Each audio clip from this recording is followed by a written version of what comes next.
The Committee on Budget, Appropriations, and Finance meeting of January 19, 2024 is hereby called to order. Madam Clerk, can I have the roll call, please? Senator Marvin A. Blyden. Present. Senator Blyden, present. Senator Samuel Carrion. He's here. Senator Carrion, present. Senator Dwayne M. DeGraff. Senator DeGraff, present. Senator Ray Fonseca. Senator Fonseca, present. Senator Donna A. Fred Gregory. Here. Senator Fred Gregory, present. Senator Novell E. Francis Jr. Senator Francis Jr., present. Senator Javon E. James Sr. Senator James, present. Senator James Sr., present. Madam Chair, 7 present. Thank you, Madam Clerk. Is there any correspondence to be read into the record? No, Madam Clerk. No, Madam Chair. Thank you. Please read today's agenda into the record, please. Committee on Budget, Appropriations, and Finance. The 35th Legislature Committee on Budget, Appropriations... Before you proceed, let me take this opportunity to also recognize the presence of Senator Maurice James, a non-committee member. Thank you for being here. All right, you may proceed. Start over.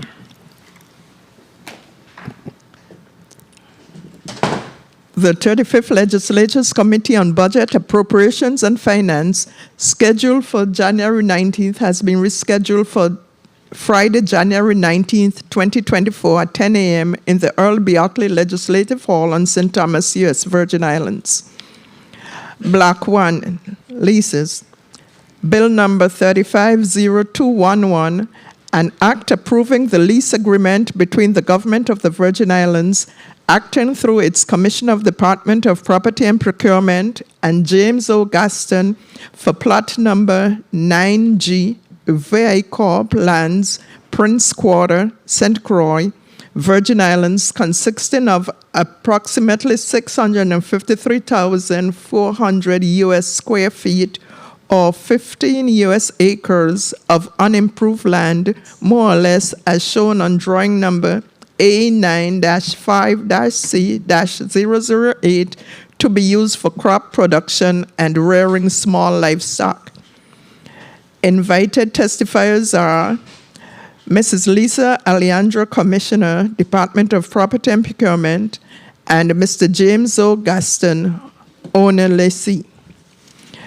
Bill number 0225, an act approving the multi-year lease agreement between the Government of the Virgin Islands, acting through its Commissioner of the Department of Property and Procurement, and Virgin Islands Center for Architecture, Crafts and Build Heritage, St. Croix, Incorporated, DBA Virgin Islands Architecture Center for Built Heritage and Crafts for plot number 8, Church Street, and plots number 21, 22, and 23, Hospital Street, Christiansted Town, Company Quarter, St. Croix, U.S. Virgin Islands, consisting of two-story masonry buildings to be used for the common good, welfare, and education of the people of the Virgin Islands on heritage and cultural legacy, and for other related purposes.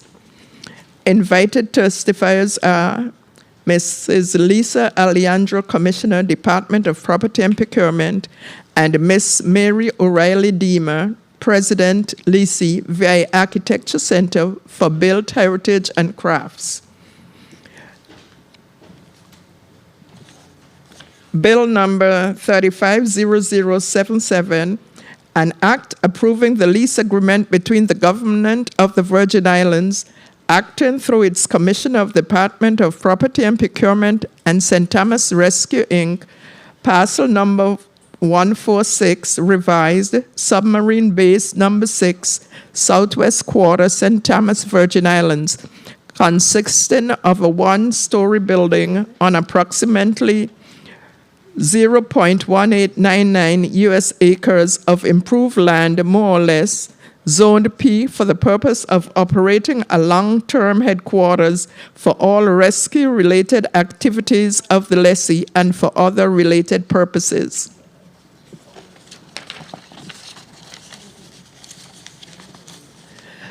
Block 2, Financial Update. The Committee on Budget, Appropriations, and Finance will receive testimony from the government's financial team on the financial overview of the government of the Virgin Islands to include the following. 1. FY 2023 unaudited revenue collections to include breakdown of revenue collections.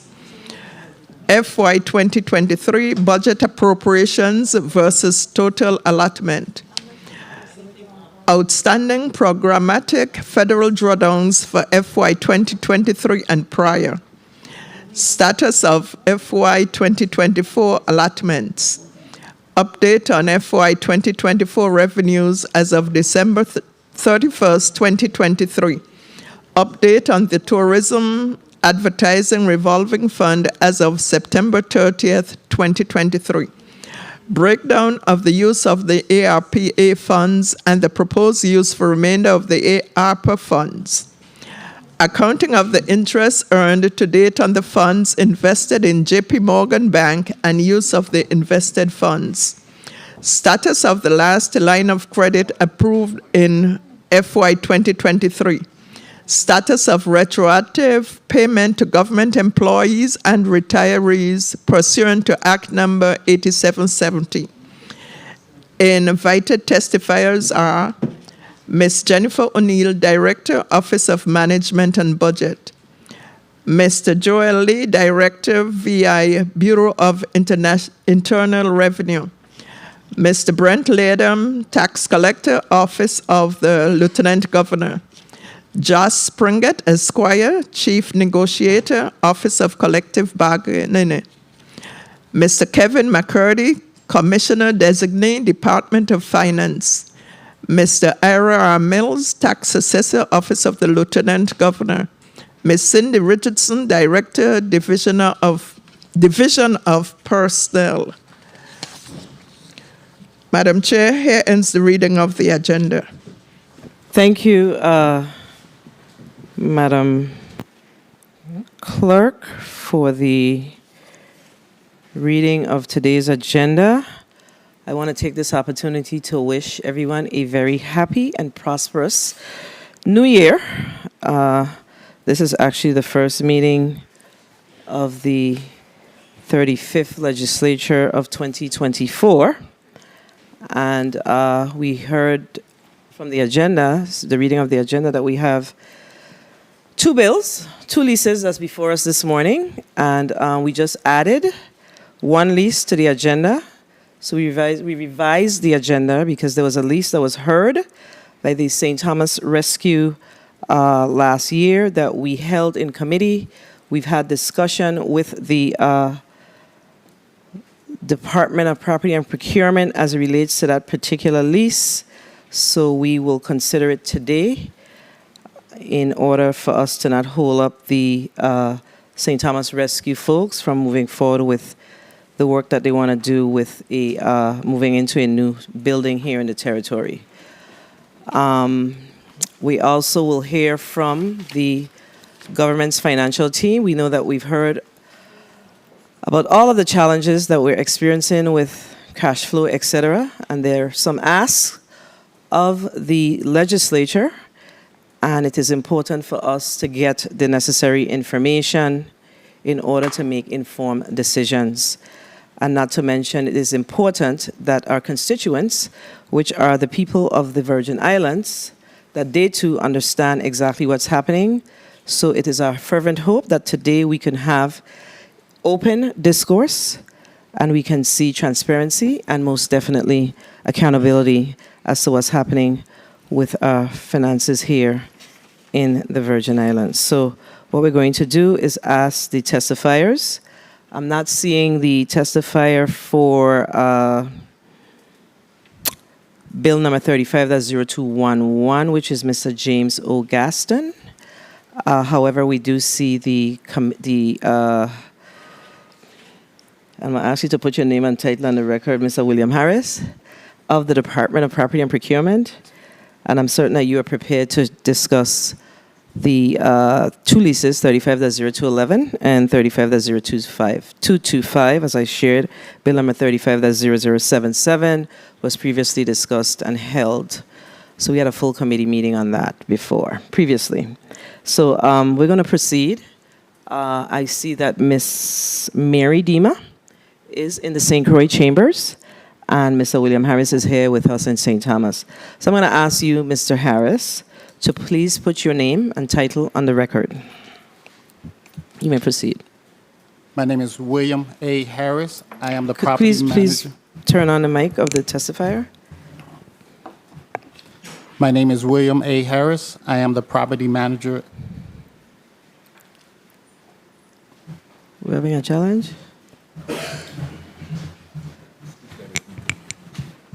One more time. My name is William A. Harris. Okay. Property manager of the Department of Property and Procurement. Okay, and Ms. Dima in St. Croix, please put your name on the record. Yes, my name is Mary O'Reilly Dima. I am the board chair of the Virgin Islands Architecture Center for Built Heritage and Crafts. All right, and as I shared earlier, we're not seeing Mr. Gaskin, so I want to thank you both for being here, and we look forward to hearing the information surrounding these two leases that you're asking us to approve today. We're going to allow you, Mr. You can. I forgot. I'm sorry.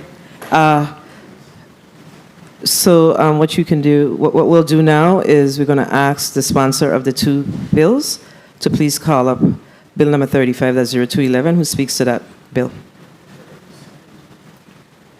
You may proceed. Thank you very much, Madam Chair. Good morning to everyone. Bill number 35-0211 is an act approving the lease agreement between the government of the Virgin Islands acting through the Commission of the Department of Property and Procurement and James O. Gaston of plat number 9G Vicor Land. This proposed measure is being offered at the request of the Governor, Albert Bryan Jr., through the Department of Property and Procurement. This lease agreement directly supports agriculture and the territory's goal to work towards greater production and sustainability of our locally grown food supply. It is important to note that the challenges that our farmers have in attaining liability insurance for the leased properties is an ever-tightening insurance market. In fact, last year I wrote to the Commissioner Peterson of the Department of Agriculture to share my concerns regarding the challenges of crop and livestock producers in securing insurance and procurement, to ask the Department of Property and Procurement to waive the requirement, thereby removing barriers to farmers seeking to lease property owned by the government. Bill number 35-0225, an act approving the lease, the multi-year lease agreement between the government of the Virgin Islands acting through the Commissioner of Property and Procurement and the Virgin Islands Center for Architecture, Crafts and Building Heritage, St. Croix, Inc., doing business as Virgin Islands Architectural Center for Built Heritage and Crafts. Again, this measure seeks to provide for a two-story masonry building to be used for the common good welfare and education of the people of the Virgin Islands and heritage and cultural legacy and for other related purposes. This measure, again, was sent down by the Department of Property and Procurement on behalf of Governor Albert Bryan Jr. This lease would support VIAC's mission to transform the old barracks yard into an innovative educational center that teaches Virgin Islands youth and others who want to learn the historic architecture and building arts, crafts necessary to rehabilitate the large inventory of historic property on our islands. An energized old barracks property will be the anchor for the creation of cultural and economic development corridor in the town of Christiansted and would upgrade Hospital Street, which is a major artery of the town of Christiansted. The revitalization of our towns will be a core component of the territory's economic growth. Christiansted and the entire St. Croix would benefit greatly from the restoration of the old barracks property and its redeployment as an asset to the people of the Virgin Islands. And of course, the last measure before us today, Bill 35-077. Very well. That again, I ask for my colleagues' support and all three of these measures before us today and continue to move to support the Department of Property and Procurement in their efforts to utilize government properties in the best use of the people of the territory. Thank you, Madam Chair. Thank you, Mr. President. Thank you, Senator. Do I hear a motion?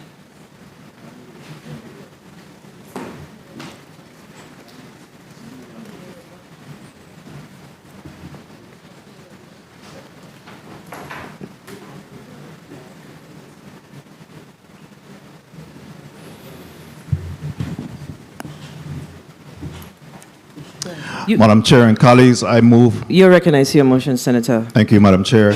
I move to place a bill number 35-077, an act approving the lease agreement between the Government of the Virgin Islands, acting through the Commissioner of the Department of Property and Procurement, and the St. Thomas Rescue Inc., parcels number 146, revised submarine base number 6, southwest quarter, St. Thomas, Virgin Islands, consisting of 1-story building and approximately 0.1899 U.S. acres of improved land, more or less Zone P, for the purpose of operating a long-term headquarters for all rescue-related activities of the leasee and for other related purposes be placed on today's agenda in block number 1. I so move. Second. Bill number 35-0077 has been zero. The move to place Bill number 35-0077 on today's agenda has been properly moved by Senator Novell E. Francis Jr., seconded by Marvin Blyden, Senator Gigav, Senator James. Hearing no objections, so ordered.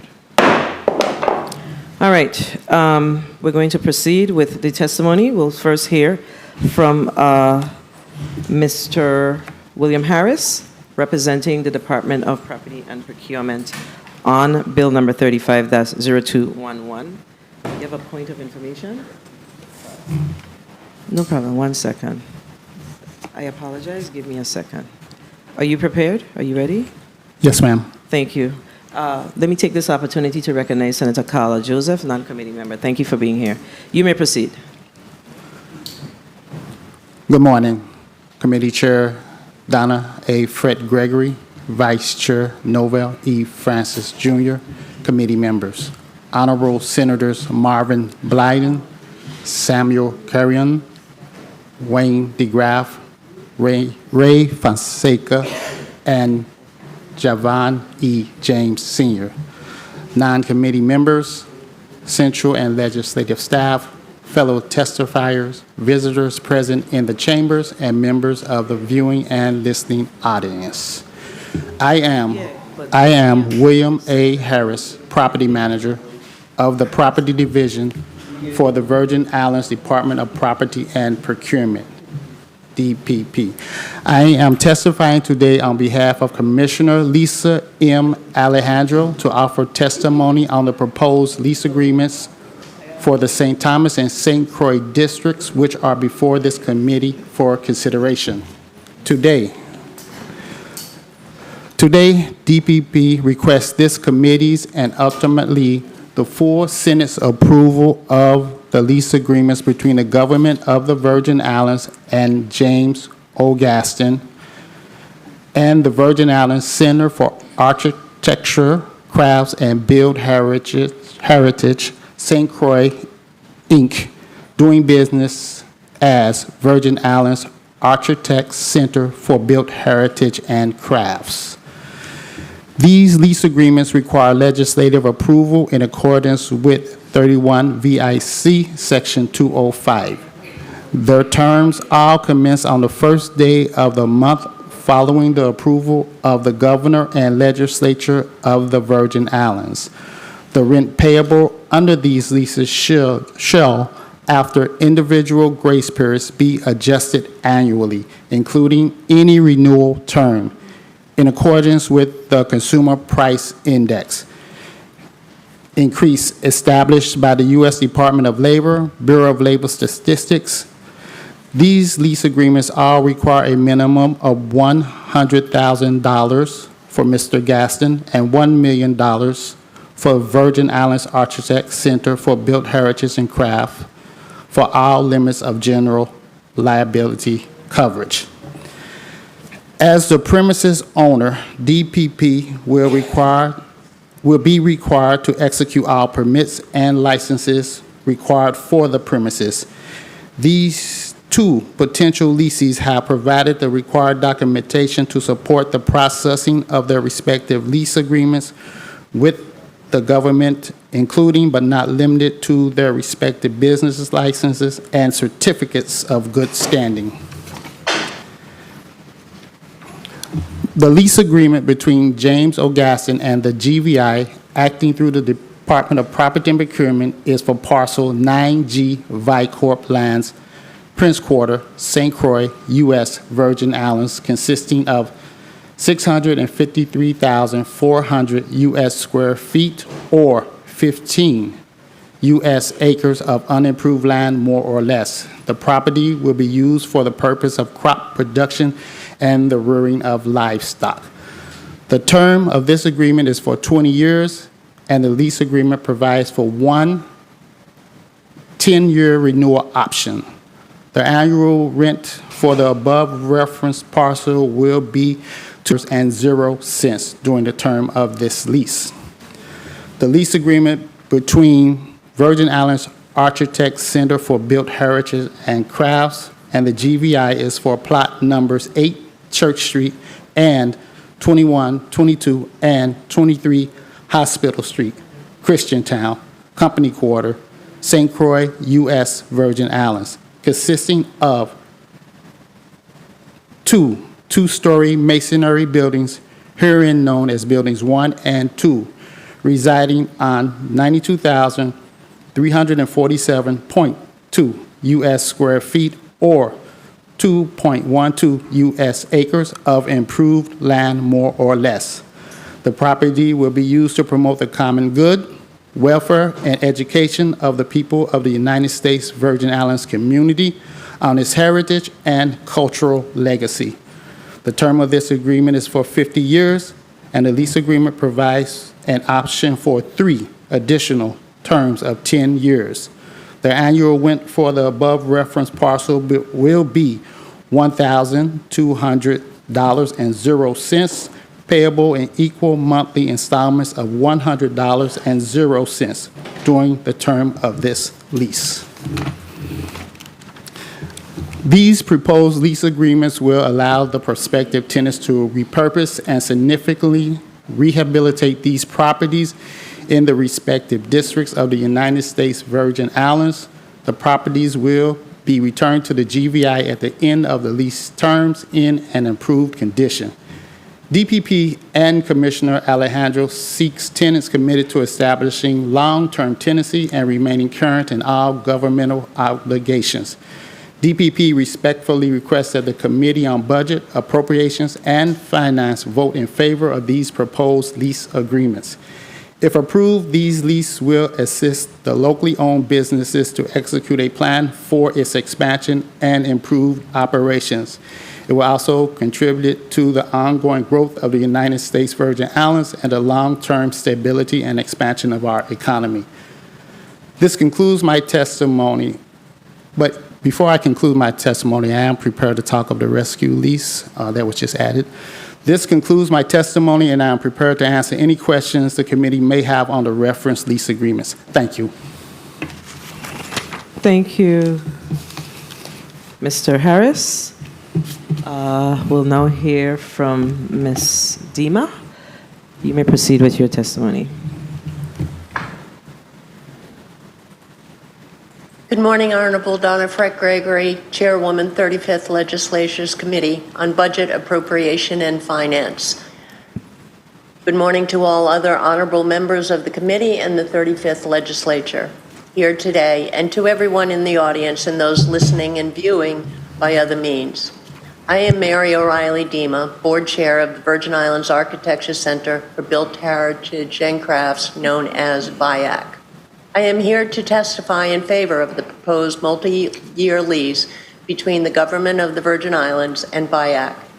We want to lease buildings 1 and 2 of the old barracks property at the address of 21, 22, and 23 Hospital Street, Christiansted.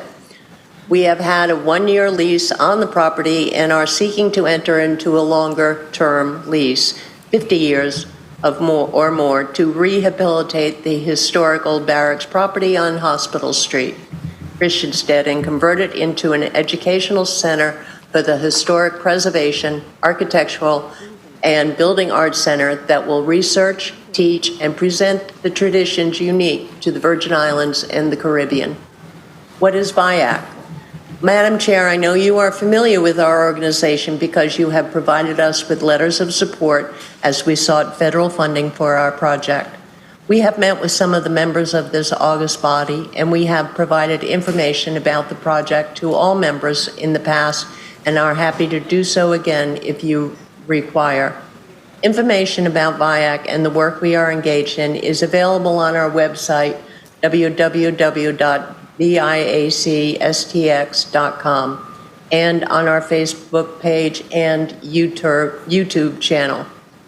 We are a nonprofit 501c3 organization with a focus on community economic development, which was developed with community input for the town plan charrettes held by the Virgin Islands Economic Development Authority and from the In Search of Identity project, a collaboration of architects, historians, cultural, and community activists from the Virgin Islands and Denmark in the aftermath of the centennial commemoration of the transfer of the islands from Denmark to the United States in 2017. We are administered by a board of directors, to include myself as board chair, former Congresswoman Donna Christensen as vice chair, Jerry Ferrante as secretary, Christiana Williams as board treasurer, and members Bo Mandarum Jensen of Denmark, Dr. Chenzira Kahina, Robert Schuster, Attorney Lee Rohn, and Jed John Hope. Our advisory council consists of local, regional, national, and international experts in architecture, culture, education, and community development. We work with Place, a 501c3 nonprofit that serves as our fiscal sponsor in financial grant management and reporting, community development, and historic preservation. What is our vision? We believe the transformation of the old barracks property on Hospital Street, Christiansted, into an educational center for historic preservation, architectural, and building arts of the Virgin Islands and the Caribbean will be a catalyst for the evolution of the town of Christiansted. We hope the center will become an anchor property for a culture and arts economic development corridor, which will provide opportunities for workforce development and training, small business development, and cultural heritage tourism. With a special focus on the African Danish historic aesthetic found in Virgin Islands Town and the architectural preservation practices found throughout the Caribbean, VIAC hopes to create a pipeline to degree programs and certifications in association with schools in Puerto Rico, the United States, Ghana, and Denmark. As it develops, VIAC hopes to offer degree and certifications in building crafts such as metalwork, painting, carpentry, cabinet making, masonry, and draftsmanship. We hope to offer classes in the history and the culture of the Virgin Islands and in small business development and entrepreneurship. VIAC wants to research and teach sustainable and resilient building methodologies that address climate change, particularly the issues that face the Virgin Islands and the Caribbean. I am proud to say that since legislature granted us $75,000 in seed money through the In Search of Identity project in 2017, we have raised over $2 million for this project, which will take 12 to 14 million to complete. In 2021, with funding from the Department of Interior, Office of Insular Affairs, VIAC convened local, national, and international experts to develop a strategic development plan for the center, and in 2023, we received capacity building funding to hire staff in management, grant writing, and administration. We also received funding to begin to develop our pilot programs in conjunction with partnering with institutions that have begun to establish relationships with VIAC. VIAC has recently received its first construction grant of $750,000 from the National Park Service in partnership with the National Endowment for Arts, NEA, and the National Endowment for Humanities, NEH, and the Institute for Museum and Library Services. It will require a non-federal match. We have applied for a CDBG Neighborhood Revitalization Grant, and we have filed several other applications towards the complete rehabilitation of the old barracks property. What challenges are we trying to address? St. Croix and the entire U.S. Virgin Islands is in a period of transition. The socio-economic structure that provided stability and prosperity in the latter half of the 20th century has eroded, and new approaches to reinvigorating and re-energizing the built environment and the community that lives and thrives here is of the utmost importance as the 21st century unfolds. Recent economic pressures caused by the 2013 refinery closure, the 2017 hurricanes, and the 2020 COVID pandemic have accelerated the need for innovative and effective approaches to the socio-economic revival of Christiansted and the island of St. Croix. A key recommendation from the Urban Land Institute's 2018 report on Christiansted, a post-disaster assessment on the best way to address the economic challenges facing the town, was to make interventions that support the existing physical, social, cultural, economic, and environmental fabric with a clear-cut plan and strategy. The report specifically points to the need to enhance and grow tourism around the island. Around the island's undervalued assets, land, sea, and other natural environments. Historic architectural fabric, unique cultural character, history, and emerging cottage industries. In the aftermath of the 2017 hurricanes, there was a shortage of skilled local workers, and an influx of workers from off-island were brought in to do recovery work. According to reports, this inflated the cost of living by as much as 400%. Rental prices rose sharply, and local residents were priced out of the market. With the fear of gentrification in Christiansted and the other historic towns in the Virgin Islands, there is a need for a conscious response to protect family properties and other cultural spaces before they are developed without regard for historic preservation. The territory needs to empower local stakeholders with the necessary skills so they can become a vital part of rebuilding and recovery of the Virgin Islands economy. There is a future for our young people in the preservation economy. If we provide the infrastructure of craftsmen who are also small business people We will create jobs and livelihoods with a connection to place. If we use the history of the barracks complex to tell the story of the people who lived and worked in the structure, the street, the neighboring communities, the town, the island, and the territory, we will create authentic cultural heritage tourism in which many people can participate and grow and thrive in. There is interest in our architectural legacy, as many of our structures have withstood extreme climate events for centuries.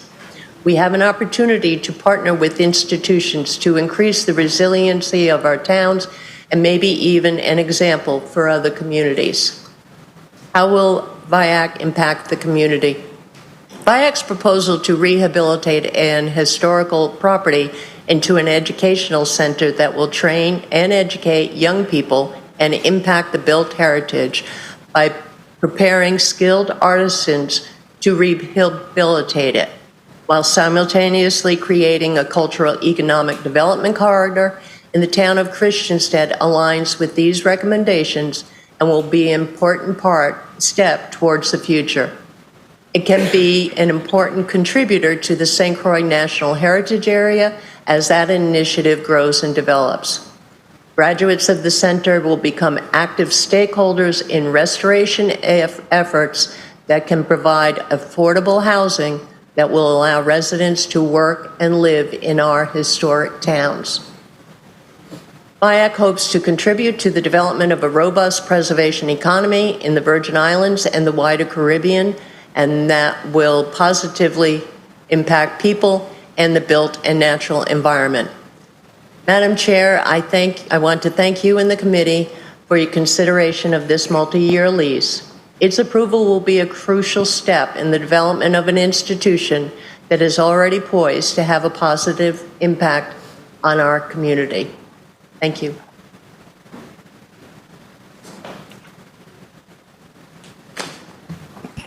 Thank you for your testimony.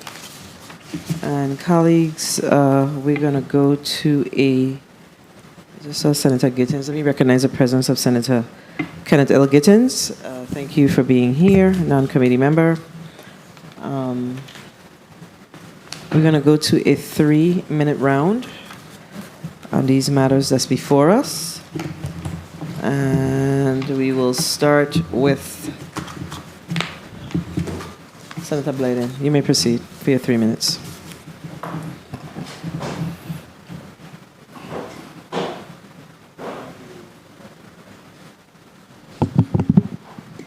Thank you. Thank you so much, Madam Chair. Good morning to my colleagues, listening, viewing audiences, staff, central staff. Good morning to the testifiers, and thank you so much for your testimony.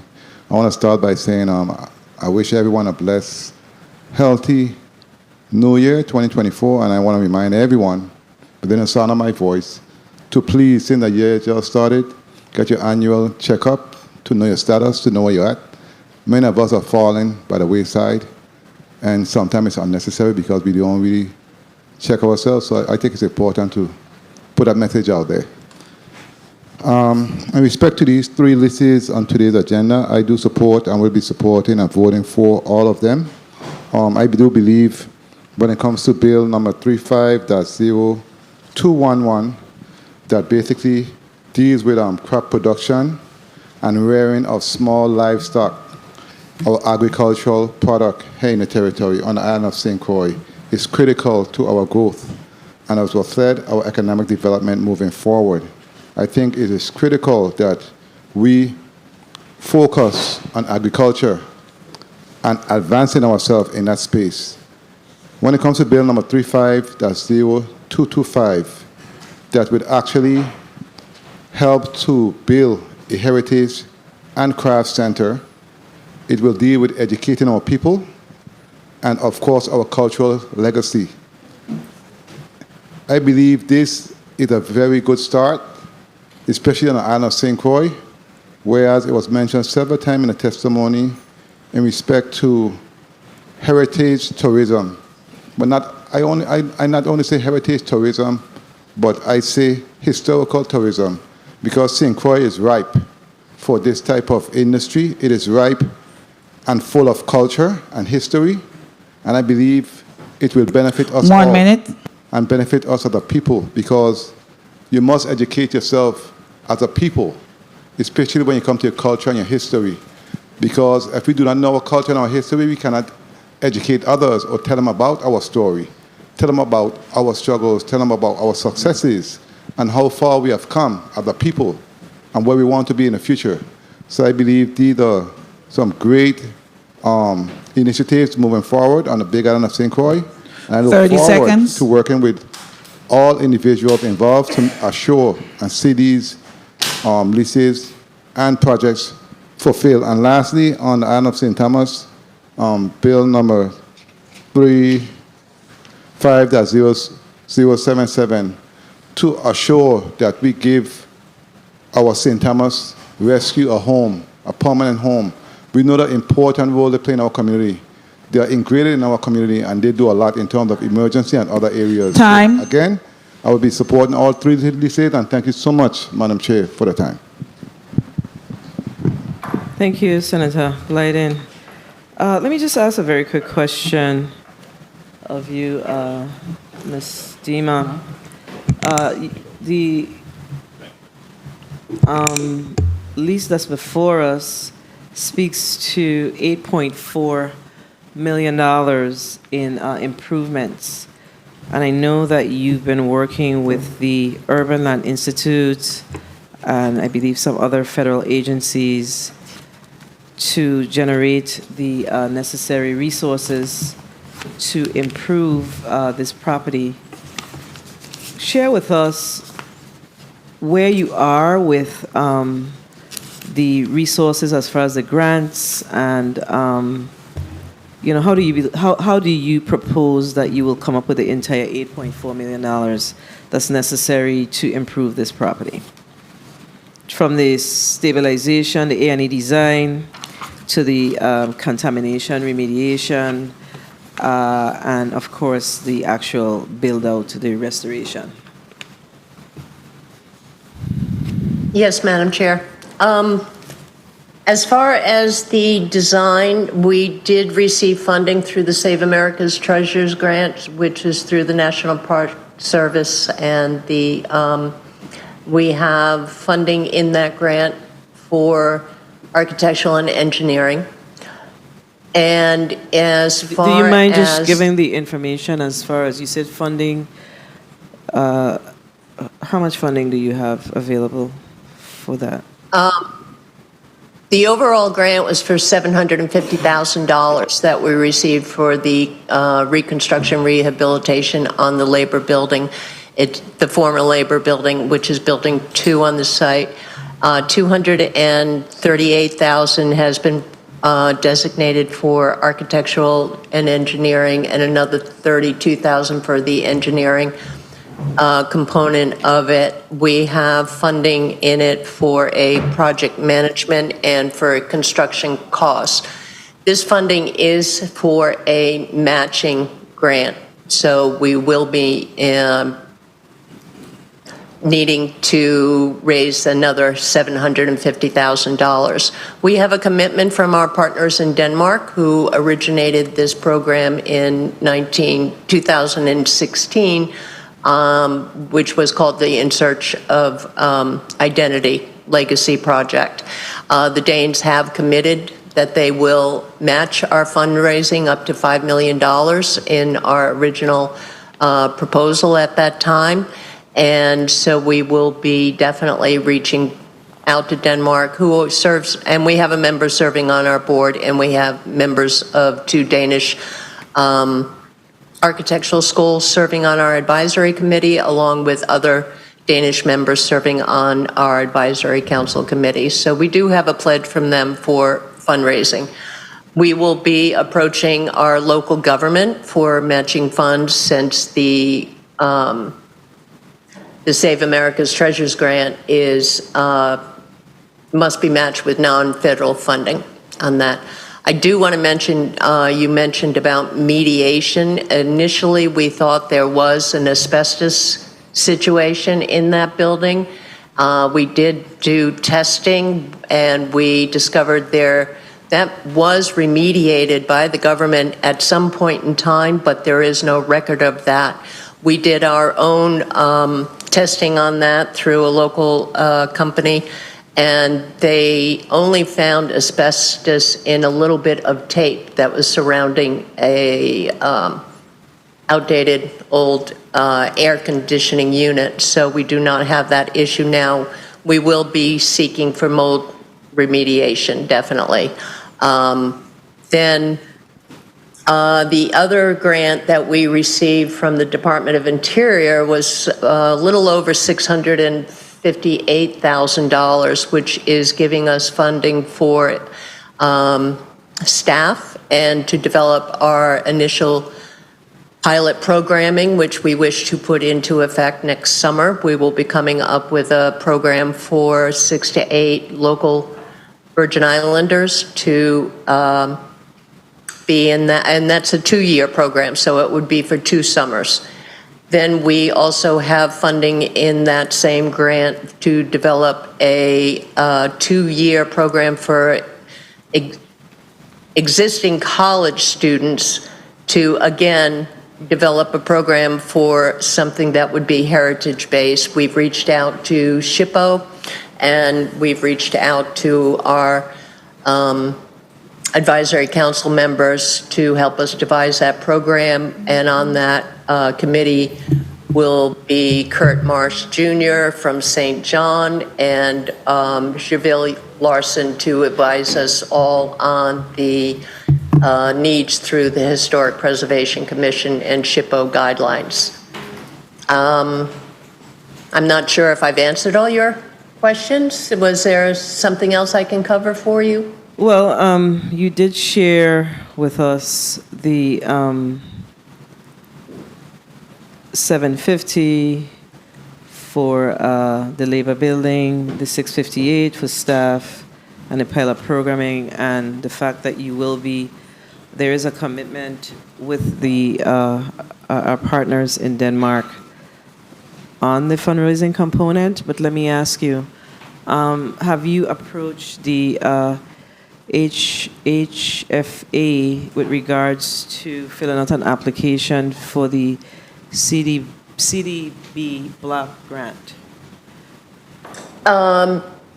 I believe we have through the neighborhood revitalization grant, and actually we are waiting on that funding, which was $750,000 we put in to request for work that would be significant to Building 1. The former police station is what you now currently see in ruin. We have reached out to private foundations in the States that we have sent out letters of intent. So most of what we will be doing so far has been either through federal and local programs. We do have an active grant writer, and we will be certainly reaching out to what other fundings may be available through our local government. All right. Well, my strong recommendation is that you fill an application to CD, the Community Development Block Grant Program, to see how you can seek out funding for the actual build out of the spaces, the actual restoration and construction. And if you need assistance, you can lean on me for sure, as I've supported you in the past. Thank you. Colleagues, Senator Francis, you're recognized for your 3 minutes.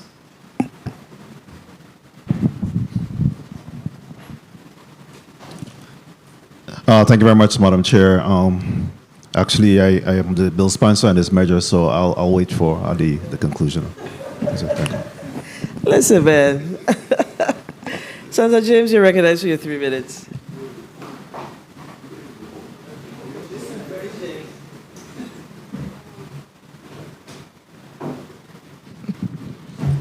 Good morning, and thank you, Madam Chair. Happy New Year to all Virgin Islanders, and I too am hopeful and optimistic that this year will be better than last year, as we all work to find solutions to the many challenges ahead of us.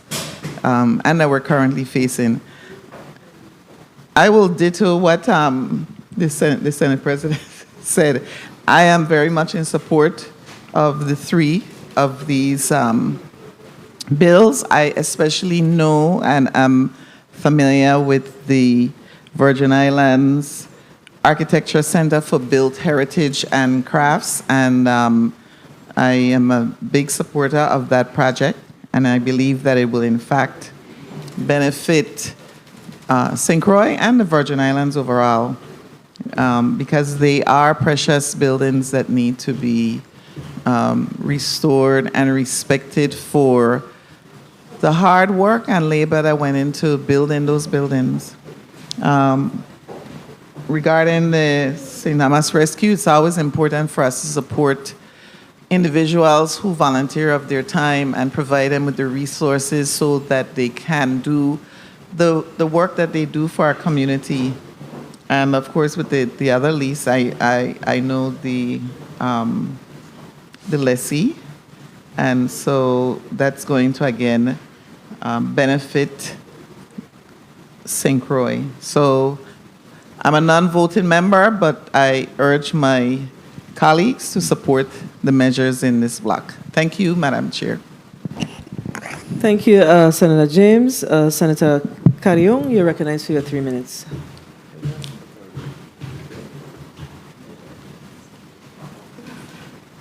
Thank you.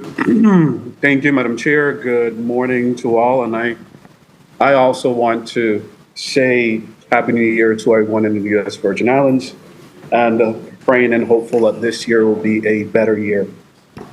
In regards to Bill number 35-0225, Ms. O'Reilly Dima, I do have a few questions that I would like to ask you. One of them is, you mentioned about partnering with some other institutions. Can you name some of those institutions that you are planning to partner with? Yes, good afternoon. Good morning, Senator. We have on our board advisory committee, serving member is John Paul Hughley. He is the founder of the American College of Building Arts in South Carolina in Charleston. He founded that institution after Hugo destroyed Charleston, and they realized they also had a shortage of tradespeople that could do the work that was necessary to maintain the Charleston heritage. We have been able to, through his trials and errors, get a good insight as to where our institution, where we can lead it to. He has talked about partnering with maybe programs, bringing down students that would work with our students on summer programs for some of their students who are currently serving at the school. We do not have anything on record or planned at the moment. We also have two professors from different universities in Denmark. One is from the Aarhus Architectural School, and the other is the Royal Danish Academy of Architecture. And those two professors have been to St. Croix and St. Thomas several times. 1 minute. And continued to advise us, and again, look forward to having, exchange programs with our students being able to go to their schools. I have also talked to many different institutions in the States about exchange programs in the traditional trades education background. Well, that's good to know. I also am curious to know what's 30 the timeline? seconds. And do you have this broken in phases? What's the timeline that you're looking into in this development? We have, the current grant is for 2 years, so that goes through 2025, where we hope to have the Department of Labor building up and active. So we have 3 phases, the first one being 1 to 5 years once we initiate construction. So we're looking at 2024 in the summer to potentially be the first 5 years for phase 1. Total completion? We're looking at probably 15 years. We are looking more at costs have gone up considerably from the original 8 million. We're now looking at 14 million to fully rehabilitate the 2 buildings and institute the classes in a full academic structure. But in the first 5 years, we would start the apprentice programs. Thank you. I will be voting in favor of this measure, this lease agreement. Thank you, Madam Chair. Madam Chair, I do have a question because I don't think Mr. Gaston is present, or is there any representative from Mr. Gaston or from the rescue group? Oh, no, Chair? Senator, no, but your time has been called. Mr. Gaskin is not here, but feel free, if you need to ask a question, you can ask the representative from the Department of Property and Procurement, because I do have Thank you. questions for him myself. Thank you. I just wanted to confirm if there was a representative present or Yeah. not. Thank No. you, Chair. And he did not also send any correspondence to say that he was not going to be here. We did make contact with him on more than one occasion. Thank So you. that's a decision we'll have to make at the end of the meeting. But if you do have a question, Senator, you can ask Property and Procurement. No? No, ma'am. Thank you. Okay. All right. Okay. Senator DeGraff, you're recognized for your 3 minutes. Thank you, Madam Chair. Actually, I'm sorry. It's actually Senator Javon James. Senator James? Thank you. Thank you, Madam Chair. Greetings to the people of the U.S. Virgin Islands and Happy New Year as well. Regarding James Gaston, I have several questions and I would like to ask. As far as the insurance coverage, I would like to know, what steps have you taken to make sure that you have the right coverage? And in the future, if there's room for growth, how do you plan to address that? And is there a plan in place that as you continue to grow, you increase your insurance coverage? Because the plan is, of course, to make this grow into a major project. So if you can answer that question.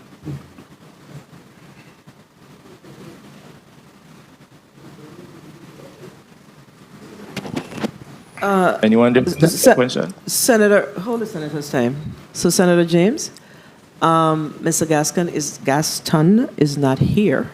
However, any questions as it relates to the insurance, I'm certain can be answered by the Department of Property and Procurement, as they are the entity that requires the insurance.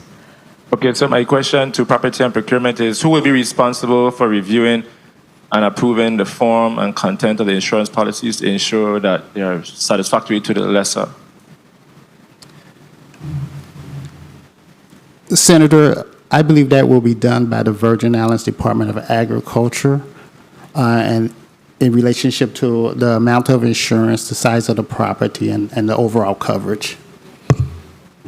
And based on your review of these documents and your expertise within the Department of Property and Procurement, they have met the requirements and it's satisfactory? Yes, Senator. Do you know of the criteria that they use, or you just depend solely on the Department of Agriculture to make that decision? It's based solely on the Department of Agriculture's approval. Okay, so I will have to follow up with the Department of Agriculture, and I'm hoping at a later time that even though we depend on the Department of Agriculture, there's checks and balances to make sure 1 minute. individuals are properly insured when it comes to agriculture, because a lot of the time our farmers, they might not be up to par with their insurance, and then when they have certain losses, when it comes to drought or whatever the case may be, they're underinsured. But moving right along, I do support that 20-year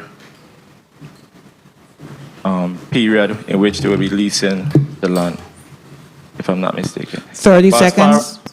Miss Mary Dima, I know this project has been going on for quite some time. I'm happy to see that it's up and running. As far as the legislature approving this, once it's signed by the governor, can you explain to us how soon it will be completed? And as far as the room for growth when it comes to the degree program, can you just explain that to me? Good morning, Senator. Time. Do I continue? Yeah.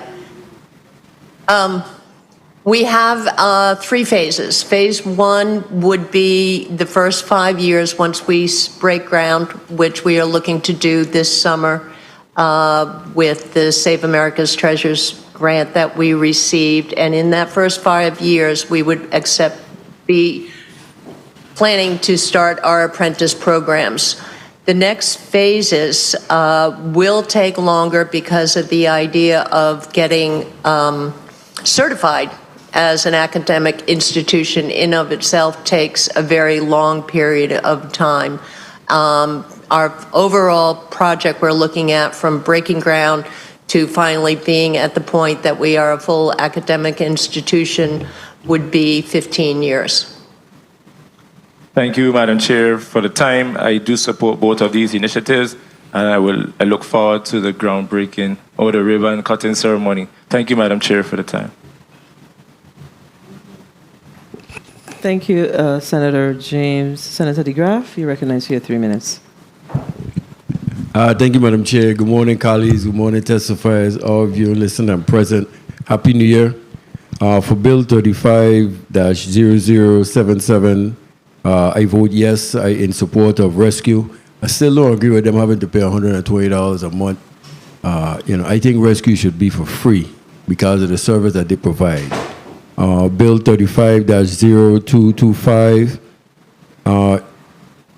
Chair O'Reilly Deemer, what I'm concerned about, or not even concerned, but I support the bill. I'm just wondering, in terms of restoration of an old historic facility, where do you get the materials and stuff for the phases of construction that you're undertaking presently? I don't think I have an honest answer to that question, other than the fact that would come up through our architectural and engineering designs and drawings. And we would certainly stick with the lime wash that I understand we are able to get through businesses in Puerto Rico on that. So that is an issue that we will be covering as we hire the professionals that will be able to answer those questions for you and for us. Okay, and finally, would you have a maintenance program in place going forward after the construction has been completed? Absolutely. There is no possibility of continuing on without a maintenance program. Great. Mr. Harris, in regards to VI core land, I support VI core land immensely, but no one has really been able to tell me how much land we have left in VI core land. Has this 15 acres been surveyed? To the best of my knowledge, 1 Senator, minute. yes. Okay, so and then all the property around that land is VI core land also? Or do you clearly know where the VI core land is? I'm not familiar with St. Croix, but I believe most of the property for VI core land is surveyed. Surveyed, okay. Okay, thank you. For Bill 35-0211, again, I stand in support of all these bills. Ready to vote. Thank you for the time, Madam Chair. Thank you, Senator DeGraff. 30 seconds. Thank you, Senator DeGraff. So let's just talk very quickly, Mr. Harris, about the liability insurance. So I'm seeing here that under the terms of the lease, that they're required to keep in force a policy of public liability and property damage insurance with limits not less than. And I'm looking at the one for the agriculture lease. All right, Mr. Gaston Farms. $100,000 property damage and $100,000 claims for bodily injury or debt. Is this a standard requirement for all leases within the government? Senator, we try not to be prohibited for farmers. As we know, the insurance costs has skyrocketed over a number of years. So yes, this is standard for the farmers. Okay, so this certificate of liability insurance expires on February of 2024. So are you going to be requiring this lessor to get liability insurance, especially since, I mean, when you say property damage, is there a structure on this land? I mean, I know you could destroy other parts of the land itself, but that's why I asked if it's all standard. I think that we have to come to a point where we look at our leases a little different. So is he going to be required to reinstate his lease after this period expires, 2/28/2024? That's a month away.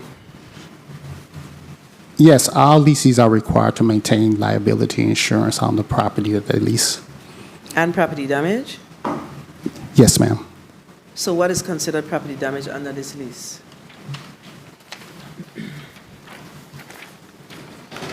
Property damage we consider to be if he has any structures on the property.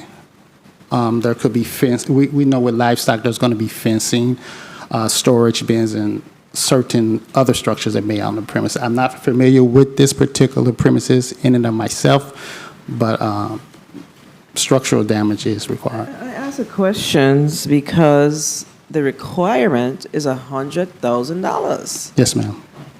And all leases are not created equal. Understood. You agree? Yes, ma'am. So these are things that we have to look at. I think that we place a level of burden on these individuals, and their lease does not look like a lease that's tied to a structure that's $10 million. But the requirements are the same. No?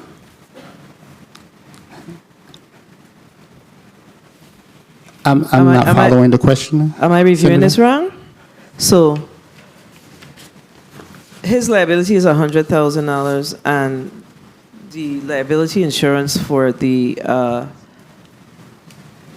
other lease that's before us is $1 million for the Crafts and Building Heritage St. Croix, right? So their lease expires in, I think, on the 7th month of this year as well. So is there a requirement to read that up? I think one of my colleagues asked the question, and when you answer the question about the insurance, you said that agriculture would be responsible for following up on this, but this lease is not between agriculture and the individual. It's between the Department of Property and Procurement and the individual farmer, and likewise this one. So I'm just trying to understand if, once these leases leave here, Yes, ma'am. is there work behind the scenes that's occurring where you're ensuring that the leases are updated, not the leases, the insurance is updated, etc. Their certificate of good standing, all those things are in place to continue the lease. I need to understand that. Senator, what we have property inspectors who do monthly inspections, and they're required to look for these documentations before they expire. Sometimes we inform the leasee that their document is coming to expiration, but yes, we do have a property inspectors who go out on a monthly basis and look for insurance certificates of good standing, and we also do that in-house through our leasing specialist who keeps track of these. So you have a items. system. You Yes, have a we do. system in place. Yes, ma'am. All right, Senator Fonseca, you're recognized for your 3 minutes. Thank you, Madam Chair, so kindly for the time, and I too would extend Happy New Year greetings to the community, and we're wishing good health and prosperity in the new year 2024. Madam Chair, I am in support of all of these 3 leases that are before us today. you know, I am particularly interested in the bill number 35-0211 with the Gaston Farm because, you know, this is so enlightening. He is growing the perishable products, you know, the tomatoes, the bell peppers, the herbs, banana, plantain, and it's very detailed proposal. You could see that Mr. Gaston has put a lot of time into it. And, you know, he's even putting up a fence. And he's going to do 3 hands a year for the, you know, the tomato them and thing. And the banana them going to be 2 hands a year. So that's good. And we're glad to see a local farmer into this. Bill number 35-0225. I had some questions, Ms. Dima. I wanted to, do you have a total square foot size of that building? I understand it's 2 floors. Do you have a total square foot size? And do you have a total cost to construct? Because I see you got a $750,000 construction grant received. The chairperson asked you about that. I want to know, do you have a total? And also, what's the status of the $658,000 Department of Interior? That is just for administration and not for, 1 minute. and that's not for construction. Can you answer those questions, please? Yes, good morning, Senator. To answer your second question first, this is not just for administration, it is to introduce pilot programming also. So these programs will have apprentices being paid stipends, and it also gives us a 30 grant seconds. manager, so we are able to do considerable more requests for grant funding. On the $750,000, the original cost on the rehab of the Department of Labor building, which is Building 2, was $2.8 million. And this is where, again, our Danish partners have said that they would definitely assist with funding from Denmark on that portion. We need to match the $750,000. Time. And we will be doing that with local fundraising efforts and through the GVI. Okay, and I, of course, am in full support of Bill number 35-077 for St. Thomas Rescue. You know, you always have to congratulate those that put their lives at risk for, you know, I would say no compensation to help the community in these emergencies. So all 3 bills, Madam Chair, I am in support of, and thank you very much for the time. Blessings. Thank you, Senator Fonseca. Senator Joseph, you're recognized for your 3 minutes. Thank you kindly, Madam Chair. A pleasant good day to everyone. On behalf of myself, my family, and my staff, I wish to wish everyone a wonderful and blessed new year. And definitely, I pray that the entire Virgin Islands emerge out of 2024 renewed, empowered, and resilient to take on the challenges. And of course, I pray forward that we don't have any natural or man-made disasters. So I have been listening intently to the conversations and the questions asked today relative to these 3 leases. I'm not a voting member of this committee, but I tend to attend and ask questions because it does come before us all on the legislative floor to vote on these measures. So this is part of me doing my due diligence and homework. Now, Mr. Harris, is it?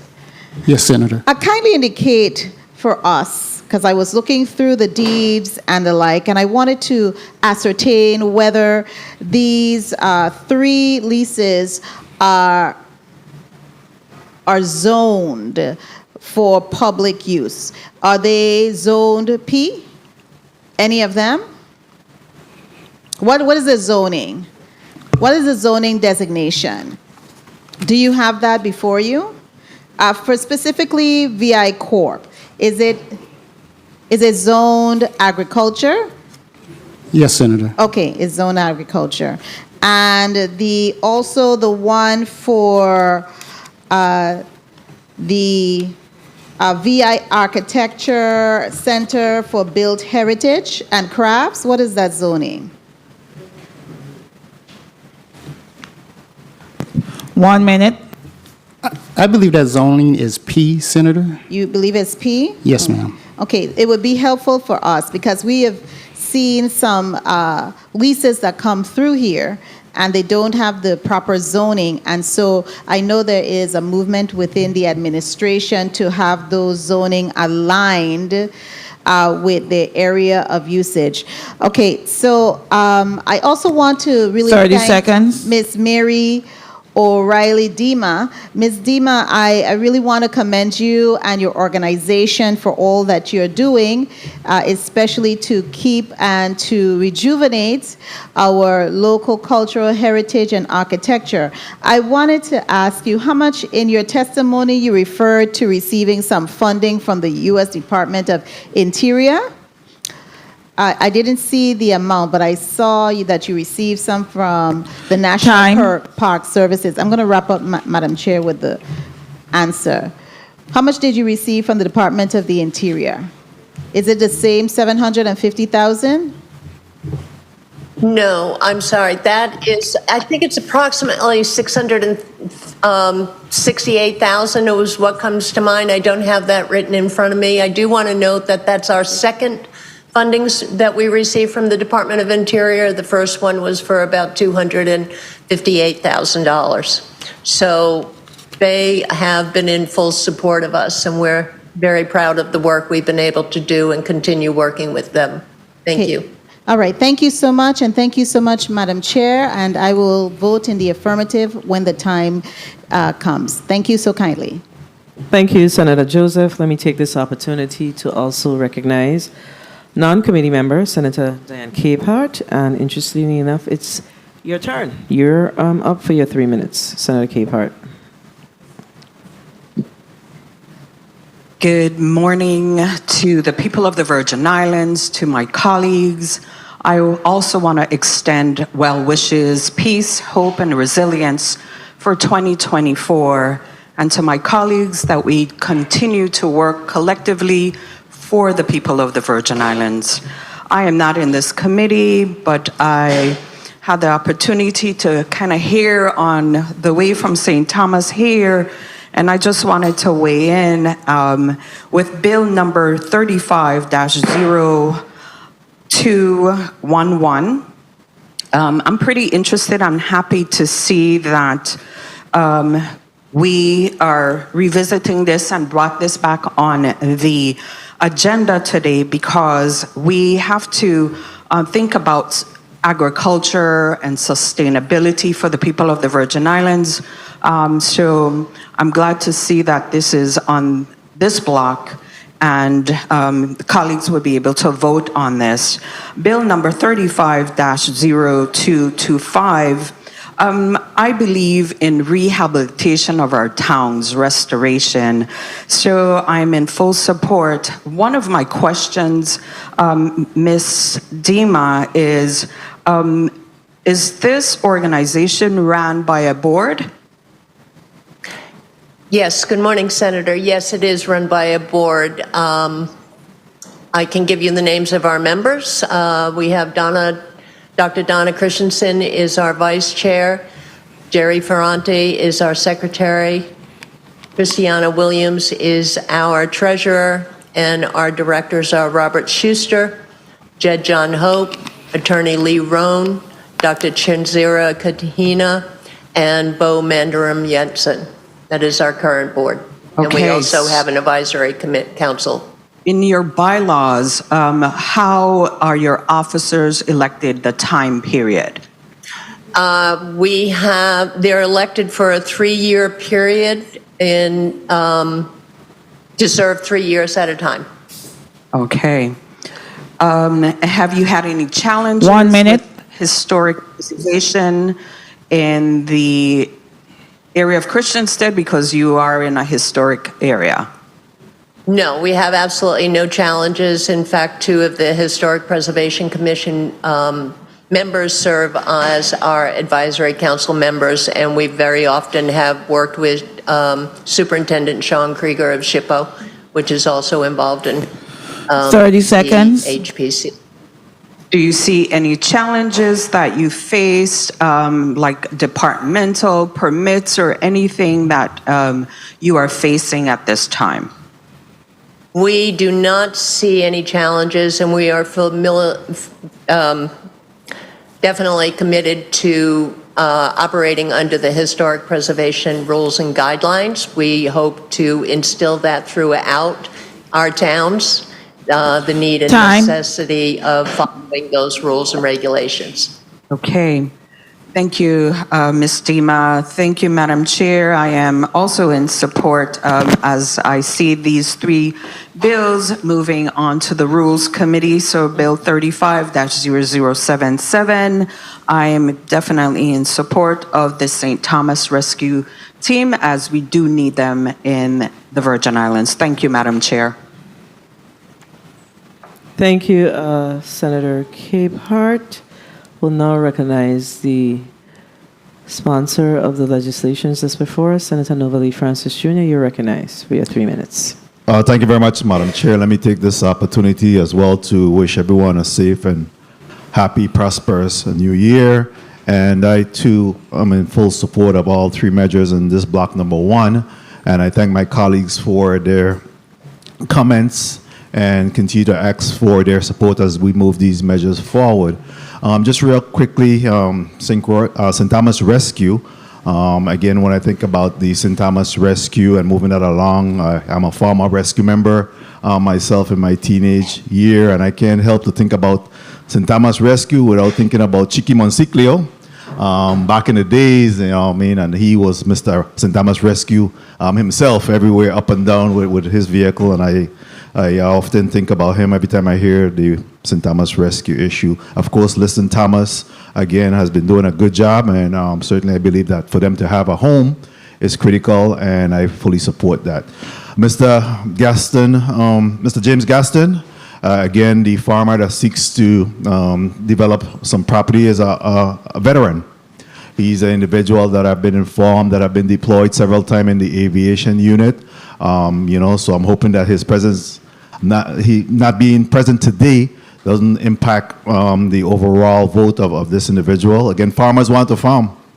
They want to give up their coverall to put on suit and tie and come here and defend those things. They want to be out there in the hot sun in the early morning and the late evening doing their farming. So, I continue to ask for my colleagues' support on this and to add credence that this individual have paid his dues as a veteran himself. Real quickly, in regards to the cultural heritage, and Miss Mary Dima, I want to thank her for her stick-to-itiveness in being able to continue to be persistent and consistent in trying to achieve the funding required for this build-out of this project. I have been in full support of this going back to 2019, 2020, and come forward, where I've also, written letters of support as they continue to seek funding for this, and I'm hope at some point they'll be able to get some larger funding, so that we could really make this a reality. That whole corridor along Hospital Street is really developing nice, and I believe that having the architectural institute there will be most beneficial. I wanted to ask you real quickly, Ms. Dima, in respect to, I know that the Brownfield under EPA have been seeking candidates for funding. Is that something that you have pursued? And I'm happy to hear that you have a grant writer. But is that something that you have pursued or looked at as an opportunity to provide some extensive funding? I want to make sure I heard you correctly. You said with the EPA? EPA under the Brownfield initiative. Time. Yes. We have been in communication with them for several years now, on and off, so we are in that. And I would like to mention to everyone quickly to help identify us, you can call us VIAC, V-I-A-C. It's a little bit less of a mouthful. Very well. I think there are some opportunities there where they're seeking candidates for rehabilitation of structures, and that have been down for quite some time. And as you've indicated, that has been the old police substation over the years, and would be good for that area to be rehabilitated. Again, thank you for all the comments from my colleagues in this block number 1, and I ask for your full support on these 3 measures before us today. Thank you, Madam Chair. Thank you. Thank you, Senator Francis. And I too rise in support of these measures that's before us. I know how important it is to revitalize our communities, and most definitely if we have individuals that are interested in doing that, I know that our job is to support them, because we know that rebuilding our properties in our downtown areas or anywhere that the government has property, that we can't lean on government based on our resources for everything. So I really want to thank Ms. Dima and her board and all that works along with her to make sure that this becomes a reality for the town of Christiansted. And of course, we did have the discussion a few months ago with the St. Thomas Rescue. There were some concerns with regards to the cost of the annual cost of the lease, which is $1,200. However, in doing our research, we learned that for the most part, all of our nonprofits, the Department of Property and Procurement basically charges $100 a month. So we are prepared to address that particular lease today. And then Mr. Gaston, we did extensive work here in the institution in the 33rd, the 34th, and in the 35th legislature with regards to agriculture. With regards to agriculture, so it's very necessary for us to continue to support our farmers and fishers here in the territory. So whatever we can do to support this lease that's before us, I'm not certain why the gentleman isn't here, but it's very straightforward. I think that we should. But the one thing that I have to say with regards to our farming leases, there must be a deeper dive that we look at within the Department of Property and Procurement and the Department of Agriculture as to where those leases should sit moving forward. So I hope that we will see some changes coming down the pipeline with our new commissioner, Ms. Alejandro. I have every faith and confidence that she too recognized that this is a challenge for the Department of Property and Procurement and the farmers and the Department of Agriculture. So let's figure out how we could collaborate and kind of streamline that process to make things better. So colleagues, we do have a long, extensive day, so I'm going to ask for a motion. Do I hear a motion? Motion. Yes. Senator Francis Jr., you are recognized for your motion. Thank you very much, Madam Chair. Madam Chair and colleagues, I move that Bill number 35, that's 0211, an act approving lease agreement between the Government of the Virgin Islands, acting through its Commissioner of the Department of Property and Procurement, and James O. Gaston for plots number 9G, VI Corp. Lands, Prince Quarter, St. Croix, Virgin Islands, consisted of approximately 653,400 U.S. square feet, or 15 U.S. acres of unimproved land, more or less as shown on drawing number A9-5-C-008, to be used for crop production and rearing small livestock, be approved by the Committee of Budget, Appropriations, and Finance, and sent to the Rules and Judiciary Committee for further vetting. I so move. Bill number 35, that's 0211, has been properly moved by Senator Novelli Francis Jr., seconded by Senator Marvin Biden and Senator Ray Fonseca. Madam Clerk, roll call, please. Senator Marvin A. Blyden. Senator Blyden, yea. Senator Samuel Carrion. Yes. Senator Carrion, yea. Senator Dwayne M. DeGraff. Yes. Senator DeGraff, yea. Senator Ray Fonseca. Yea. Senator Fonseca, yea. Senator Donna A. Fred Gregory. Yes. Senator Fred Gregory, yea. Senator Novell E. Francis Jr. Yea. Senator Francis Jr., yea. Senator Javon E. James Sr., Yes. Senator James Sr., yay. Madam Chair, 7 yay. Thank you, Madam Clerk. Bill number 35-0211, an act approving the lease agreement between the government of the Virgin Islands, acting through its Commissioner of the Department of Property and Procurement, and James O. Gaston for plot number 9-G VI Corp lands, Prince Quarter, St. Croix, Virgin Islands, consisting of approximately 653,400 U.S. square feet, or 15 U.S. acres of unimproved land, more or less, as shown on drawing number A9-5-C-008, to be used for crop production and rearing small livestock, has been approved by this committee and will be forwarded to the Rules Committee for further consideration and action. Do I hear a motion? Senator Francis Jr., you're recognized for your motion.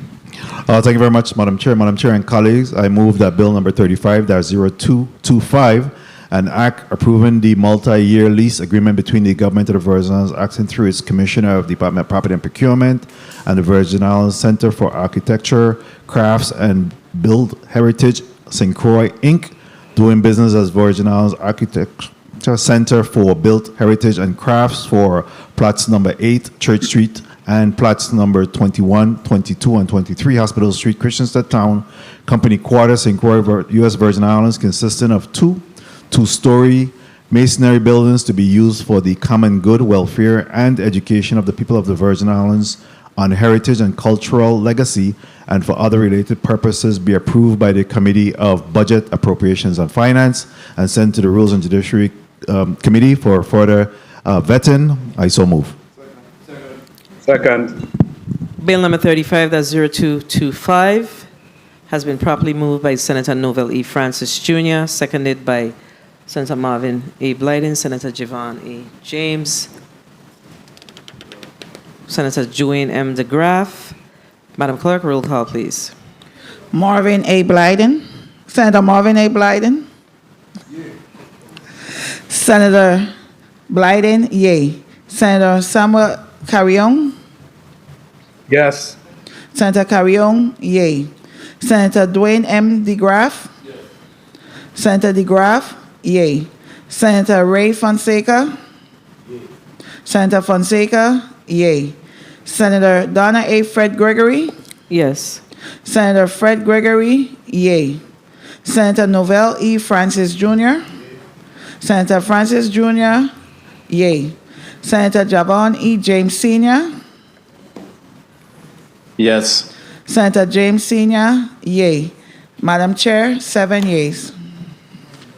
Bill number 35-0225, an act approving the multi-year lease agreement between the government of the Virgin Islands, acting through its Commissioner of the Department of Property and Procurement, and Virgin Islands Center for Architecture, Craft, and Build Heritage, St. Croix, Inc., doing business as Virgin Islands Architecture Center for Build Heritage and Crafts for plot number 8, Church Street, and plots number 21, 22, and 23, Hospital Street, Christiansted Town, Company Quarter, St. Croix, U.S. Virgin Islands, consisting of two-story masonry building to be used for the common good, welfare, and education of the people of the Virgin Islands on heritage and cultural legacy, and for other related purposes, has been approved by this committee and will be forwarded to the Rules Committee for further action and consideration.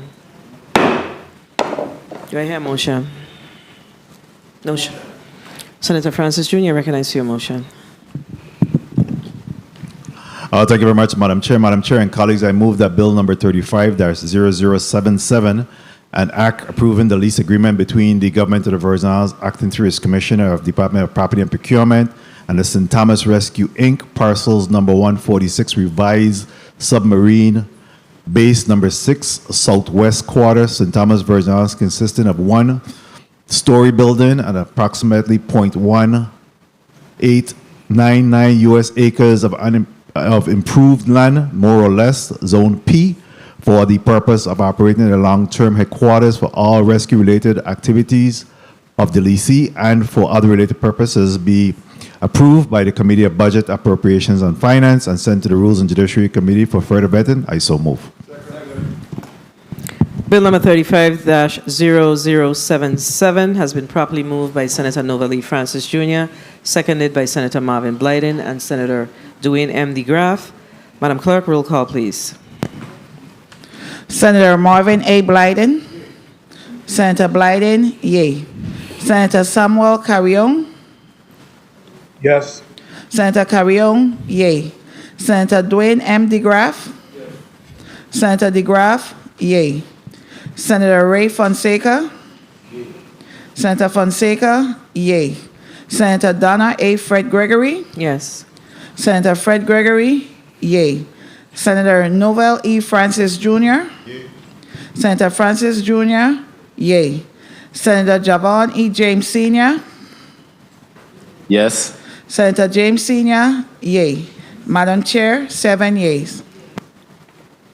Thank you, Madam Clerk. Bill number 35-0077, an act approving the lease agreement between the Government of the Virgin Islands, acting through its Commissioner of the Department of Property and Procurement, and St. Thomas Rescue, Inc., parcel number 146, revised submarine base number 6, Southwest Quarter, St. Thomas, Virgin Islands, consisting of a one-story building on approximately 0.1899 U.S. acres of improved land, more or less, Zone P, for the purpose of operating a long-term headquarters for all rescue-related activities of the Lease and for other related purposes, has been favorably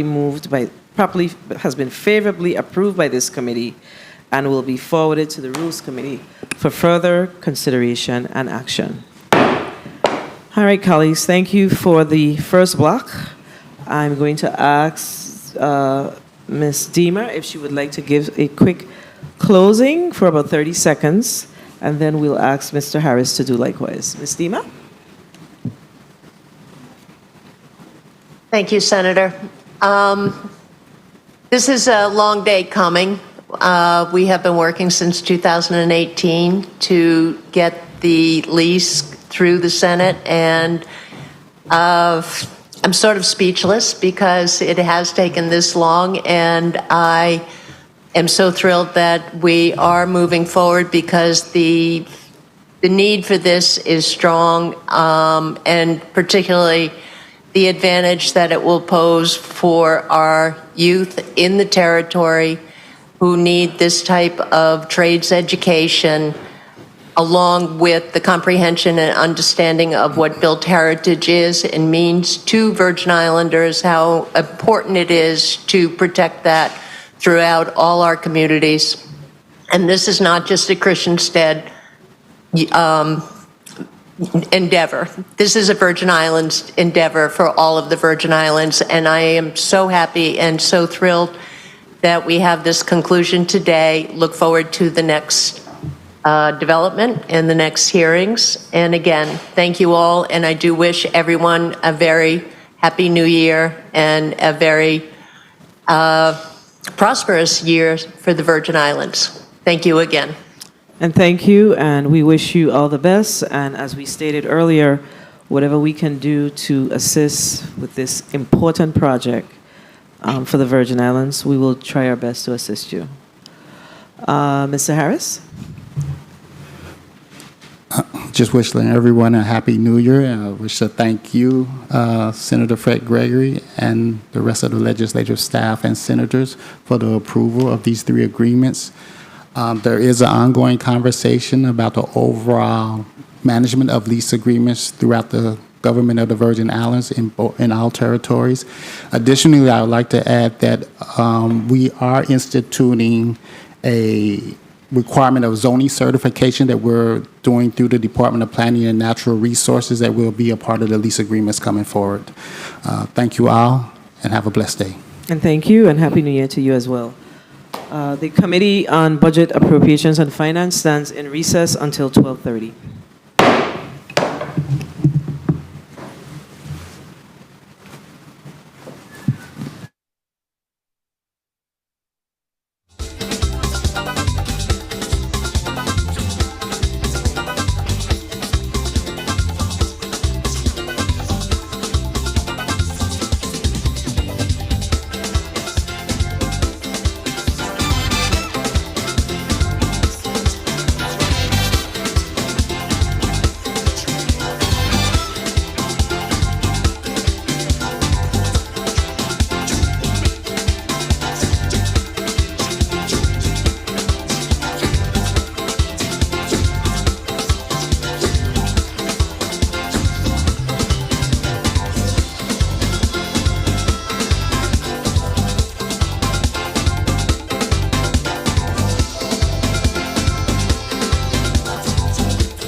Production.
The Committee on Budget, Appropriations, and Finance is back on the record.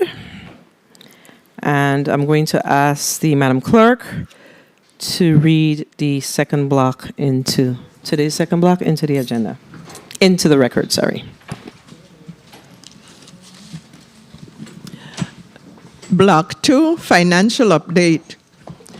The Committee on Budget, Appropriations, and Finance will receive testimony from the Governor's financial team on the financial overview of the Government of the Virgin Islands to include the following: FY 2023 unaudited revenue collections to include breakdown of revenue collections, FY 2023 budget appropriations versus total allotment, outstanding programmatic federal drawdowns for FY 23 and prior, status of FY 2024 allotments, update on fiscal year 2024 revenues as of December 31st, 2023, update on the Tourism Advertising Revolving Fund as of September 30th, 2023, breakdown of the use of the ARPA funds and the proposed use for the remainder of the ARPA funds,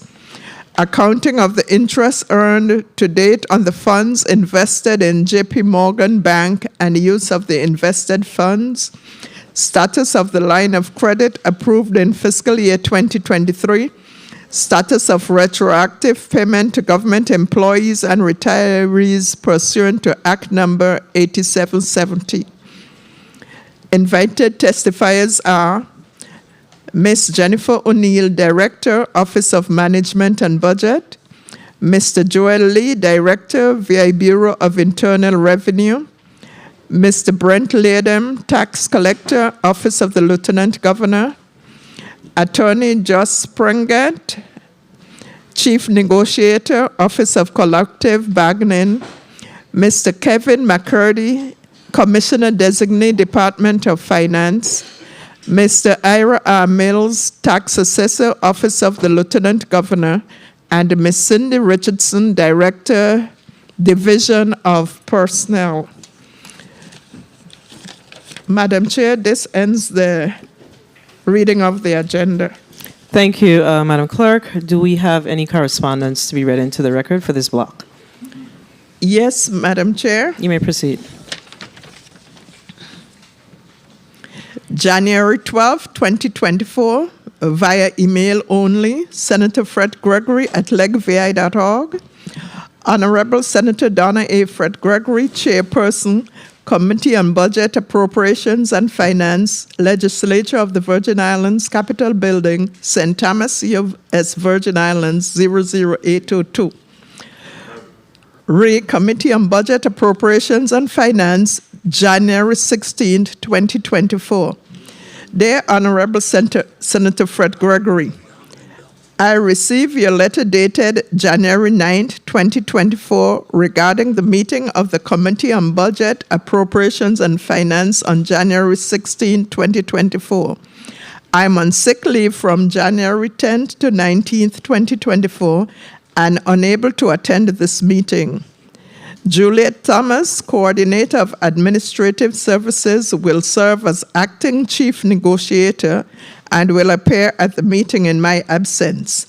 Therefore, please also provide her with any further updates on this meeting by emailing her at julietThomas@ocbvi.gov.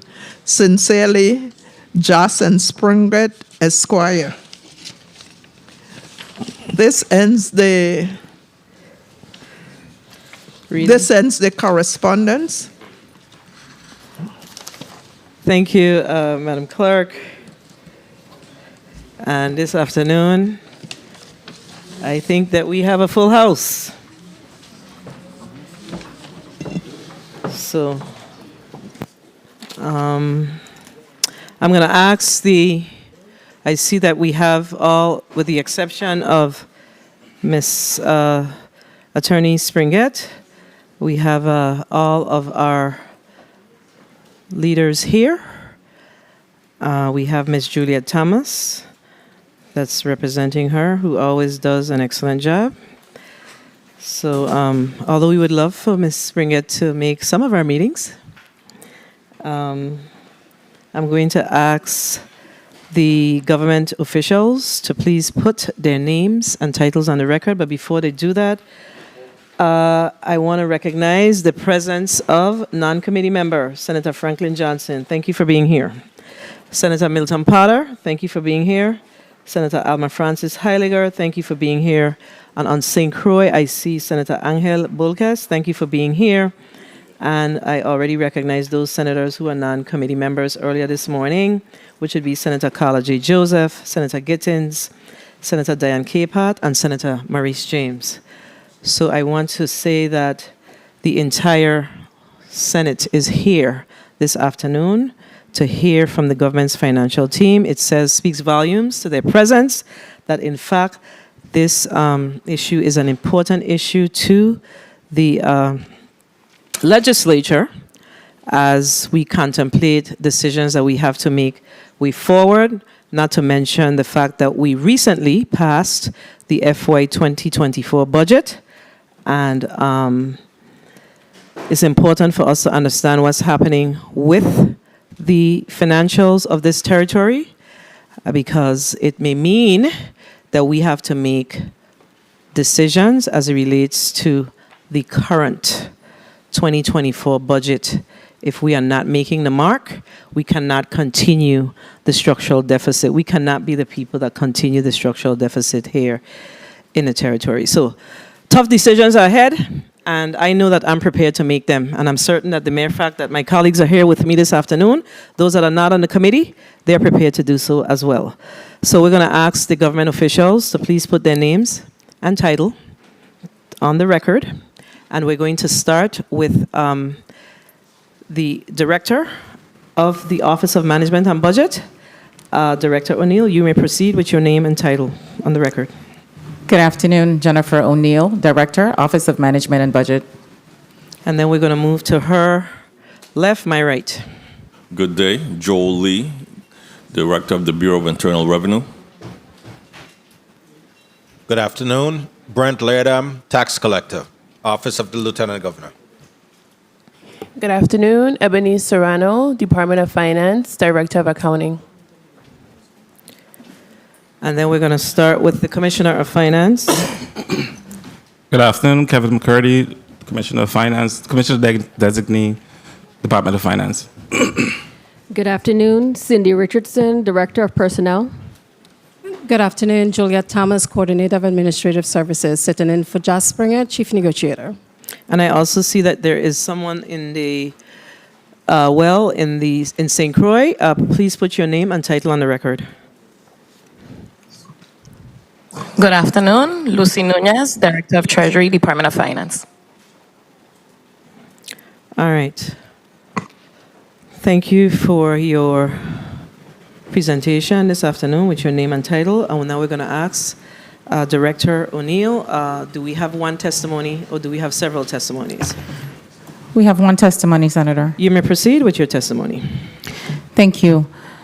Good afternoon, Honorable Donna Fred Gregory, Chairwoman of the Committee on Budget, Appropriations, and Finance, members of the committee, other members of the 35th Legislature, and the viewing and listening audience of the U.S. Virgin Islands.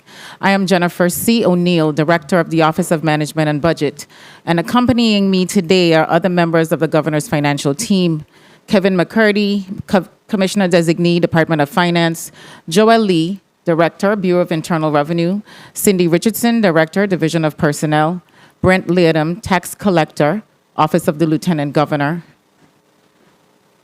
and Juliet Thomas, Coordinator of Administrative Services, Office of Collective Bargaining, on behalf of Chief Negotiator Josh Springett, Esquire. Per your invitation, we appear before this body today to provide an update on the status of the finances of the government of the U.S. Virgin Islands. The GVI's preliminary unaudited revenue collections for fiscal year 2023 was $942.4 million. This included income taxes of $516.7 million, property taxes of $48 million, gross receipts of $207 million, and hotel and other non-hotel taxes of $40.8 million. Additionally, there were transfers of APA funds to the general fund for revenue loss totaling $48 million for a total revenue amount of $990,421,531 when compared to fiscal year 2022 collections of $1,074,012,019. The fiscal year 2023 collections were lower by $83.6 million or 8.4%. These amounts do not include federal reimbursements and instead only represent new monies collected. The total fiscal year 2023 budget appropriation was $1,037,117,327. OMB released allotments in the amount of $1,013,848,645, leaving $23,268,683 unallotted.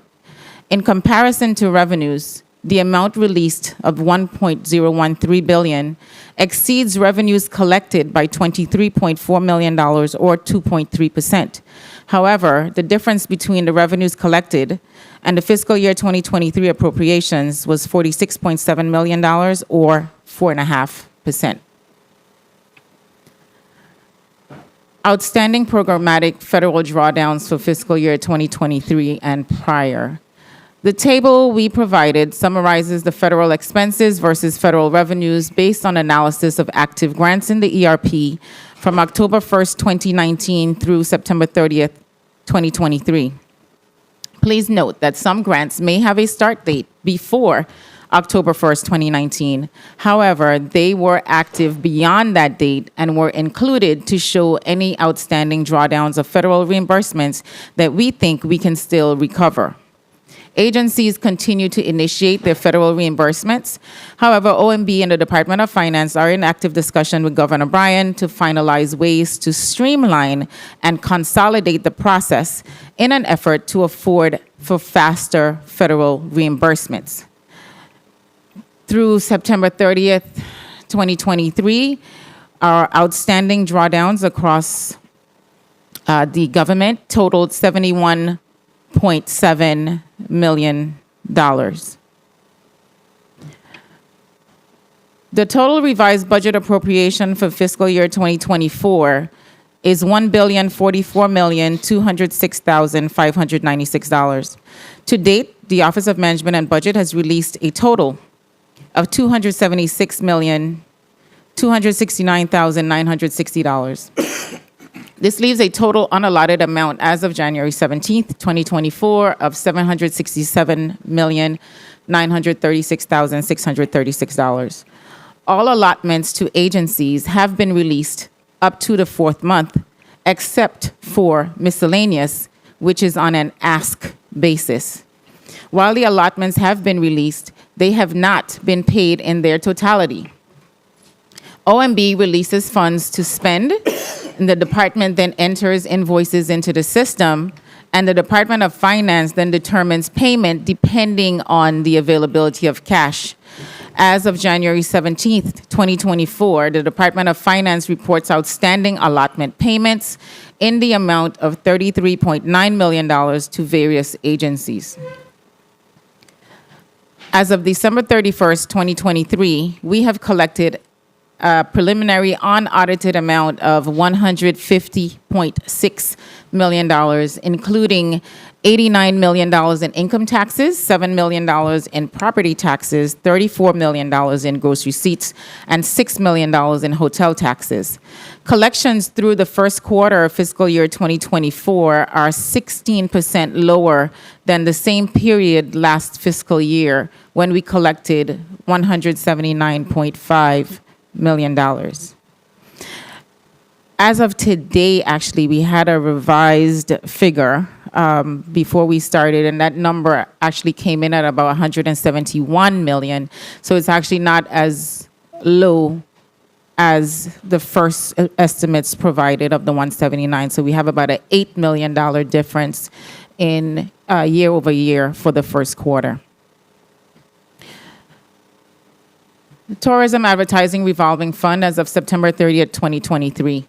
The Department of Finance has provided a fund balance report for the Tourism Advertising Revolving Fund, or the TARF, as of January 12th, 2024, indicating an available for budget amount of $61.9 million.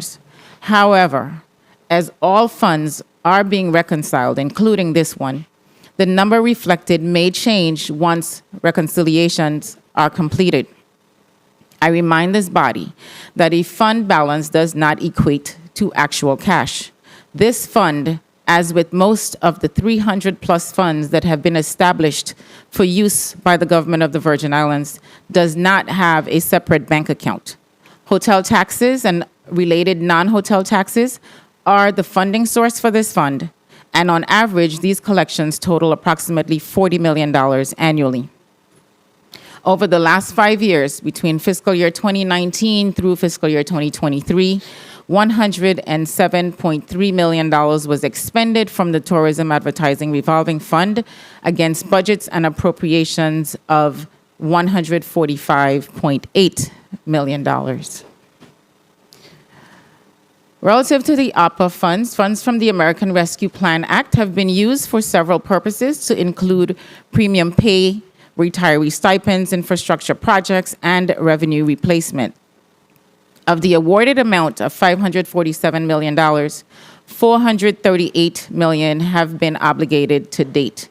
The remaining $108 million is to be used for varying projects, with planned infrastructure projects to include stormwater and wastewater infrastructure maintenance having the largest share of the remaining budget. And that schedule was also provided. Relative to the interest earned on the monies at JP Morgan Bank. Through December 31st, 2023, the interest earned on the Government of the Virgin Islands Money Market Fund at JP Morgan Bank is $8.1 million. $3 million of that amount has been transferred to the general fund and recorded as interest income, and the balance remains in the account compounding interest. As of December 31st, 2023, the balance remaining in the account was $157.5 million.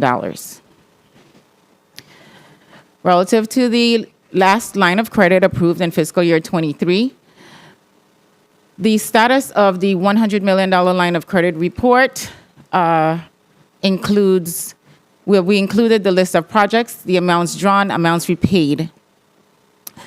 We have a line of credit of $100 million. We have drawn $60.9 million. We've repaid $3.7 million. And the outstanding balance is now at $57.2 million with an available balance that we can draw of $42.7 million. These projects are listed in the schedule that was provided. For retroactive payments, of the $25 million that was appropriated for retroactive payments in fiscal year 2023 per Act 8770, OMB processed the release for the full $25 million. However, only $2.5 million has been paid to date. These payments were made to 972 persons, with 7,951 remaining to be paid. Of the 972 persons paid, 487 persons who were owed less than $2,000 were paid all of their outstanding amounts for a total of $554,267. We recognize that persons are awaiting these payments, and as with all payments by the GVI, the administration is heavily dependent on cash collections. Due to the cyclical nature of our revenue collections, and with this being the low period through March, revenues have not been where we need them to be in order to pay all of our obligations. Nonetheless, the Brian Roach administration is committed to resuming payments within the next few weeks and continues to work with this body to facilitate a revolving line of credit that will aid in the ability to make payments during the lower revenue months of every fiscal year. Relative to the amounts outstanding to the Virgin Islands Water and Power Authority, the chart that was included details the balances owed by governmental, autonomous, and semi-autonomous entities to WAPA as of January 3rd, 2024. The government of the Virgin Islands, through the Single Payer Utility Fund, owes WAPA $3.5 million, with just over $16 million being owed by entities outside of the central government payer process. Of that 16 million, approximately 11 million is owed between the hospital facilities and the Virgin Islands Waste Management Authority. In an effort to ensure that payments are made, the GVI has implemented monthly allotment deductions for Schneider Regional Medical Center, the JFL Hospital, and Waste Management Authority in the amounts of $275,000, $250,000, and $200,000 respectively. It should be noted here, however, that those deductions do not cover the entire monthly utility bill to WAPA, and there are remaining balances every month as the averages are closer to $340,000 per month for each entity. We remain open to further dialogue to ensure that these entities are able to meet and pay their monthly obligations, and will continue to work with this body to effect solutions accordingly. For the record, though, I do want to reiterate that the central government is current on its utility payments to WAPA, with only the current amount due of $3.5 million being outstanding. Madam Chair, I trust that this provides a comprehensive overview of the state of the GVI's finances and concludes our prepared statement. The governor's financial team stands ready to answer any questions this committee may have. Thank you. Thank you for your testimony, Director O'Neill. And again, good afternoon to the members of the financial team and the other supporting staff. Could you reiterate for me again? Because you're making mention to $1.044 billion, but our records show $1.042 billion. Where we have a $2 million difference. This is on the 24 lot. Correct. Budget.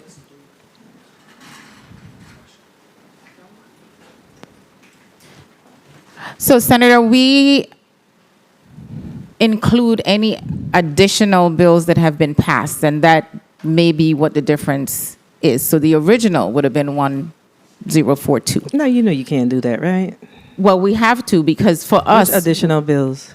any other bills that have been passed between September and now, we have to include. So that number will change. Okay, so you are referencing the bills that we passed in December. Correct, Senator. The governor ain't signed them yet. They are signed. We can get them back. We make adjustments based on the bills as they So are you have approved. give me that number again. 1044 206 596. Okay, so I'm gonna ask Posada to just go ahead and look at those bills that we passed, just to make sure that our numbers are aligning. Okay, we should have that information there. Okay, so that was one concern that definitely jumped out at me. All right, colleagues, we have a full house today, so we're gonna get right into this discussion. We're gonna start out with a 5-minute. You have a point of information, Senator Fonseca. You're recognized for your point of information. Make sure now that we understand that Yes. we have all 15 senators here. So if it's Yes. something that you can wait for your turn, I would prefer that. But proceed now, because I don't want the continuous interruption. Yes, thank may you, proceed. Madam Chair. It's just following up on the line of question you just had on page number 7, right? And I verified this with our post audit. I added it 3 times, but you're showing that you opened that account with 199,999,958. The interest was 8,125,576.70. So that means the balance would have gone to 208,125,535. You had withdrawals of 49,164,942.17. So the balance, according to me, and it was been verified by the post audit, should be 158,965,93. You're showing 157,555,288. That account is short $1,405,304.60. Please explain. Senator, it's You so may proceed. can I? Of course. So, Senator, the statement that is provided is the exact statement that came from J.P. Morgan. If you note, on February 28th and March 31st, there were transactions that were not reinvested and had been transferred from that time to an interest-bearing account at at First Bank. That is not still sitting at J.P. Morgan. The amount at J.P. Morgan is 157.5. Okay, so this is what we gotta do, right? So this should be part of your line of questions. If we need to take a recess to fix this, then that's what we need to do. But perhaps we need to take a recess so we could understand what's happening here, because I asked that we really utilize our time to ask these questions. So, colleagues, would you guys like to take a recess to resolve this? This one, I think that probably that's what we need to do, because we need to be clear on what we have in front of us, because there's a lot of, and before we take that recess, let me just ask you, Director O'Neill, on page 5, page 6, you dropped in the ARPA funds in this report. We need an exhibit. We can't read this document that y'all dropped in here. We need an attachment. We need an attachment. We can't see this. Giving us information like this is not really satisfactory. So if you can have one of the members of your staff send this over to us so we can have it printed and distributed to the senators so they could understand what's dropped into this page 6 of the ARPA funds, we'll really appreciate it. We are unable to read this file. Okay, so colleagues, we're going to take a 2-minute recess so we can understand what the discussion is, so we could be clear on what's happening. The committee stands in recess for 2 minutes.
The committee is back on the record, and I am going to ask Director O'Neill to share with us exactly the difference in the transaction history and why there's a difference. I know that you did allude to it, but we're asking for the information to be a little more transparent so not only us in this room could understand, but those that are listening and viewing with us. Okay, so please share with us what happened with the income dividend cash that's creating the difference in the report. Thank you, Senator. And to be clear, there isn't really a difference. But to Senator Fonseca's question, as I mentioned, when we look at this statement from JP Morgan, on February 28th, there was income dividend cash payment that was transferred, $643,507. And then again on March 31st, there was another income dividend cash payment that was transferred of $761,796. Those two payments total $1.4 million, and they were transferred, as I stated, to an account at First Bank that is just for interest on ARPA-related funds, and that is where that is. Everything else remains at or within the account at JP Morgan. All additional interest was reinvested into the account, except for the $3 million that was transferred on November 30th, which was interest earnings, and transferred to the general fund and recorded as interest income. Okay, so just for clarification, I hear you. So we decided to transfer $1.4 million to the First Bank on February and March of 2023, correct?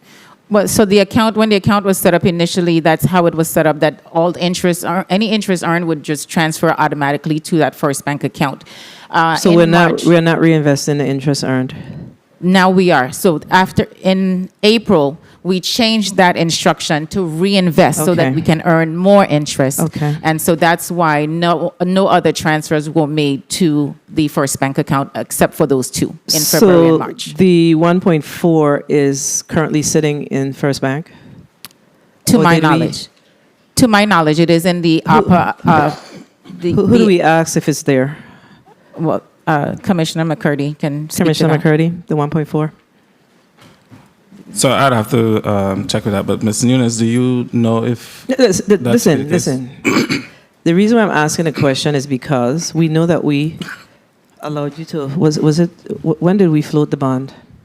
Oh, the line of credit, sorry. When did we do the line of credit? The line of credit was back in, can't even remember. I think it was April. The reason why I ask the question is because we want to ensure that every dollar that you spend, that you're authorized to spend it, right? So we know that we did a line of credit, and we know that you made transactions on the line of credit, correct? Correct. So we suspect, I think one of the things that we said, that's in the legislation, is that does the legislation say that you may utilize interest earned?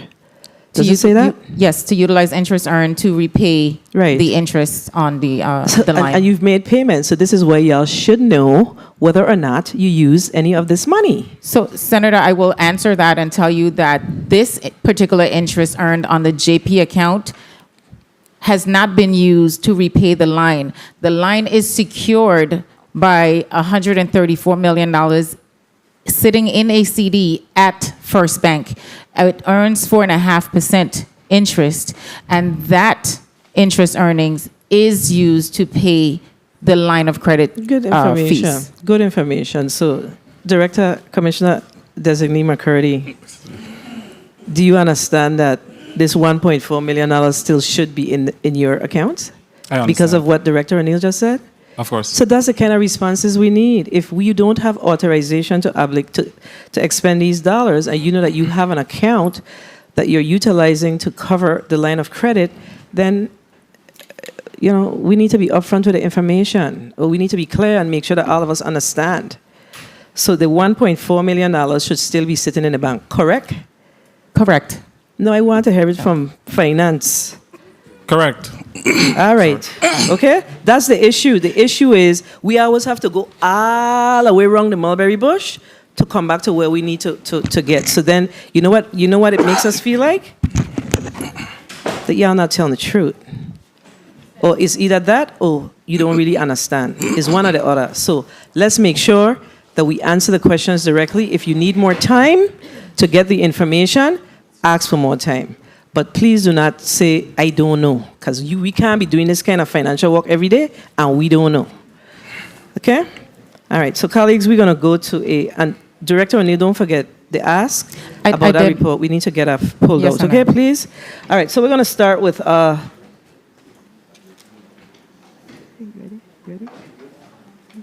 we're going to start with a 5-minute round, colleagues, as I shared earlier.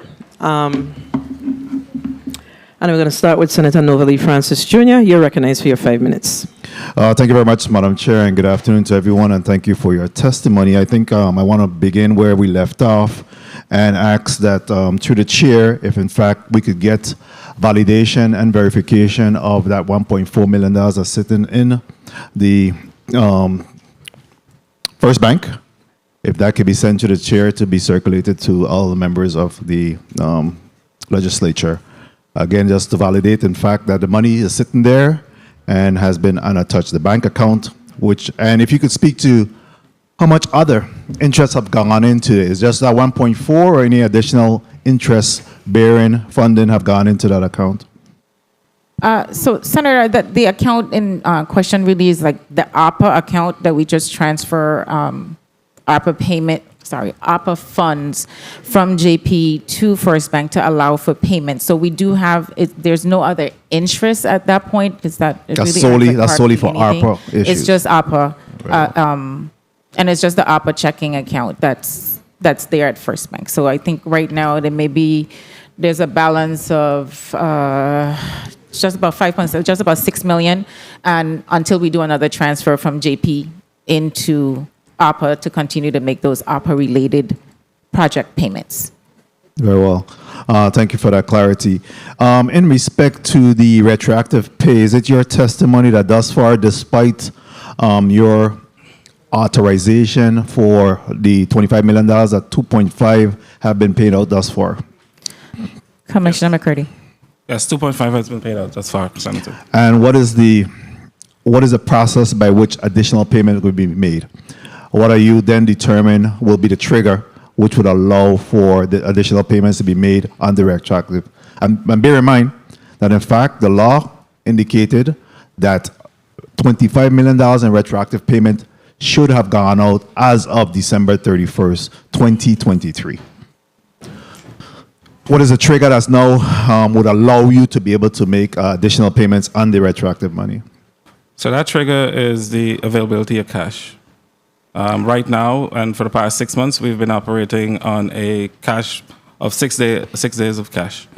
And in terms of that trigger, then what is the priority of the retroactive payment being made? Obviously, payroll and all these other issues will take precedence. So at what priority level would allow for the payment of retroactive payments? So right now we're prioritizing naturally payroll, hospitals, waste management, and other operations, service disruptions. So not that those things are weighted differently or more weighted than the retroactive. All payments are a priority, but as it is right now, we just have to prioritize the hospital payments and payroll. Excuse me. Okay.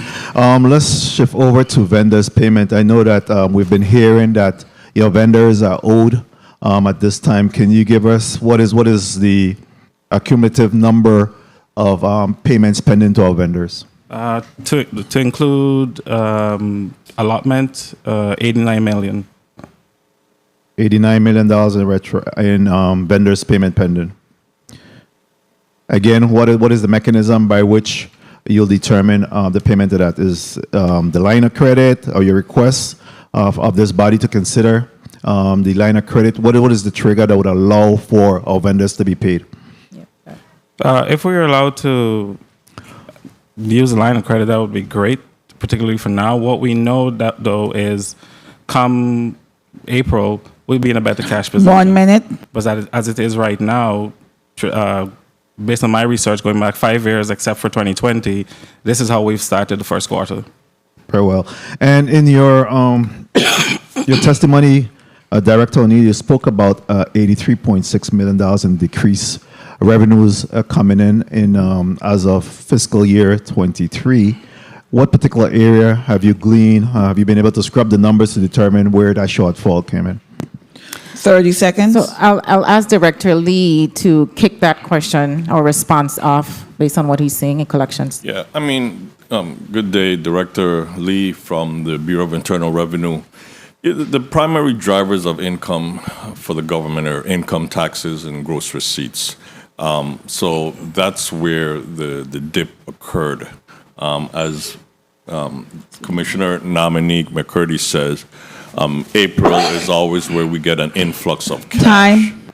So we expect to level off at that point and then have extra to kind of do some major catch up. You know, that's why we're entertaining the credit line, because that will help get us there. And most businesses have a credit line mechanism. So, you know, if we're trying to function like a business, that's something that we need to even out the highs and lows of cash flow in the territory. Very well. Unlike businesses that get constant monies, you know, as a government, our boom is when taxes get filed, particularly income taxes, which really only occur in April and October on extensions. So, and a follow-up to that, what about property taxes? Did we see a shortfall? I think the projection of property tax was in the neighborhood about $56 to $60 million projection for FY23, and I think your number is showing that you came in at $48 million. What did you glean as the difficulty in being able to make up that difference based on your projection? Good day, Senator. Good day, Senator. Brent Laird, I'm tax collector, Office of the Lieutenant Governor.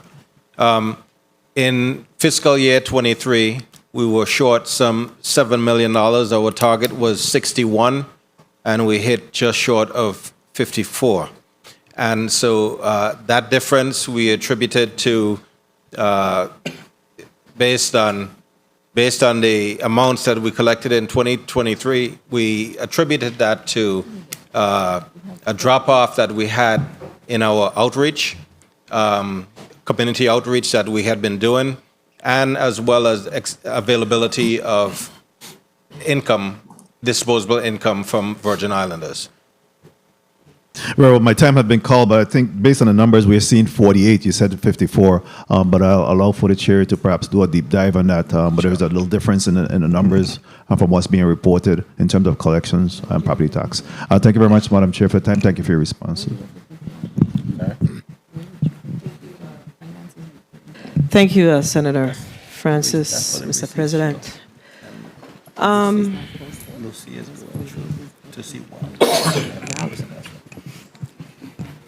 A couple of things, and they're all germane to the previous speaker. One, the response associated with the retroactive. So,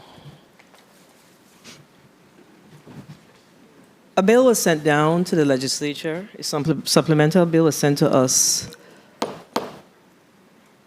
the close of fiscal year 2023 to pay out retro to the tune of $25 million. And I was concerned, based on the numbers, that we would not be able to make the $25 million based on the numbers that we saw, particularly on the internal revenue side as far as collections, and then the report from the Department of Finance. I immediately reached out to the Office of Management and Budget and said, look, we want to do this, However, we don't see the revenues that will allow us to do this. I received correspondence that I've shared with every single member of this legislature, because it would be irresponsible of this institution to pass legislation to pay $25 million in retro when we are responsible for also tracking the revenues. I received correspondence and it reads, "Good evening, Senator Donna Fred Gregory. Pursuant to our conversation, this email as confirmation that $25 million in revenues lost from ARPA SLFR funds will be transferred to the general fund to ensure the supplemental budget requests for $25 million to pay retroactive wages for GVI current and former employee is fully funded."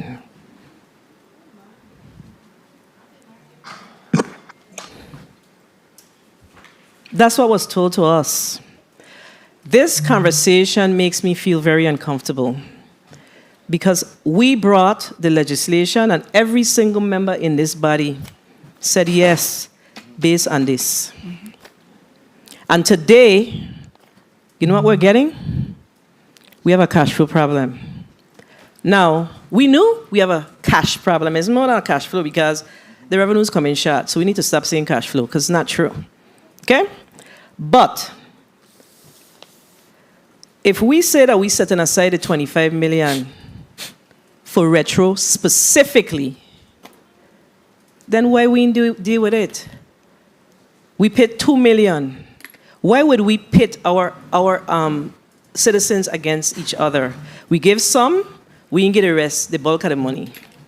And we made a good faith pledge when we sign off on this legislation to say yes, we were given the comfort level that this money would be made available. Now we're hearing a different sound. This is wrong. We have to trust the process. Back to the question that the senator asked about the property taxes. We were assured that we would see. We asked that question over and over, and I sit in this chair and I ask it, that there were things that were being done in the office of the tax collector and the tax assessor that would ensure that we would see, I think, $56 to $61 million. We built a budget on that. And we are now seeing, wait, it is 48 million, 50 million? This is a very difficult time for me because we did not spend a little bit of time working at doing this work. So, and the response was, we dialed back or whatever it is on our efforts, our efforts with regards to the property tax collections. But we still full speed down the road spending money. We recognize, and I say we because all of us in this thing together, okay? But we recognized that our appropriations were $1,037,000, and we released $1,013,000, leaving $23 million on the table because we didn't see the revenues, right? But we still are seeing that our appropriations exceed our revenues by $47 million, right? But we allocated $23 million more than what came in. So we use ARPA money to backfill, correct, Director O'Neill? Correct, Senator. So we use 48. How much money we use to backfill? So within the fiscal year, because we do it on a calendar year for the calculations, I use $48 million in fiscal year 2023.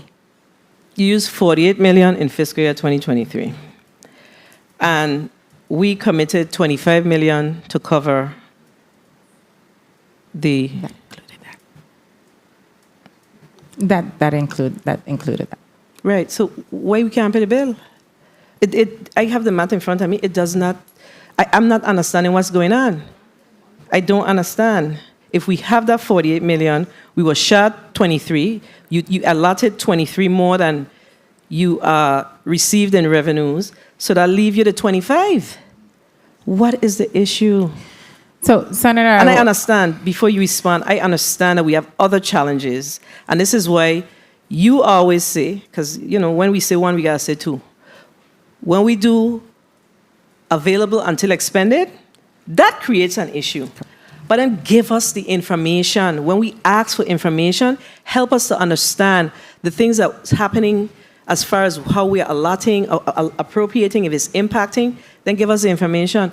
The question that I have to beg right now is, of the amount that you paid out in fiscal year 2023, not allotted, how much of that money was money that carried over from the previous years that's available until expended? These are the questions that we have to ask, because this is where we continue to have this structural deficit moving. At some point, we have to bring an end to this. Correct. You may respond.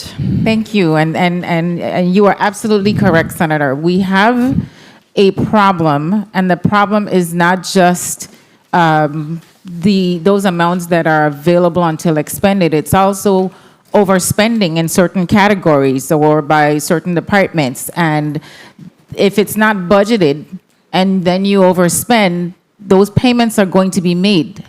Case in point, if you have overtime, the overtime is paid. There's nothing that stops the overtime. So that cash that you thought you would have to be able to pay other actual bills is gone to pay overtime. Overtime is a major problem for the government. It has been a major problem for the government forever and a day. And you make adjustments. We look at what the historical has been. You make adjustments to departments' budgets. You work with them and talk to them about reducing, and then something happens, and there's large amounts of overtime to be paid. It has to be paid from somewhere. So every year we're running short because departments are overspending. There's a lot of overspending, and it's already gone. Okay. So then it forces us to do other things. I have to go to the next senator. Senator Gittins isn't here, but Senator Gittins always says that we don't necessarily have a cash problem. We have a management problem, and he's right. We have a management problem, and we just having this circular. Senator Francis Heidegger, you're recognized for your point of information, and then we're going to go to the next senator. That is Senator Blayden. Good afternoon once again, Senator Francis Heidegger. While my colleague was sharing her thoughts, I need to get a direct answer from you. As it relates to the $25 million in regards to that letter, where it said that the money shall be paid, that's why we as a body went ahead and appropriated it. Will that be done? Because that's very important for me. Because if we as a body made a decision based on information that was provided by the executive branch, this $25 million conversation in my head don't exist, because it's already supposed to be covered with ARPA funds. So I need a direct answer from you. Since she made sure, brought up the letter that was sent to us, will that monies be paid? Thank you. The $25 million was transferred to Bank One.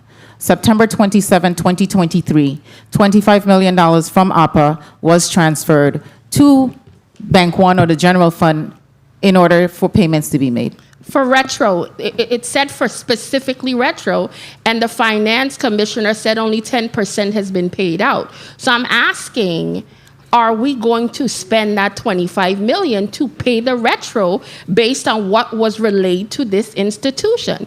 You telling me you just transferred it for payments don't mean anything to me. It's supposed to be paid for retro. That's what I need clarity on. Thank you. I'm not sure what other clarity you need at this point. The $25 million, as referenced in that letter, was transferred from ARPA to Bank One, to the Department of Finance, in order to effectuate the payment. That is my response. The payment of retro, or just payments in general? Okay, Senator. But she keeps saying one thing and not... But you're absolutely right, Senator Francis Heidegger. And what happened is they use the money for other things. Exactly. And I just need to say it. Don't say you didn't understand what the senator asking. Do you have, how much money left to pay? How much money it is you pay out? 2 million? 2.5. You pay out 2.5. So now you have how much to pay? 23.5, right? Where is it? 22.5. Where is? Yeah, to the senator's question and to the response that was received by the OMB director, the question is, okay, it was transferred, and it was transferred for that particular purpose. So who talking to who? Because clearly ain't got no conversation going on. That's why the money gets spent, and you spend the money, process your transactions, not realizing that portions of this money should have been left back to cover this retro commitment that we made here based on information that was provided by you. And I want to move on with the meeting. But we got to get to the bottom of that. Mm-hmm. It is our intention to pay the remainder of once we have cash. The 25 million that was transferred, as you rightfully stated, Senator, was used for other purposes. We had to make payroll. The decision was made whether we're going to fund payroll, $22 million each payroll, or pay the hospitals, or pay BOC for consent decree related issues. You know, y'all are saying this thing with such power, right? With such conviction and power. The issue that I have with it is I don't have no problem with you taking care of what you have to take care of. However, you came before this institution and pledged, and this is where we made the decision we made. So you can't have that level of conviction when you came here and said this is what you're going to do. That is the piece that is very concerning. I'm going to go to the next senator, Senator Blyden, because it's just going to be a circular discussion. We just need to know next time. But you see what will happen is we have what we do as legislators. We lean into the emotions because they say they got the money. We say no to the bill. Then we all know what's going to happen, right? We all know it's a whole bunch of, they said they had the money. The senators still voted down. You know, you can't win for losing in this thing. Senator Blyden, you recognize for you 5 minutes. Thank you, Madam Chair, and good afternoon again to my colleagues. Good afternoon, testifiers, the governor's financial team, and thank you, Director O'Neill, for your testimony. This is 2024, right? And honestly, moving forward, we just need to be straight up and direct in terms of responses and in terms of sharing information because we're on the same team here. But we really need to do what needs to be done for our people. And my colleagues are correct in respect to the $25 million upper fund for retro. That's the only reason why basically all of us said, yes, let's go ahead with it, because it was documented, but nonetheless, we move on. I know in respect to the testimony, Director O'Neill, you spoke to a $83.6 million shortfall in 23 collections, right? And I know there have been, in terms of the line of credit that's being asked, but at the same time, with the responses, it's going to be kind of hard for us to move forward unless we really understand what the numbers are, you know, and where we at. It would have been nice to have the Bureau of Economic Research here to basically give us some insight in terms of what they see in terms of our economy, whether it's contracting rapidly or whether we need to collect more revenues more rapidly, etc. That would help also. But let me ask you in respect to your testimony on page 3. You stated in respect to our ways of streamlining and consolidating the processes in order to afford faster federal reimbursements, because I see here on the chart on page 3, there's approximately $72 million outstanding drawdown, right? And that plays also an important role. And of course, with finance, you guys have been talking about reconciliation. And that also plays a critical role, because based on what's said in this testimony and the numbers, it's apparent that we have a lot of cash out there that we are not collecting for whatever reason. And Director Lease basically stated that taxes and gross receipts is a great indicator of exactly, economic driver, correct? That's what you stated, correct? Yes, sir. So my question is, because to me that's the elephant in the room, in that respect, what the plan basically in respect to seeing how we can collect those funds to assist in the cash flow issue that we have here facing us at this moment? Are there any plans moving forward? So, Senator, we're talking to the governor on a number of initiatives. One, to consolidate all of the cashiers, in particular, to have them report to the Department of Finance so that we can ensure as monies are received, they are deposited and posted immediately. That should help.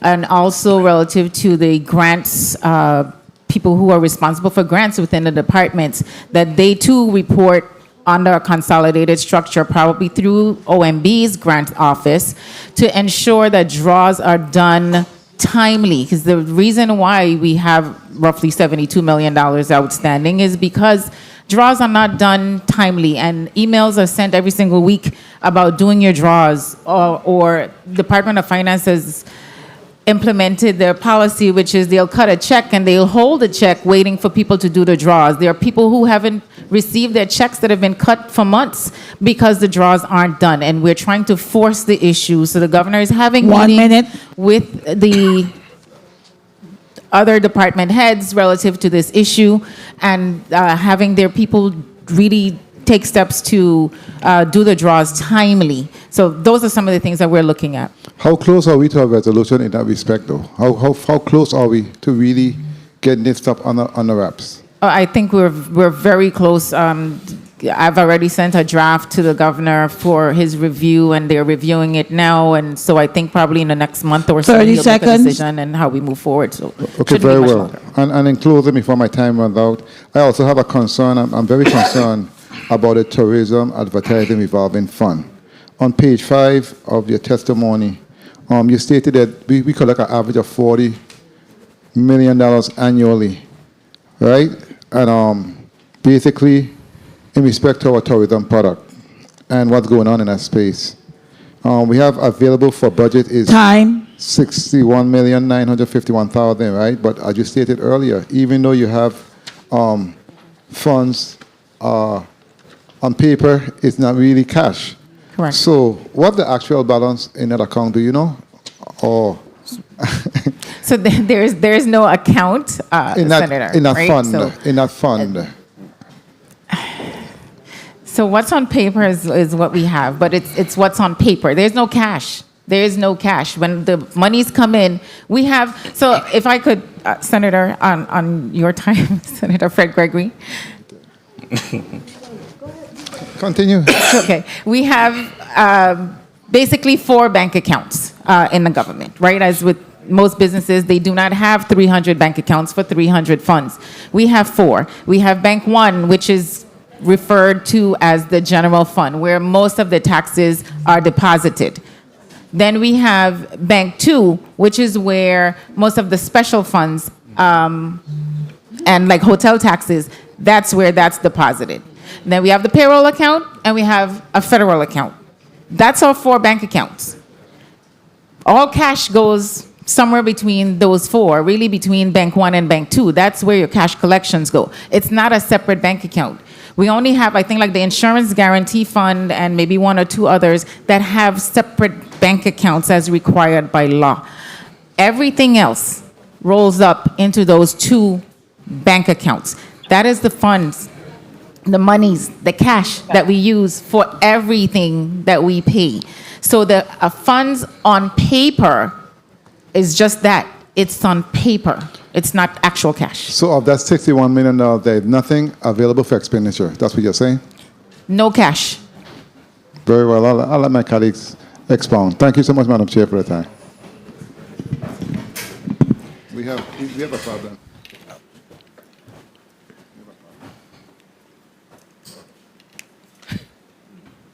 Director O'Neill,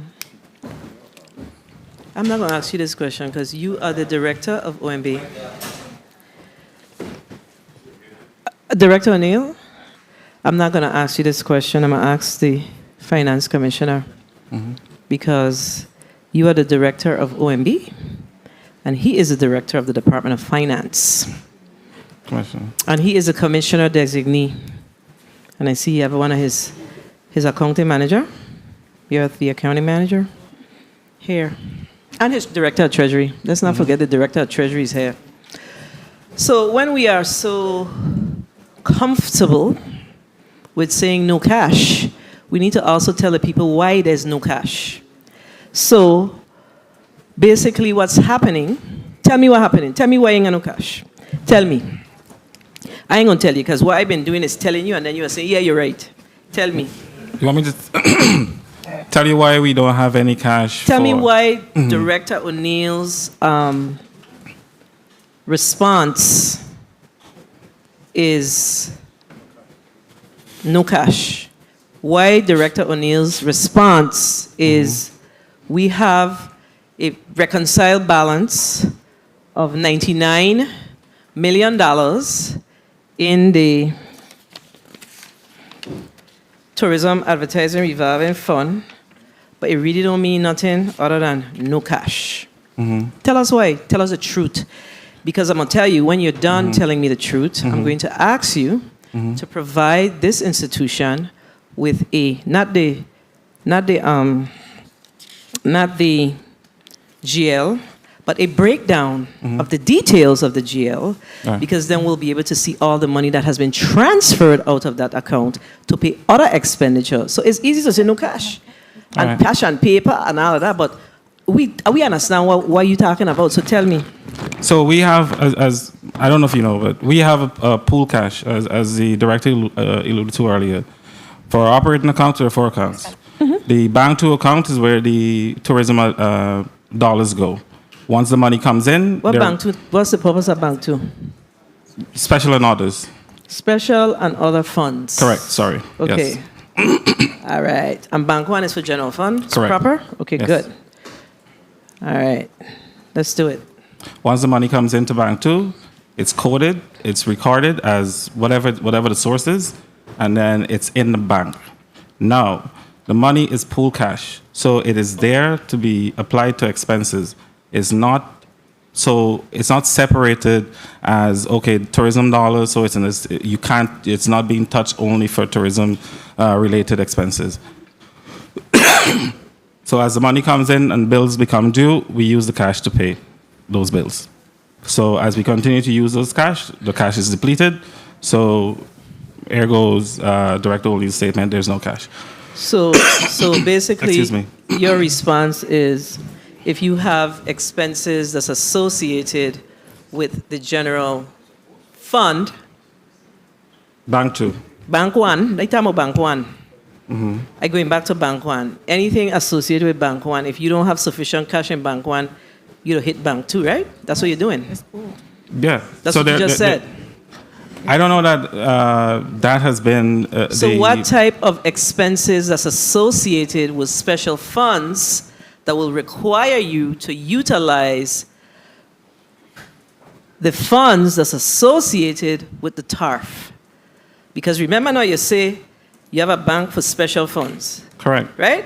So what types of transactions that are not TARF related that sits in the special fund that you will have to utilize to pay other special fund related expenses, i.e. what? What I will do is ask Mr. Serrano if you can provide some clarity on that, because I want you to get a complete answer and not one from somebody who's been there for 6 months. No problem. I'll ask Mr. Serrano. Put your name on the record when you respond, okay? Good day, Senator. Ebony Serrano, Director of Accounting, Department of Finance.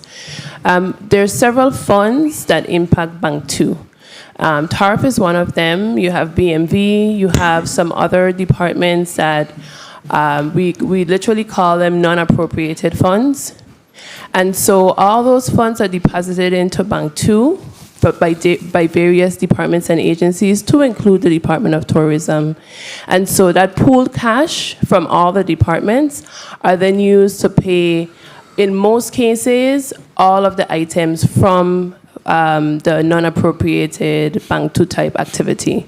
We really work hard not to transfer funds from different bank accounts unless there's a dire need, and that's usually just for payroll, which we have to make sure that we replenish back the appropriate bank at the appropriate time once cash is available.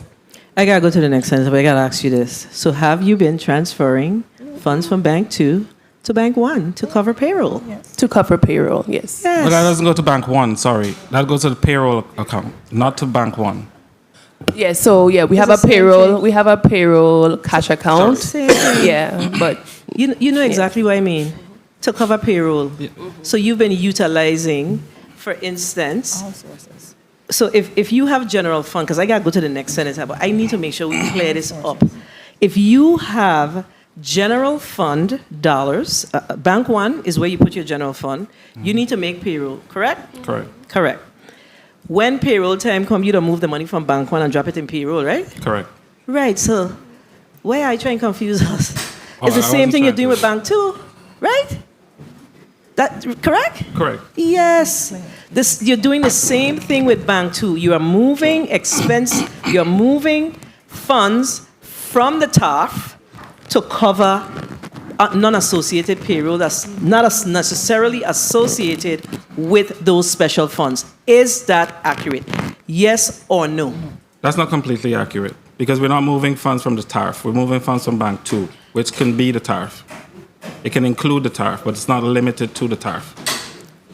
So I just want it to be clear. Let me ask you a question.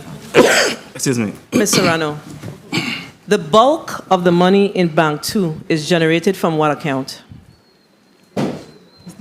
The TARF. Thank you, sir. Thank you, ma'am. Please do not play those games with me, because I clearly understand what's happening here. The majority of the bulk of the money comes from that money that comes from our hotel tax that sits in a bank, in a special fund. Those little money that you're referring to from DMV and them different thing, that can't carry no payroll for we. Not at all. Right. But I want to be clear. I want to be very clear. You're very clear. Okay. You're very clear. You're very clear that that's the reason why our director is saying what she's saying. And she's she's accurate rather. I don't know if it's appropriate, but she's accurate in what she's saying as it relates to why you're seeing a reconciled document that says $61 million. However, there is no cash because we've been utilizing the cash to cover other expenses. That's what we're doing. Bottom line, whether it's Bank 2, Bank 10, it is what it is. So just say what it is that people need to know. We are not the only people that need to know. The people here in the territory needs to also understand. Senator James, Maurice James, you're recognized for your 5 minutes. Thank you, Madam Chair. And of course, I'm over here with my colleagues trying to understand the four accounts. But I do want to say that, we tend to equate government with business, but it's really, we should equate it with family budgets, where we move money around. In a family, if you have four accounts and one can't pay, you go to the next. That's what's happening, right? But I want to focus on the retroactive, because I understood when I read the paragraph that even though the $25 million had gone into Bank 1, there's a sentence there that clearly says, we recognize that persons are awaiting these payments, and as with all payments by the GVI, the administration is heavily dependent on cash collections. So it was clear to me that the $25 million was no longer available because you now were relying on cash collections. So I want to explore that a little bit, because the government of the VA is no different from other states that have seasonal fluctuations, right? That's what's happening here. And so when I looked at the paragraph with retroactive specifically, because I think we can't break the promise to the people. Are you advocating that the last sentence, Director O'Neill, says that you want to facilitate a revolving line of credit that will aid in the ability to make payments during the lower revenue months of every fiscal year? Are you then advocating something like a working cash fund? I'm trying to figure out, is that what it is? And what? Yeah, go ahead and answer, because I'm trying to figure out, how do we get these people this $25 million in retroactive? Yes, Senator. What we're advocating for, and the governor has requested, is a revolving line of credit, or access to a revolving line of credit that you would use the government would have ability to access in the 6 months where the revenues are lower. By the time we get to April, when the revenues kick into high gear, at that point we can repay the line and bring it back to zero. And then when it comes back again, like October, November, when it starts to slow down again, you have access to a line of credit. This is something that most states and other jurisdictions have as well, just to allow for flexibility during those down cycles, because every jurisdiction has a down cycle. So in order to continue to make payments, we need access to cash. We haven't had to do that in the last few years because we've been flush for the most part with a lot of cash. Now we're beginning to right size and go back to what it used to be. And even though it may seem bad now, it's actually better than many years ago when we had to do the 8% cut, et cetera, et cetera. We're not at that point. Well, let me follow up on that, because I'm glad you said that. And yeah, I've seen. Yeah, you're correct. I've seen where other jurisdictions have the working cash fund, right. But it's paid back within the same fiscal year. That's the thing about it. So the governor was expressing a lot of optimism about that. 1 minute. That revenue collections will align with projections in the next month or two. Now I'm a little concerned that what leads you, I guess that would be maybe the IRB, I don't know. What leads you to believe that the revenues collections, what's happening in our community now or in the next few months that would cause us to have more money? 30 seconds. Good day. Once again, Director Lee from the Bureau of Internal Revenue.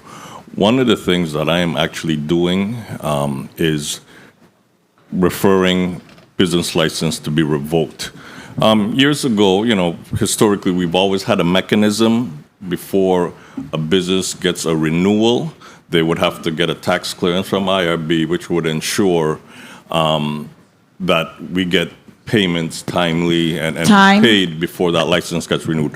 So what I'm doing now, since that law is no longer in place, I am now making a referral. We've given enough time to the community to get used to not having to deal with that mechanism, which slows down the licensing process, which was the reason why it was revoked. And I totally understand. But now I've already started sending names down to the LCA, so they're going to start issuing 30-day hearing notices, and that's where I'm. Let me interrupt, Madam Chair. I need to follow up on this, because I don't see the connection between that and the projections that you're telling me I'm going to see in the next 2 months. Because if you pull the business license and the business doesn't operate anymore, then there's no money, there are no taxes. So how do I know that your projections, right now I'm not comfortable knowing that your projections are accurate for the next 2 months. So if this legislature creates a working cash fund that in fact you're going to pay, you'll be able to pay back within the fiscal year, which ends September. You understand what I'm saying? Yes. Well, Thank you, Madam Chair. Having a business license is key for every business who is in it for making a profit. We want to make sure, because this mechanism has always been in place for years. Once again, it was changed, and that's fine. But now, what we're finding is a lot of businesses aren't concerned about getting tax current simply because they can now just go to DLCA, renew, and keep moving, regardless if they have an outstanding balance or not. So this is to encourage compliance, which they're supposed to do anyway as part of getting a business license.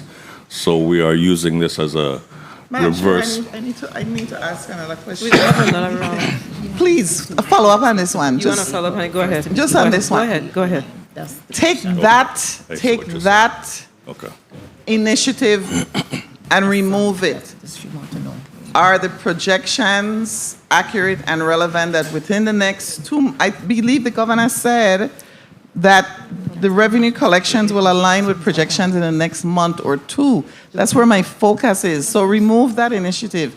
Is that true? Is that going to be the case? Because Yes. Okay, thank you.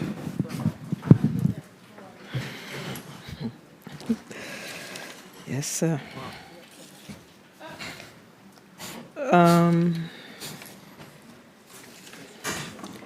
I actually lost my way, and that's not a good thing.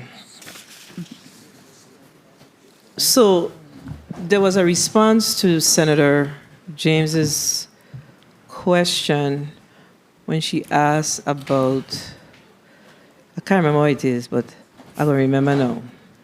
So she asked about the line of credit, and Director Renil, you said, and I agree with you, we have months where, we have slow months, right? Right. This is a challenge. While we have slow months, we've had slow months forever, right? But now it's coming home to roost again because you actually have been utilizing, as I sit here like wait, based on these responses, you've been utilizing bank.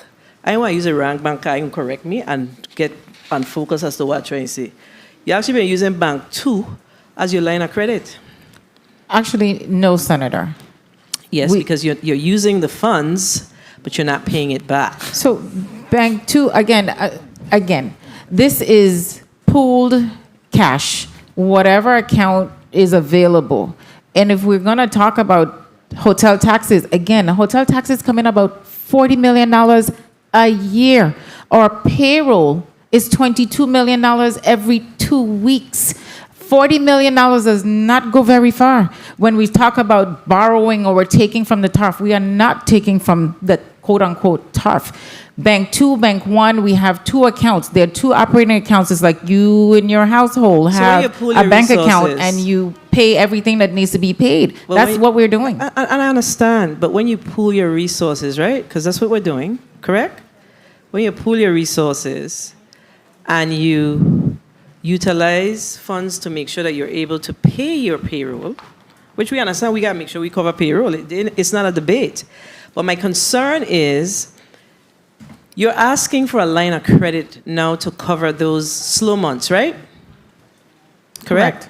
So, and you are committed to utilizing the revenues. You're committing, you're saying this, but we ain't sure because remember what happened with the 25 million. So you're saying that the funds that you are going to generate as things pick up, you will utilize those funds to cover the line of credit for that period where it was slow. Correct. But how do we ever get back to making up the delta in our special funds and get back to some semblance of order? I mean, I know that these accounts need to be reconciled, etc. The bank, the one thing you keep referencing is reconciliation of the accounts. But we also need to reconcile our banks. We are engaged in that process, Senator. So is it your testimony that we have not reconciled our banks the way they should be reconciled so we could be clear on what is truly happening within our banks? Mr. Designee. Yeah, Commissioner McCurdy can respond. So I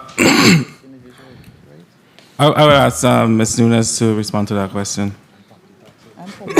Excuse me. Director of Treasury.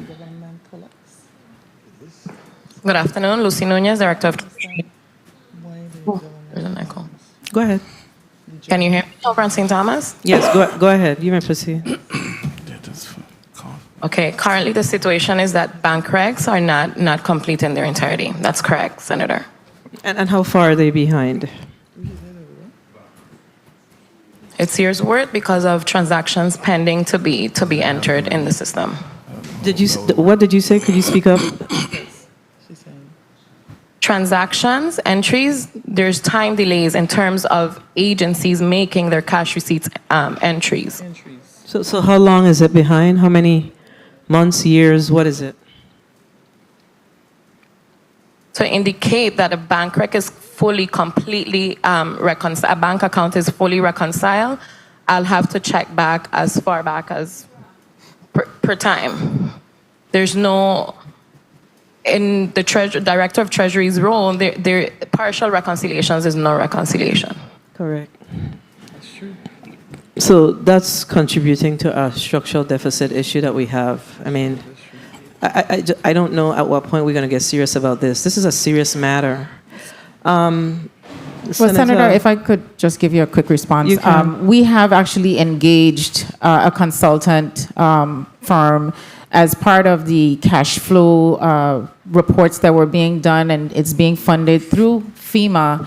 The EY engagement was expanded, Ernst & Young, to include reconciliation. So that is ongoing, and because we recognize that we cannot do it by ourselves and it's so far behind, EY's scope was expanded, and it's being paid for through those FEMA dollars to assist us with finalizing the bank reconciliations, and then that would lead into the fund reconciliations. But it is something that we started last year, and we continue to move forward with trying to just get to a bottom line. I'm going to go to the next senator because based on what we're hearing, I don't know what the light is. Senator Carrion, you're recognized for your 5 minutes.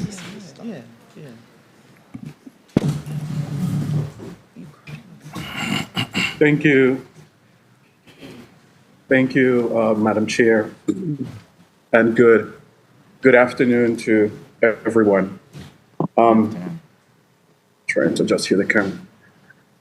Clearly, we are in trouble. We are in trouble, and we definitely need to get a hang of what's happening. And like you mentioned, Madam Chair, part of the problem really is a management issue. And, hearing OMB director, she was saying that there was a point in time where we had additional money. And I think part of the issue was that we thought we were going to continue, and we were continue operating as if we had all this cash on hand. And now we're at this situation. Regard to the ARPA transfer that was made because of the revenue loss for FY23, is it correct to say then the $48 million is incorrect because part of the $22.5 million was used from the $25 million that was supposed to be for the retroactive was used to cover for revenue loss? So if I add that to the 48 million, we're talking about 70.5 million that was actually used from the ARPA fund for revenue loss. Is that correct? Senator, I'm trying to understand because you're coming in very faint, but what was transferred is $48 million. Yes, 25 was transferred at the end, which is included in the 48 for the retro pay. But again, things came up, and yes, it's been spent. But $48 million is what was transferred within fiscal year 2023 for revenue losses.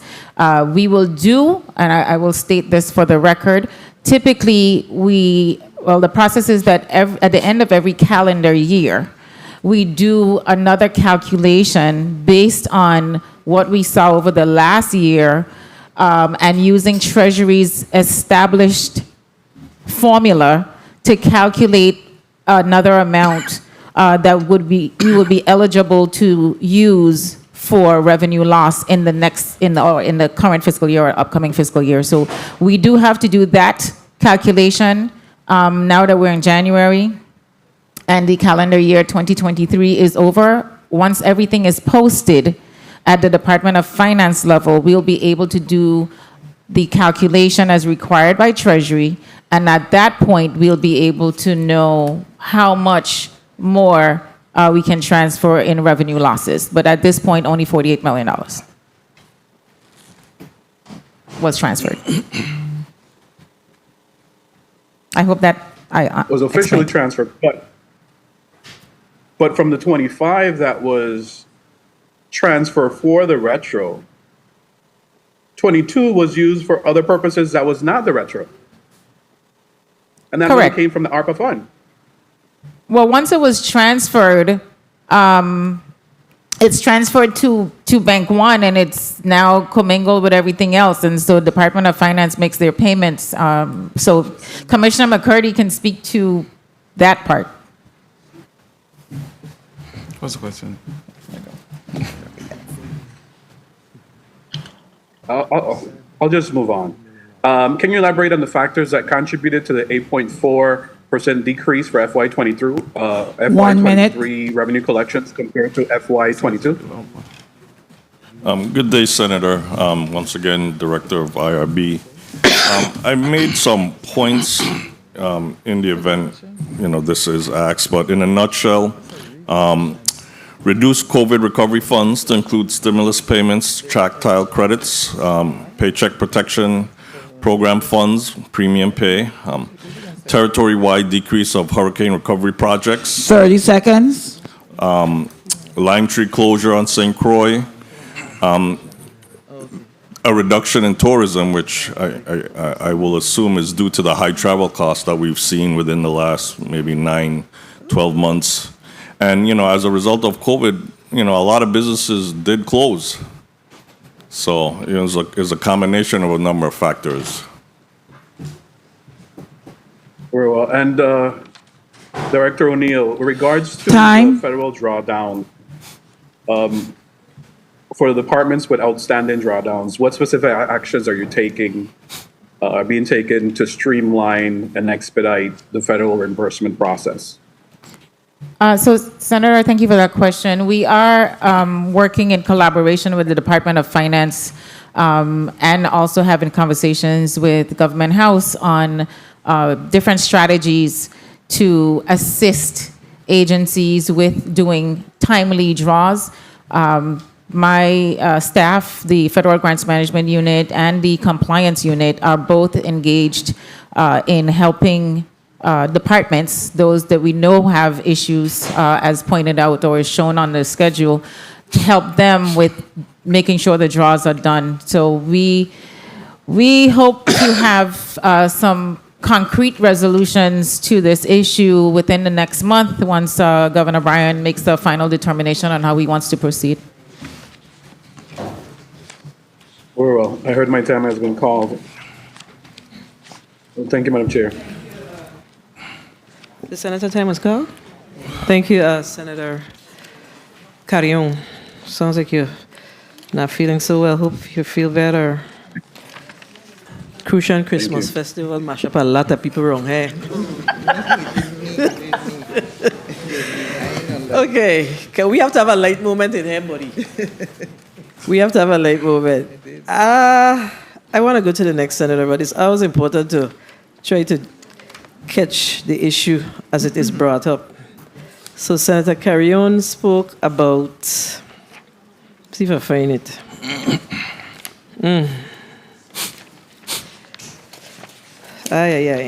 He spoke about the drawdowns, correct? And I just need clarification around the draws. So in the testimony on page 3, we're seeing outstanding draws. But for clarification, Director O'Neill, or actually this is a finance question, Finance needs to be answering these questions. These type of thing here, this is unprecedented for me. Finance needs to be answering these questions. So, you are seeing the budget, the sum of the budget, at $1.4 billion, right? And we're seeing the actual expenditures of $1.2 billion. And we're seeing the drawdowns of a billion. Somewhere around, give or take, right? And then you have the court meanwhile, Supreme Court, the judicial branch, Judicial branch. The Bureau of Corrections, Vitima, Fire, I'm calling them out. BIT, VIEO is the Vigilance Office of Energy, OTAG, Elections, BIR, VIDOL, Department of Finance, VIDE, VIPD, DPW, Human Services, DPNR, VI Department of Agriculture, and Department of Sports, Parks, and Recreation. Are these associated with disaster-related draws? Where is this? What draws these is? No, Senator, they are regular grants, not disaster grants. And I asked that question because if it was disaster-related, I would move on. But you telling me, Director McCarty, that you have Department of Finance and you got 826 outstanding draws? $1,000 of regular grants? Like, what are we dealing with here? I am having a real hard time with this discussion. Look, is this $71 million tied to payroll? So, Senator, can I have Mr. Weber? Of course. He's a Mr. Weber, person. you can, please, Mr. Sergeant at Arms, please bring Mr. Weber into the well. That's fine. Thank you.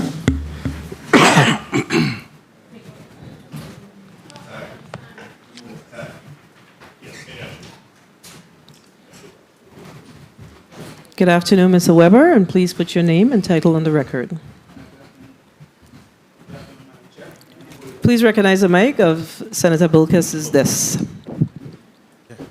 Good afternoon. Touch it to see if it... Okay, go ahead. Good afternoon, Madam Chair. All right. Yeah. Go ahead. Okay.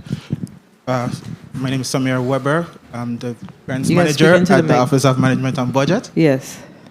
So these outstanding drawdowns are a combination of both payroll and payments made. Okay. I'm glad that you said that. So one of the things that we're going to ask you is to provide us with the breakdown of the difference between payments made and the regular operating expenses. Do we still have a clearance pattern, a clearance agreement in the government with our federal funds, like 3 days clearance, whatever that used to be back in the day? Do we still have that, Ms. Director Serrano? Yes or no? Oh, I missed the question. Can you repeat that? Clearance, like there's a agreement that you sign with. I'll have to defer that to Treasury team. They Treasury. deal with the CMI. You know what I'm agreement. talking about, though, Yes. right? Do we still have the agreement? It used to be We 3 do. days or something. Sorry? The CMI agreement, the last date we have is 2019 posted.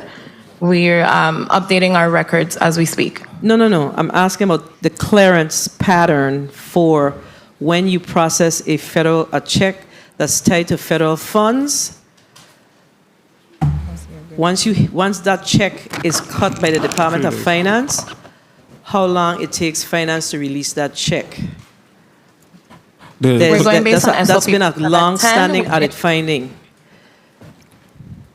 The clearance pattern should be 3 days, no? It's 3 days. Okay, since we know, I'm going to tell her it's 3 days, right? So here it is. I'm going to ask the Department of Finance this question. I understand the issue with payroll, but why are we issuing checks for goods and services if these departments ain't draw down the money? Why? So, part of the process is we need to show, Ms. Eunice, you wanted to comment I'm on that? sorry. No, you can go ahead. So just for the record, Senator, can you please, because the commissioner was answering and I was going to answer that question. You can go ahead. Just for clarity. Well, Why are we releasing? Well, we cannot, the agency who's making the request cannot initiate any drawdowns unless they have the payment support. So they would need EFT information as well as any check information to be able to initiate the draws. Okay. That's a good response. So then that creates even further confusion with what's presented to us today. Yeah. So tell me, Mr. What's your name? Excuse me. Samir Weber. Mr. Weber.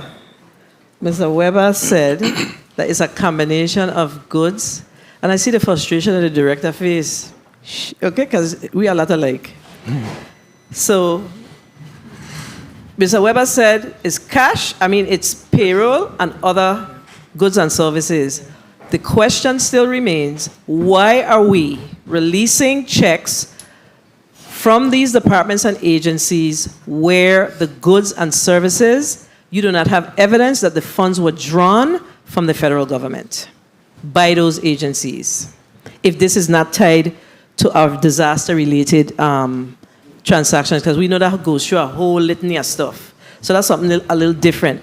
But if this is our regular grants that we receive, that's a little issue. That's a big problem. So who responsible for releasing these checks? That'll be a treasury function, The but Treasury I don't know Division. that we are releasing checks Disbursement without. team and a treasury division.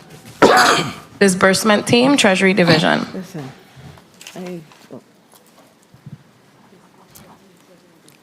So direct designee McCurdy, you realize you got a problem, right?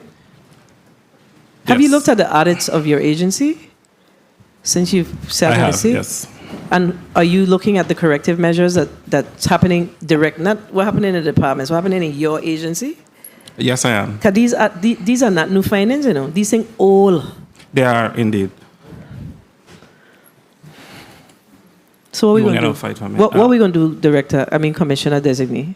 So part of what, and we've started, we've begun that effort. Part of what we, for these draws, as the Director Treasury explained, we have to show proof of payment. But what we have been doing that we cannot continue to do is there are EFT payments that because the draws are not timely, we've been pausing. So we need to work better with our agencies to make sure that those draws are done. Director O'Neill and I have started, as she mentioned before, started conversations with the governor to make sure that we can centralize that effort. But as it is right now, it's just a matter of us getting the work done. Time for talking, I think, is long gone. So because folks are not drawing down their money, $71.67 million is sitting in the federal government on our regular grants. Now I know, like OTAG is a little different because they have this long process, right? But the rest of them, I think DPNR had another challenge. But there's no excuse for the rest of these. And we working on it. We working on the same thing forever. And then you come before the legislature and ask for a line of credit when your team isn't doing their job. You put us in a bad position. You're asking for a $50 million line of credit. If we were to get this money drawn down tomorrow, we need the money. People need to get to work. Senator James, you're recognized for your 5 minutes. Senator Javon James, Sr. Thank you, Madam Chair, for the time. Greetings, testifiers. My question to Director O'Neill. We all know that waste management has been a dark cloud over our head as it pertains to the outstanding payment to vendors. My question to you was, when was the last time funds were released by this government to pay our vendors, and to which companies?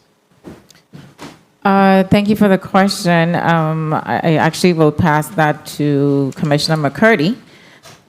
When was the last time funds were? transfers were made to waste management. When was the last time funds were released by this government to pay our vendors and to which companies regarding to the outstanding vendors for waste management?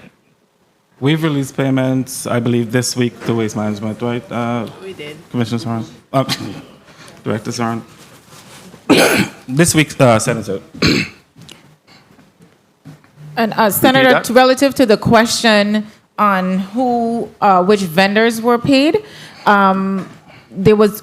we only directed payments for the additional sums that the legislature had appropriated to waste management, specifically for vendor payments. The last part of that was $4 million that was remaining last year, and that payment was sent to them. It was to pay two companies in particular. One was SDNC, and I cannot remember the other one, but they had the authorization to at minimum pay those two, with that remaining $4 million from that special appropriation made by the legislature. Their other transfers of money is for their regular budget, and I think that's what the commissioner was speaking to. It's not tied to a specific vendor. Mm-hmm. So my question would be to the request to the chair, based on what was just said to us. I'm kindly asking if Department of Finance can submit to this committee the payment that were made recently to the vendors. We don't pay the vendors. And to which companies. The reason why I'm asking is because we on continue. I don't already predict 2024 is going to be, everything's going to be on the senators. They point to the senators, they appropriate the funds. But at the same time, we want to have a clear vision of what is owed and strategically pay individuals, because we can't talk about workforce development and want to see the economy moving forward when these companies are unable to pay their workers and to be able to expand, because these are the same individuals we expect to bid on the other projects and to move this territory forward. So I Senator, really hope and pray.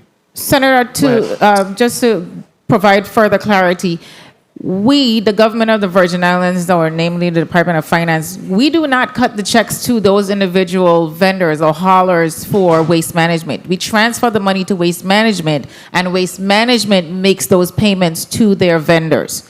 So if the question is for us to get from waste management a list of the payments that were made, we can do that, but it wouldn't be coming from us and central government. I understand, but listen, a lot is going on in waste management, and we all know what's going on down there. But I want to make sure that even though that waste management is responsible once they get the funding, of course we don't just cut a blind check and say, here, $4 million, do what you want with it. Because right now it seems that's what's going on with waste management, and the director, he's just picking and choosing who he pays, even though when they come to this body, they say they're going to do X, Y, and Z with the funding, but do something totally different. But I'm going to move on to my next question. 1 minute. My next question to Director O'Neill is, of the $100 million for the revenue replacement at WAPA through the American Rescue Plan Act, how much total was used for the St. Croix water crisis support and for the fuel replacement project?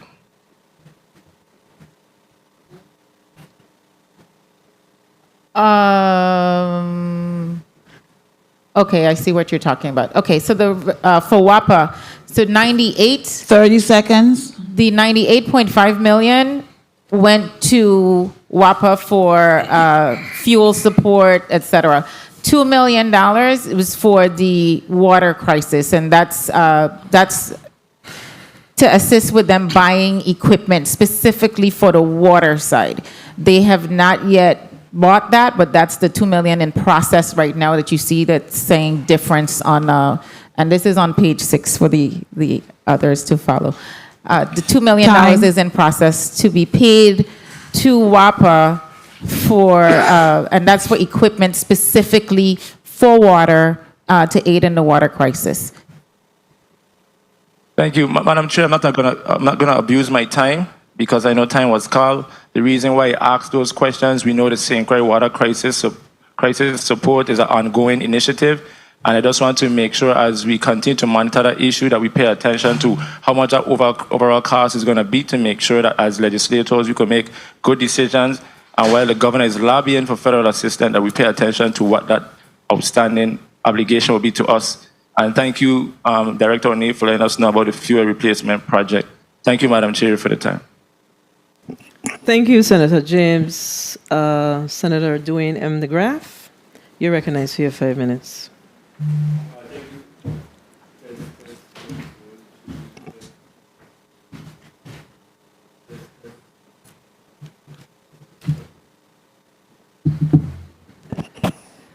The mic of Senator DeGraff, please. Thank you, Madam Chair. Good afternoon, colleagues.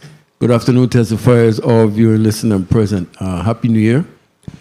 You know, it's easy to sit down here and then say I'm gonna look to do my best to rip a hole in the administration because of all these issues that we're seeing. But then, you know, at the end of the day, we really won't solve anything. So it is real disheartening to hear some of the stuff that we're hearing, but it's the reality that, you know, we hear in.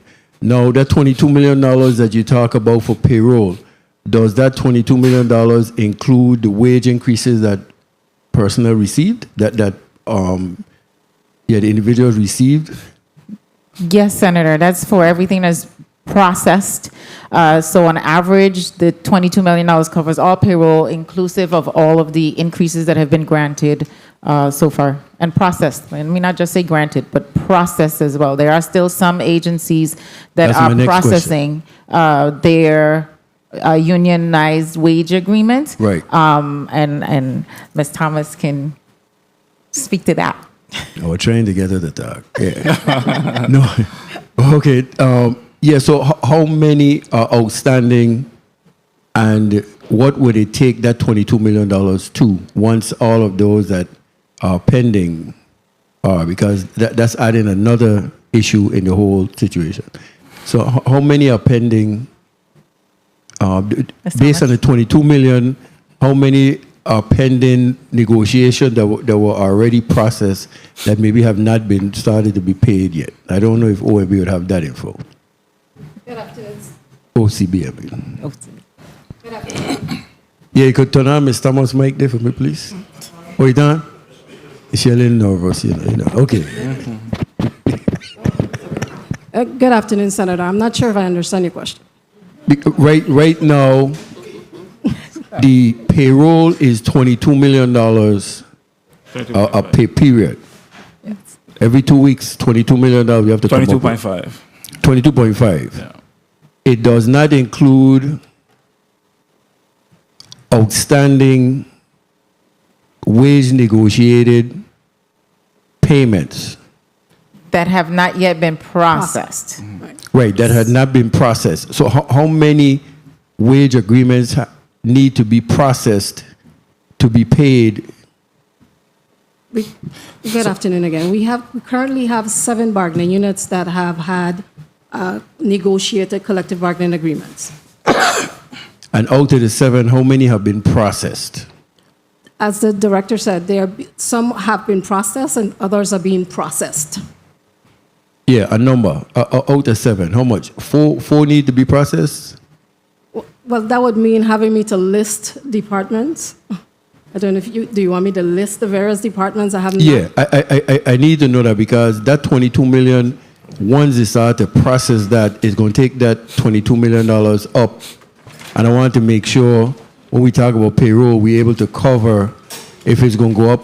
So, Director O'Neill, based on your knowledge of what departments that have to be processed, do you have an estimation of what it would take the $22 million up to per pay period? Senator, I will say I don't think it will go up much, because the overall amount, it might be like maybe $200,000 in the grand scheme of things for one bargaining unit when you add everything. It's small increments, right? So when you say another 200,000 or another 400,000, if everything is processed, it shouldn't go up significantly. Okay. Yes, it will increase.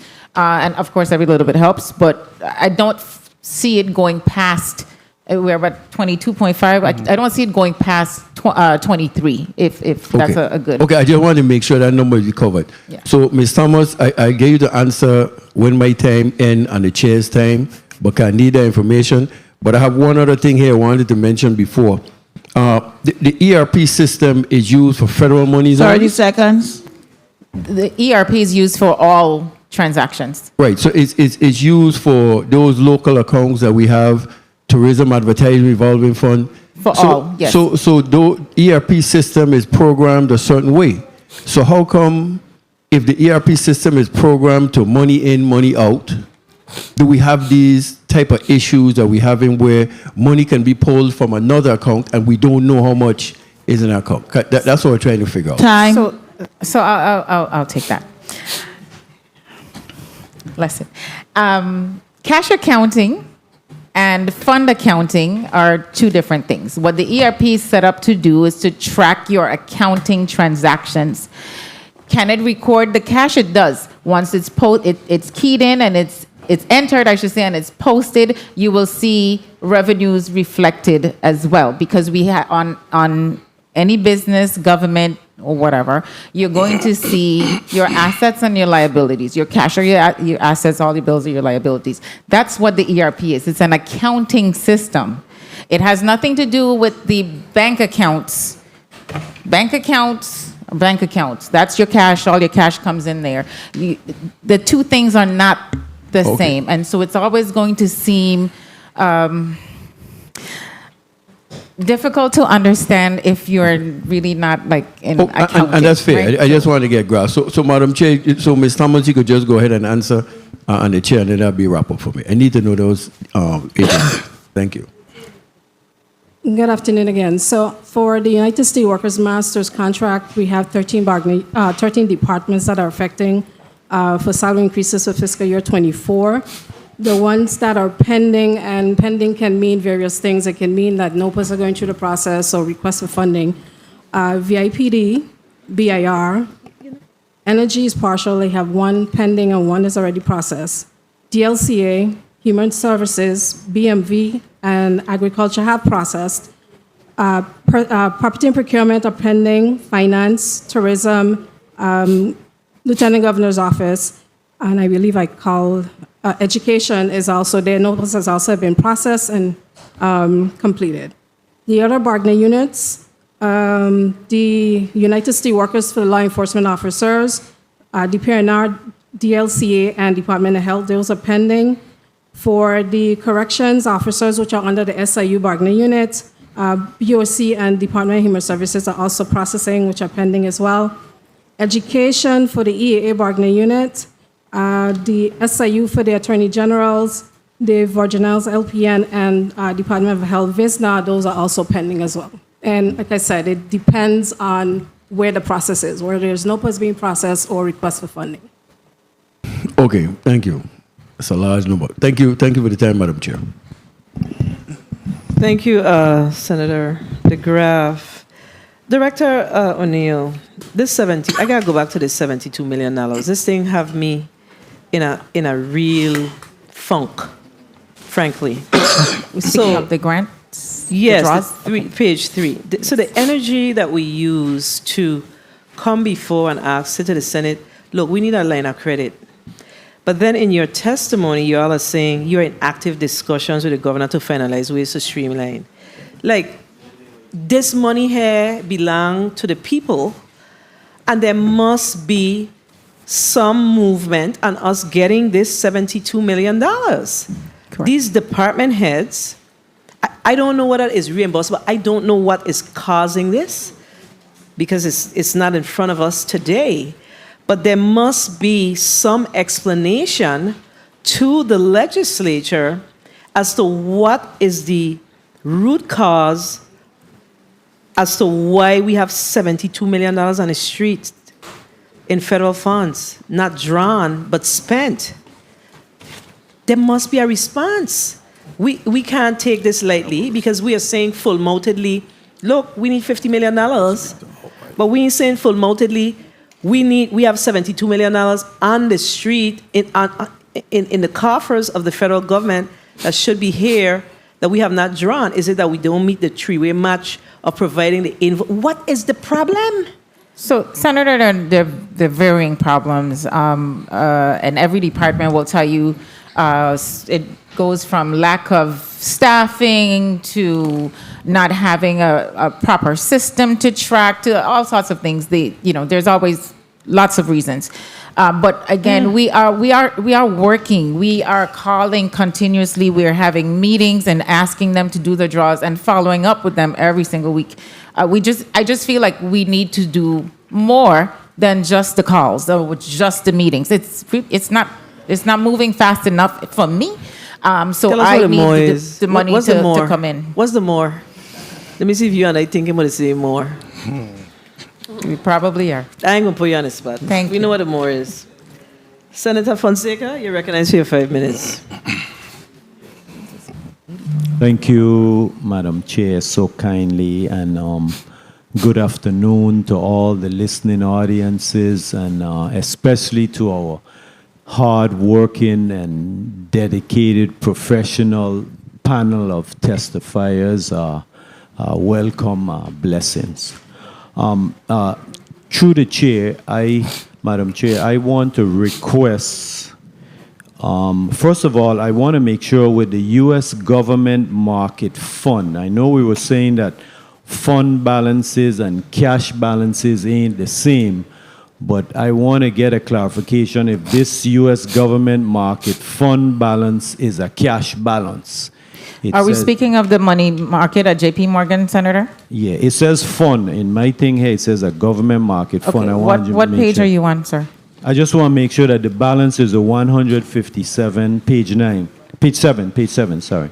Yes, Senator, that is actual cash. That is Okay, cash thank you. from the American Rescue Plan Act. Yes, so Cash. this fund cash is good. Okay, so Commissioner of Finance, I want to ask you to do a little calculation here, and then I'm going to come back for you. But according to the fund balance, we had 199,999,958, and it said that was 4.5%. Can you tell me what that 4.5% interest is for 1 month, and then I'm going to come back to you. Okay, good. So on page 9 of your testimony, we're saying here where the waste management, the hospital, Wang Louis Snyder, it's 275, you're taking out 250, 200, so WAPA is getting an additional $725,000 allotment to reduce those balances, right? That's what we're doing? Yes, we are paying those on behalf of those three entities. Okay, good. It's not an additional allotment, it's to pay their utility bills. And then I assume that once that's paid off, then their liability would be reduced. WAPA would reflect on their books. You mean when the payments are made? Yeah. When the payments are made, yes, it is reflected on the statements. But again, to what I stated in the testimony, that's not enough to cover their monthly bill. Yes, I know. And please just answer my question. Don't volunteer any additional information because I have a specific amount of time. But I want to congratulate you. The corporate finance taxes and the stamp tax collections are up. So, there's areas you've done pretty good. Okay, so now through the chair, I'm going to request that a copy be provided because we're saying that $643,507.86 was transferred on February 28th to an account. I need, through the chair, to get that account with that 6 that was done on February 28th. And also on March 31, 2003, 761 was transferred and it was deposited in an account, and the total of that should be $1,405,304,000. So through the chair, can you provide that specific transfer on March 28th and on March 31 and February 28th and that account? Okay, good. So Mr. Finance Chair, if my calculations is that since it was, Mr. Finance Commissioner, since that money was transferred on March 31, it still had a balance of 199. My calculations at 4.5% interest is $749,999 per month. What was your calculation? What did you come? 7 something, yeah. 7, you see? 1 minute. But it actually says it was 775,027.76. So that's 4.65%. When you have a $200 million, that point something percent, it comes out to additional 25,000 more interest in 1 month. So can I also request through the chair to get a calculation if this interest is compounded daily, compounded monthly, how this is compounding? Because my calculations show that the interest is 30 seconds. More than 4.5%, and we want to make sure that there's proper accounting, because remember, we're here to discuss numbers. And, a 4.5% and a 4.65% is a big difference when you're coming up to $200 million. So I know that my time was called, and I appreciate you guys coming here before the legislature to give testimony. Thank you very much, Madam Chair. Thank you, Senator Fonseca. The committee stands in recess for 5 minutes.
The committee is back on the record, and I'll now recognize Senator Carla J. Joseph for her 5 minutes. You recognize Senator Joseph. Thank you so kindly, Madam Chair. A pleasant good afternoon to the governor's fiscal team and, of course, our listening and viewing audience. I want to delve into this huge amount, and I know, and this is to Commissioner McCurdy, and I call you Commissioner because we have already voted in favor of your nomination. It's just a formality to get you sworn in. So kindly indicate, and I'm on page 3 of the testimony that was presented to us, this $72 million. I know in your nomination interview that you mentioned to us that you are having some major issues with making certain payments because the departments were not providing you with the supporting documentation. Would you say that some of this outstanding drawdown is because of that? Speak clearly on the record. Afternoon, Senator. Thank you for the question. Yes, as the director mentioned, there are a myriad of reasons why, and having proper documentation is part of the reason why some agencies aren't. Is this a major issue within the government operation? Absolutely. Okay. And I could understand it. How, and I know Director O'Neill, you mentioned that in that same page above as a preface to the table, you mentioned that you're in discussion with the governor to look at a strategy and an effort to actually streamline this process. What are those things that you're looking at? Because $72 million is a whole heap of money. So, Senator, as I stated before, our conversations surround my time running. Centralizing, that's what the word I will use. Centralizing the drawdown process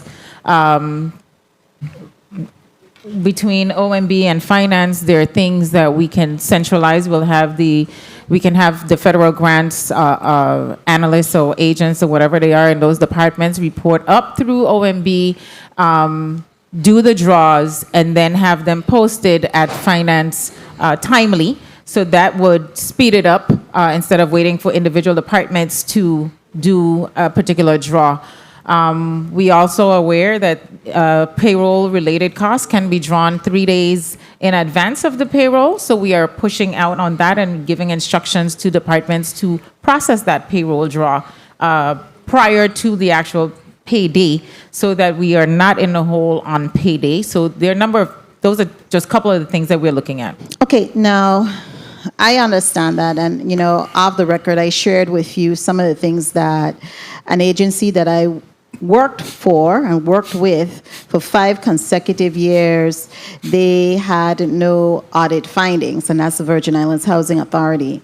And we manage grants like daily, and that's something that is within my acumen. And they actually had accountants in our CFO office, and the CFO would draw down the funds. So once I sent in the proper documentation, it was like a day. I mean, that's a smaller organization, but it was like a day for them to actually draw down the funds. 1 minute. The documentation was in, and they had done their review. I don't know how you can do it on this scale, but I'm hopeful that something would change within the coming months. Now, help me to understand the issues surrounding page 4. You have about $34 million that is pending for all of these departments with their allotment for 2024 for the first 30 seconds. 4 months. Why is that? Still cash flow issues? Still the availability of cash, yes. That number has since gone down, not by much. How much is it down now? Can we, through the chair, can we get an updated, or is this very updated? When is this dated? So this is dated, I want to say maybe 2 days ago, but we've since made payments to Okay, agencies. by how much, Commissioner McCurdy? It went down by 1.925 million, 1,925,000.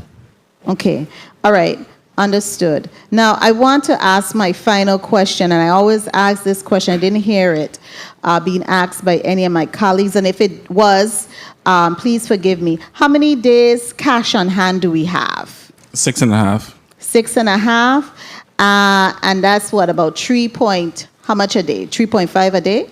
3.7, I believe. 3.7. That's higher than the last report I had gotten, just a little, by 200,000 from December. So we have 3.7 a day. Thank you, Madam Chair. That's my end of my line of questioning. I don't want to abuse my time because I heard it called. All right, thank you, Senator Joseph.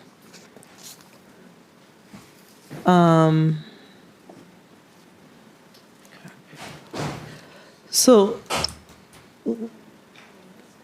in the beginning of, so we are now in fiscal year 24. And Senator DeGraff asked some questions about the various union increases.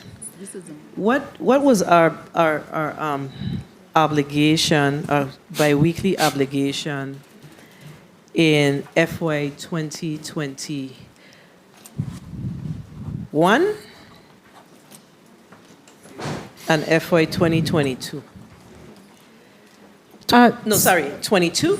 Sorry, FY 22 and FY 23. You may not have that information. Yeah, we need to send it back because that We have to get it. $22.5 million number seems very high compared to what we've heard in the past. I just can't I can't remember what that number used to be. It used to be about 20 million. Okay.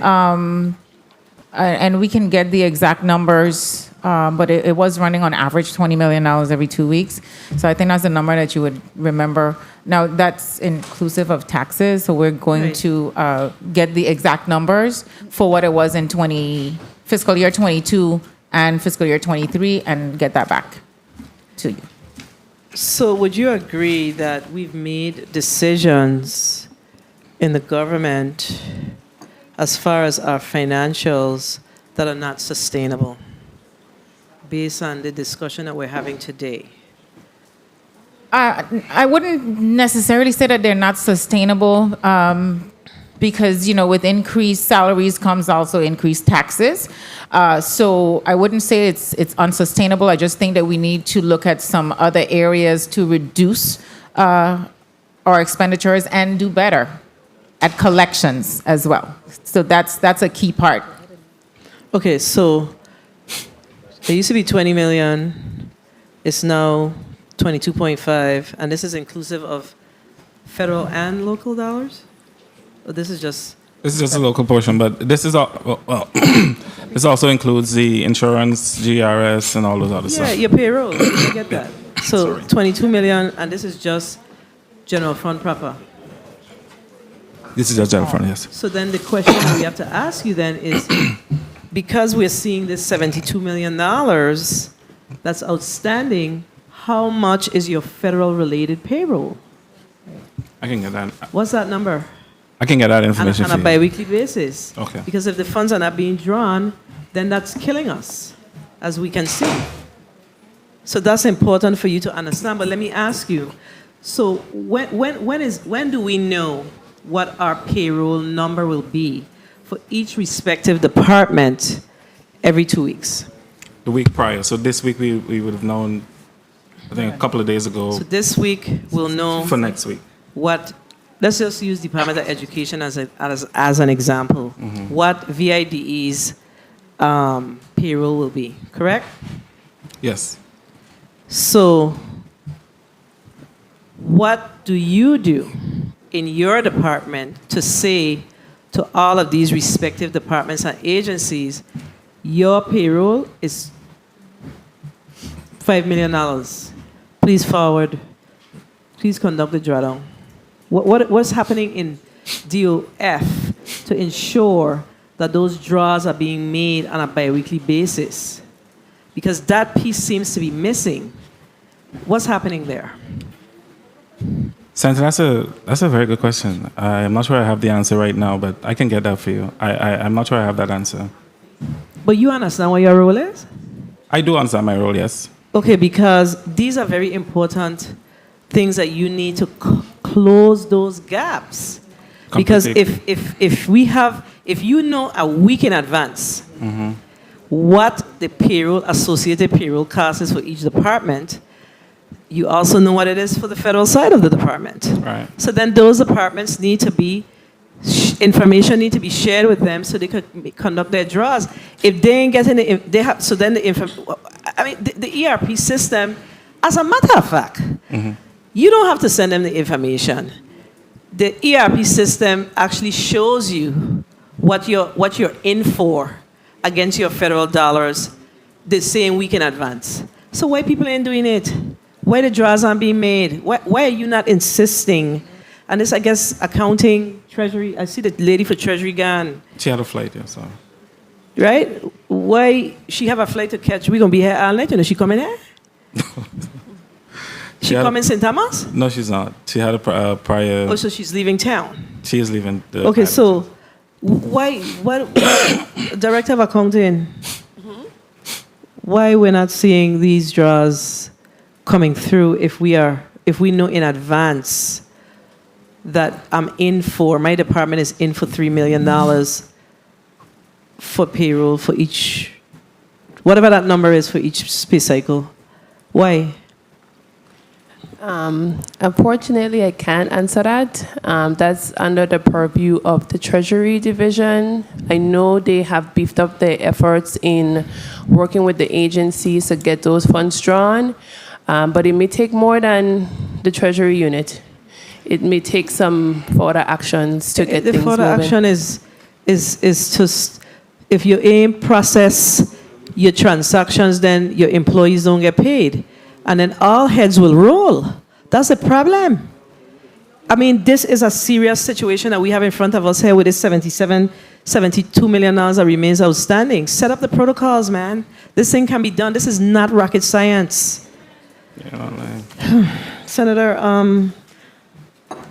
Senator Gittins, you're recognized for your 5 minutes.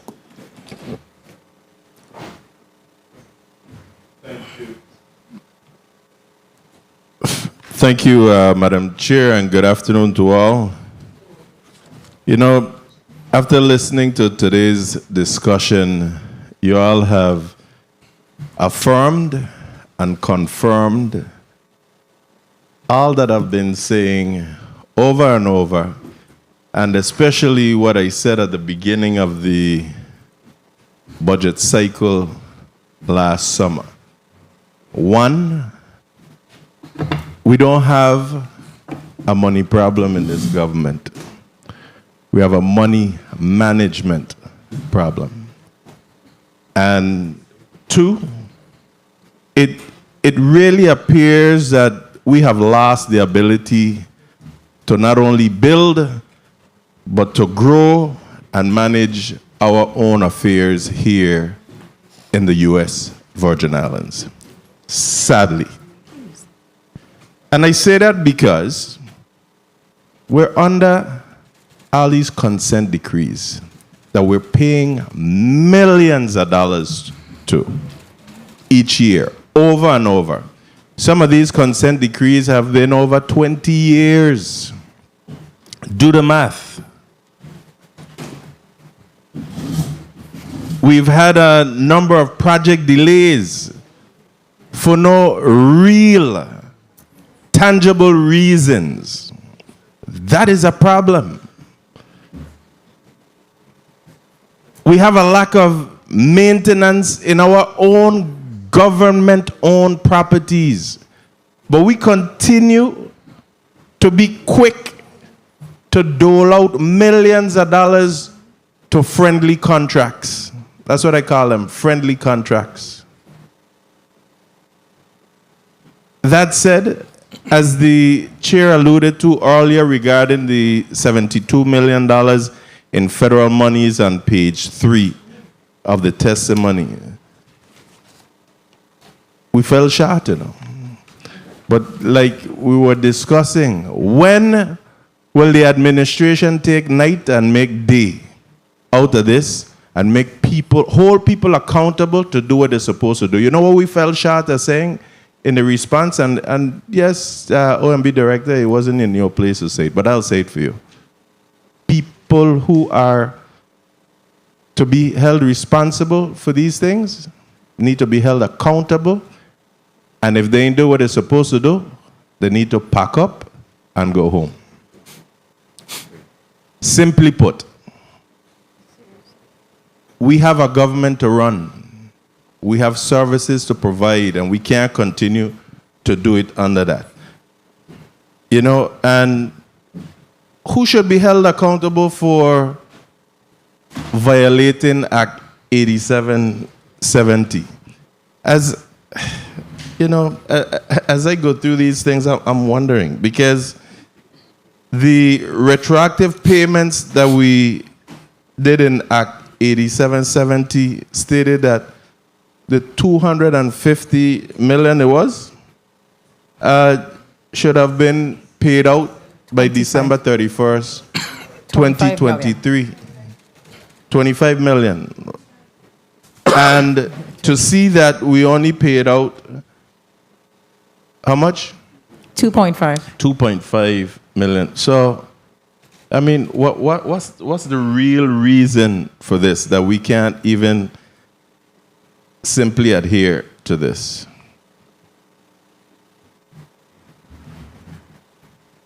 Somebody could. 1 minute. Senator, as we've stated, cash is ultimately the issue here, and understand that there are a lot of expenses that came in, a lot of expenses that needed to be paid. Yes, while the funds were transferred, as stated, there were a lot of other obligations, and finance made a decision, and things were paid. So. But 250 million was 30 seconds. 25. I mean the 25 million was line item for this. Correct. So we said we taking from Peter to PayPal. In essence. And we could do that just like that outside of the law. Another thing that I'm looking at that's a little concerning too. I've been driving this on the premium pay. And I thank your office and your team, but we need to finish it out, because I'm seeing this report, if I may conclude here until the next round.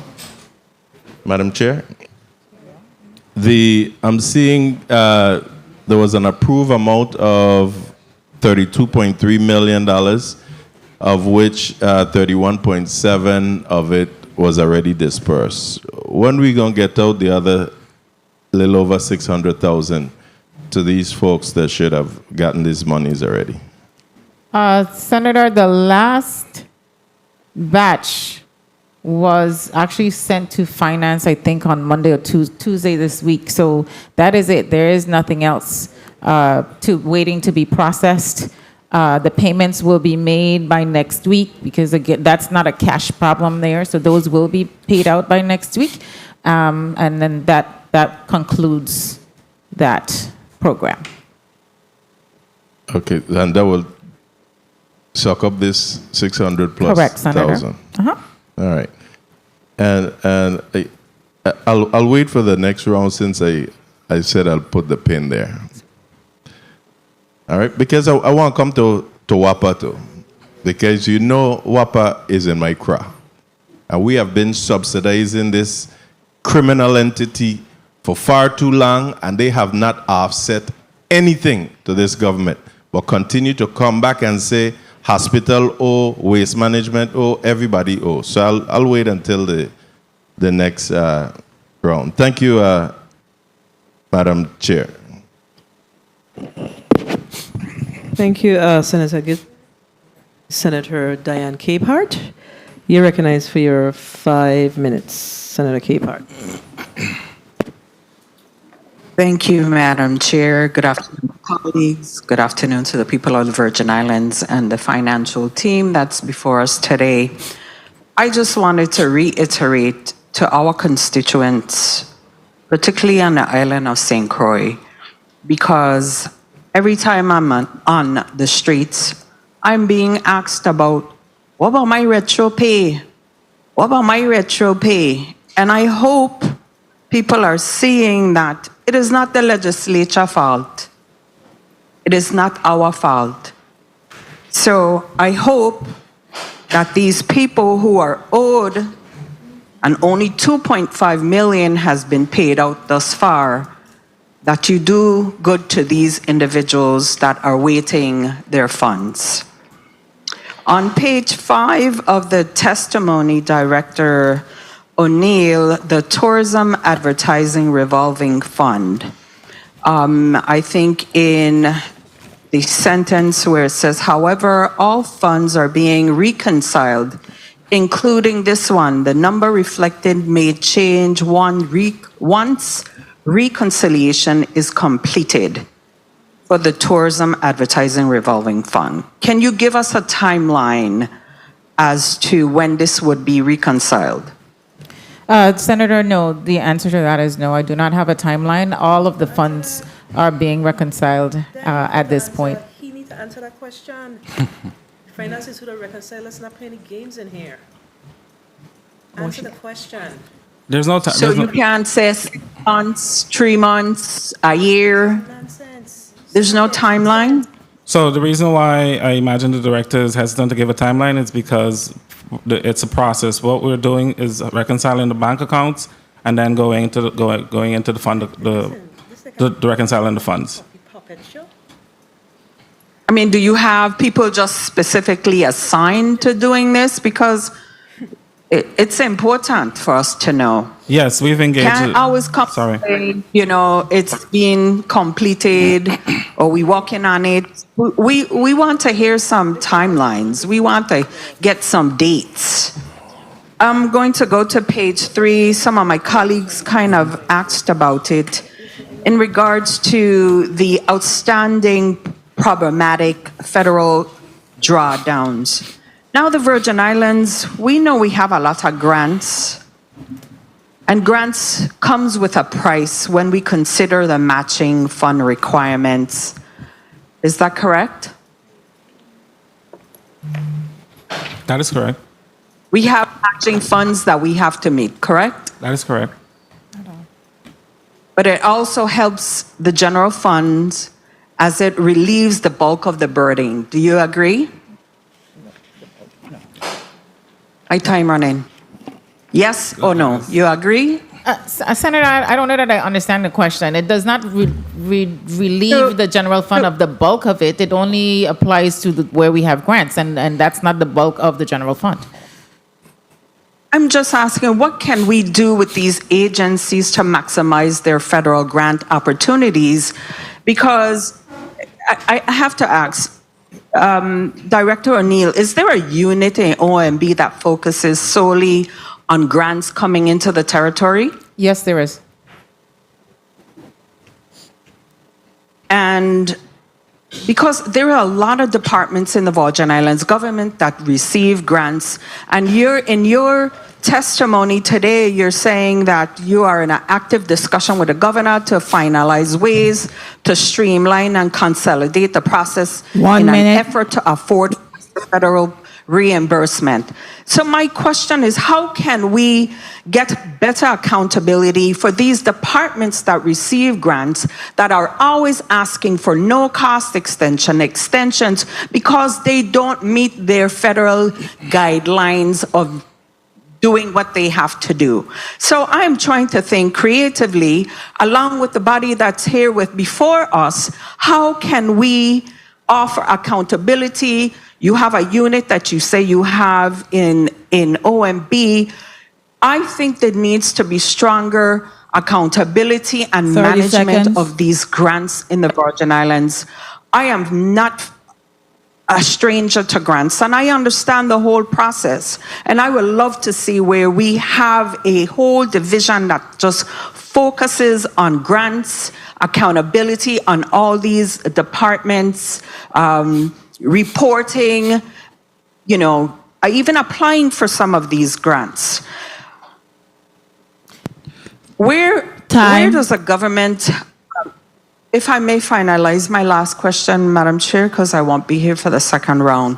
Where does the government's greatest source of revenue come from, and are you able to break it down by island?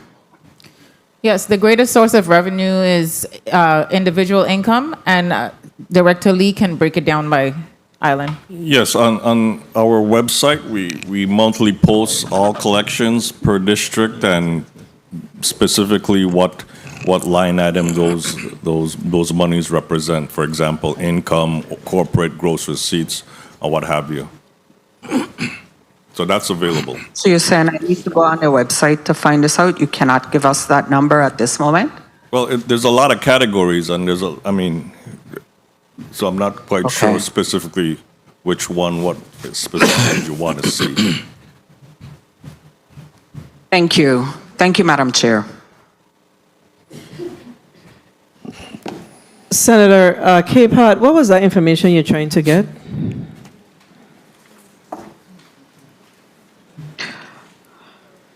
And I just closed my binder. Wrote my notes. Madam Chair, through the chair, I'll request that because I closed my binder. I can't even find where I am. All right. Do you remember the question that she asked? She's Director? asking for totals of income tax per district. Outstanding or? No, what we've collected, yeah. But you gotta open your computer. Yeah, so between the You two have it. islands, So we have it what through- is the what is the biggest source of income? If that was the question you were referring Yeah, to, you Madam could answer Chair. that question. Individual Director. income tax. And were you asking how much was collected in FY23 or FY24 thus far? 23 thus far per island. St. Thomas, St. Croix, St. So what's the John. total collection? For fiscal year 24, 23. 23. Okay, total collection of income tax for fiscal year 23 is $512,095,337. That's for fiscal year 23, right? Yes. And I think it's in the testimony. And for 24. So No, what was your gross receipts for 23? gross receipts. I think that's in the testimony as well. So gross receipts for 23 is $210,640,097. Okay, and these collections for 23, FY 23 over FY 2022, are they less than what you collected in that fiscal Yes, year? they What are. is the difference? The difference is 54 million. 54 million in aggregate for the two that we're talking about. Correct. Okay, so it's your turn. So I'm glad that Director O'Neill, my colleague asked the question. So as it relates to gross receipts and income taxes, what is the Bureau of Internal Revenue doing to get the monies that we have on the streets into our coffers? And I'm speaking to 23, I'm not speaking to 24. Yeah, so we are submitting, and we've already started submitting business names for license revocation. That's it? Yes. So we don't go, do you have employees that hit the Yes, streets? we do normal collections, so that's all year round. So that's what we want to hear. We want to hear what is it, submitting revocation means that no, we have another issue that's going to be compounded further down the road to the point of, I think it was Senator Maurice James. So outside of the revocation, we have to figure out what's happening with our businesses. I mean, we're quick to say revocation, but we have to remember that we have an enormous elephant in the room, and that elephant in the room is the Virgin Islands Water and Power Authority that's creating challenges for our businesses. So what is that collective discussion that's occurring amongst our financial team and the executive branch overall about how do we provide supports to our businesses when we see that we have a $54.4 million collection that's down? That's the kind of discussion we need to be having, not just sending to licensing to revoke their businesses. That's not the resolve. Well, no, that translates to them coming into us to catch up on payments, because we've noticed a significant decline in those businesses who were used to the tax clearance process. So, are you saying, because I know in 2019 or 2020, this body passed legislation that says that, tell me what it say. It removed the tax clearance process in order to get a business license renewed. Okay, so have you seen, because I think I asked you this before and I don't remember, I think you said that you all didn't have enough information at the time, but have you seen a decline Yes. in payments as a result of this honor system? Because Yes. that's what this is. Correct, yes. So we see a decline in this honor system. Correct. Because So- at a minimum, even if you had a balance, you were still forced to come in and set up a payment plan at a minimum. Now, And what our window is again? What it is used to be every year. And now the window is, There's no window. It's been removed so it's no window. completely. Okay, so that's something that we really need to revisit, because if we are contributing to the challenge, then it's something that we need to revisit. Senator Francis Helga, you recognize for your point of information. I was listening to the numbers, and I just need some clarity between OMB and IRB. When I was listening to the testimony of our Ms. Jennifer O'Neill, she shared as of December the 2023, there's an unaudited amount of 150.6 million, including 89 million in income taxes. And that's on page 4 of her testimony. The concern I'm having to reconcile these numbers is I went ahead and I pulled up Mr. Lee's report records on the IRB website. And what he shared with us is that he actually collected $110,254,099.53 in income taxes. What year? For this quarter. Could you? 2024. Well, then what are you going to respond to though? Well, I want to make sure. Okay. I want to make sure number-wise. So that's a difference of 21,254,9953. Why is it what Ms. O'Neill is reporting versus what you have reported to the public have a $21 million difference? Could somebody explain that to me? Because looking at his numbers online, he's saying that collections overall went up in every single month, even though we're here because we're saying this quarter is down.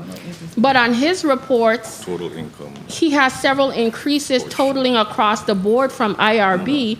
16%, 2%, 13% up totally cumulative, collectively. So Senator Francis Helga, can you be specific in the year that you're referencing, the fiscal year, okay? The fiscal year I'm talking about is basically while we're here, 2024. We're saying this quarter, numbers were down, we have a shortfall. So, but I'm looking at his numbers where Ms. O'Neill shared with us, we only connected 89 million, but the IRB director is saying we actually collected 110 million. So I'm trying to understand where's that $21 million difference between the two of you? Thank you.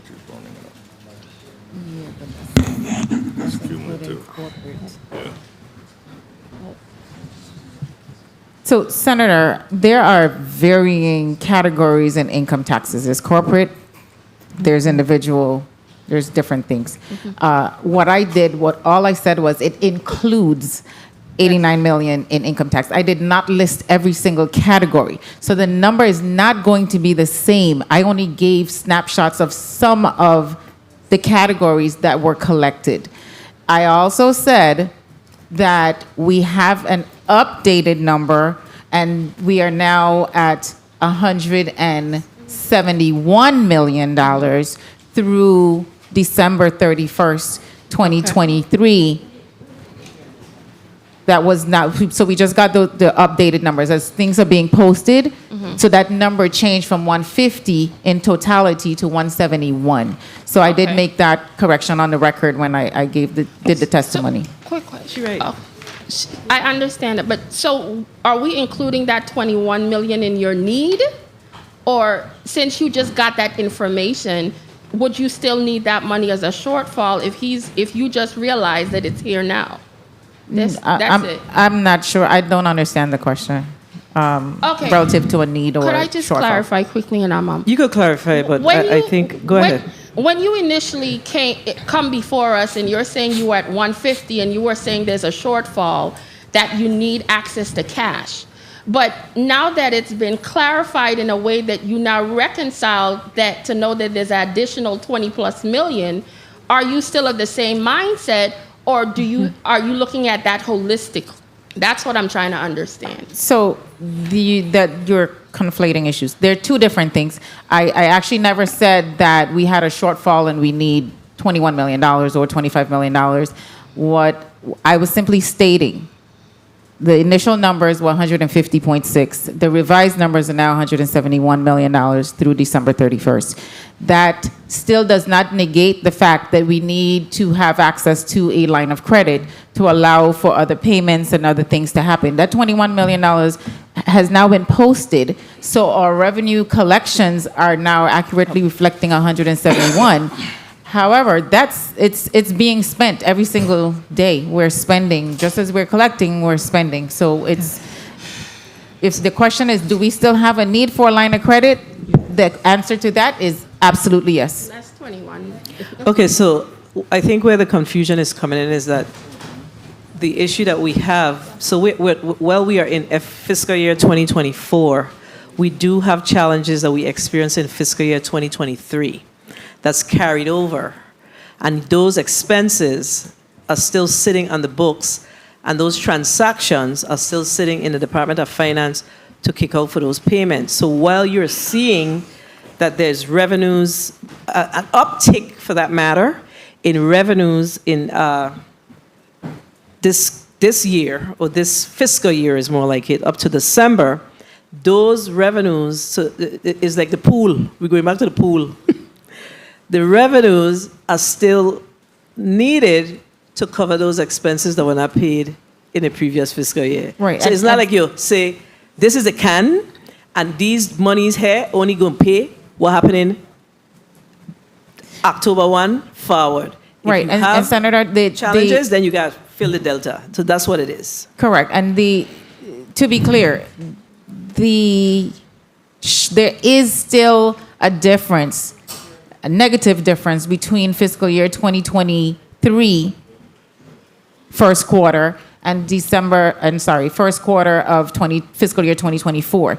That amount is about $8.5 million.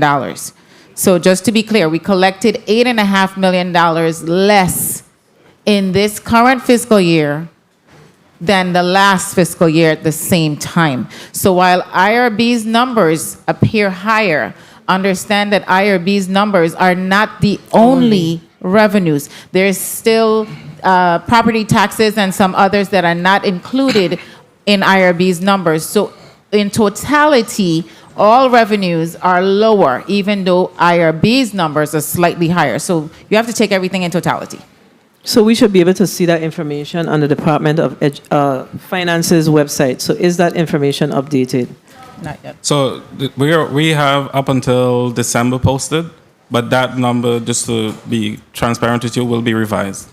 Why is it that you continuously, remember when you were being confirmed, I had an issue with it, nothing was posted. Mm-hmm.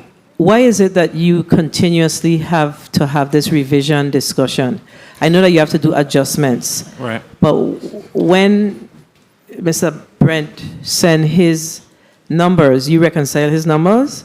So I'm not reconciling his numbers, but the problem is the numbers, once Director Lee and Brent they have their numbers, it still has to be posted.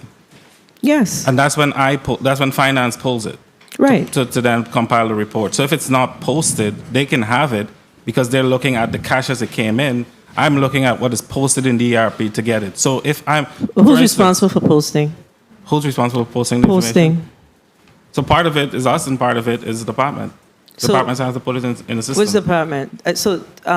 Director Lee, the one thing I could say is they do a very good job of posting the collections. I don't know if they're doing a good job of getting the money in the system, but they do a very good job of posting. So I need to understand, because I think that's where the senator is trying to go. Where is it that we are experiencing the issue with posting the revenues? So, Mr. Laird, his office does the postings for. They send you. Do they post it, or do they post, or do you send them the report? What do you do, Mr. Laird? Thank you, Senator. That's posted by a different division within the office because when I give you a number, when I give you a number, that's numbers that I can base based on the receipts that we actually have. And when it's posted by the Business and Financial Management Division. So I can't speak to the timing of it, but I can speak to what we have collected. So, based on what I just checked, Commissioner Designee, are you aware that you have numbers that were just posted this afternoon? I'm aware that I have numbers that were posted this week, yes. Today, yes. Yeah, and I just want to qualify that. Part of that problem is my concern with putting information out there that is not complete. Just putting it out there just to check a box. I am very concerned about that because when we put it out there... What's causing your concern, though? That's the root cause here. That's what we're trying to establish. What is causing your concern? Because if the Office of the Lieutenant Governor is posting, I don't know if they're posting timely. I don't know who's responsible for that. So in the future, we need to have that conversation with that individual. They need to be coming here as well. But once they post that information, you are saying that you are concerned that the information is accurate. So how are you making the determination, or what gives you the pause or to be concerned about why it's not accurate? Because we've seen a number of, honestly, we've seen where the Department of Finance reports. Sometimes, I think recently, I think during the budget cycle, it was like a $63 million delta. So what's causing that? What's giving me that pause is I fortunately get to see the cash reports on a daily basis. So when I see what cash are coming in and I don't see that posted, then I know that something is not posted. So who's responsible for posting? In our division? No, you have the part. So let's break it down.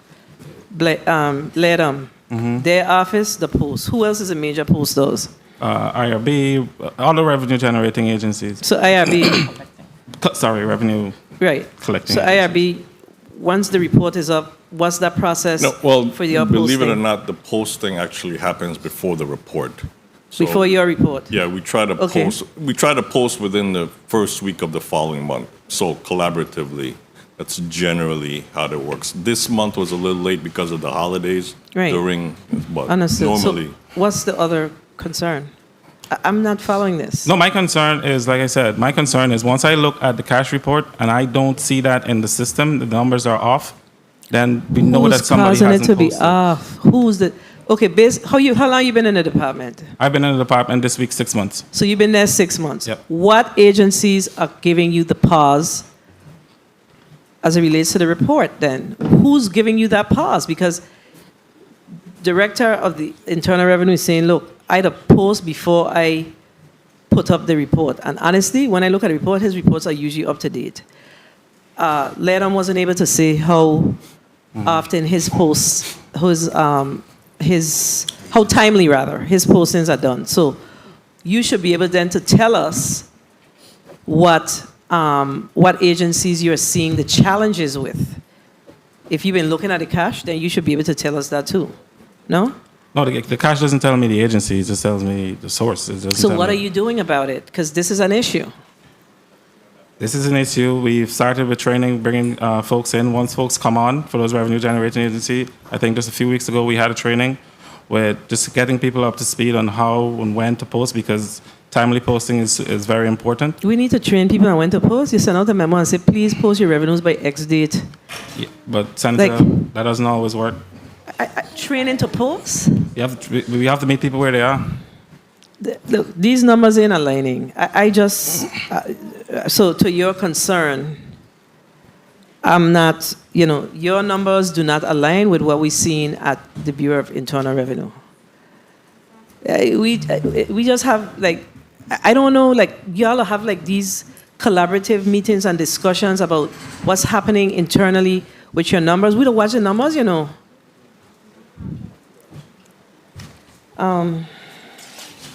Senator Johnson, you're recognized for your 5 minutes. Good afternoon. Thank you very much, Madam Chair. Good afternoon to my colleagues. Good afternoon to the testifiers. Good afternoon to the people at the Virgin Islands. And Happy New Year, although it doesn't sound too happy here today. My talk all the time is people ask for a job, and I don't entertain somebody asking for a job. I ask them if they want to work. And the governor just recently gave just about every single commissioner a raise. And when you're going to look at on page 3 and you look at this chart for these outstanding drawdown, and you got 17 agencies here, people are not doing their job. At the end of the day, that's exactly what it is. Call a spade a spade. But they got a raise. They get a raise. And I quite sure when you guys have your meeting, these folks need to be pulled up. People need to be pulled up, because now you're coming to us and saying, we need to go and get some more money. We got money sitting all over and we're not exercising this federal money and bringing it down. It's hard. You guys talk about the retractive arm. Do we have some kind of intention that we're going to bring this money in, this 22.5 within this year, to pay the remainder of this retractive money? Absolutely, Senator. We are committed to making payments, and another 2.5 will be going out probably in the next 2 weeks. And we're going to keep pushing until we get it paid off, but we will make all $25 million in payments. Ms. O'Neill, on page 2, and I go into your testimony on audited revenue collection, you say that there's some 942.4, but then on the breakdown sheet is just 900 million. Where's the difference? Help me out. On page 2 of your testimony, there was $942.4 million, but then on the sheet, it's just saying 900 million point 5. You see what I'm talking about? No, I don't think it's this sheet. Okay. And this spreadsheet here. Okay, so Senator, that's the Department of Finance's revenue sheet, as I was just explaining, that will be revised. I think part of the discrepancy is when we first received the ARPA monies, how it was recorded. The concern that we discussed this week as we were updating those files is if we were to account for the 42, it in some way kind of it's double counting. That is an ongoing discussion, but that we need to resolve. But the difference that we have is we are not in 2023 including the ARPA transfer because it was recorded differently when it was initially received. Can anybody tell me what's the total amount of ARPA fund remaining right now, and where is this money located? What account? Senator, are you talking actual cash at this particular moment? Yes, actual cash. So actual cash is about $160 million in cash. If you look at the testimony, you will see the statement. Page 6. The statement on page 7. The statement on page 7, the JP Morgan statement. Yeah. So you see that balance of 157 million.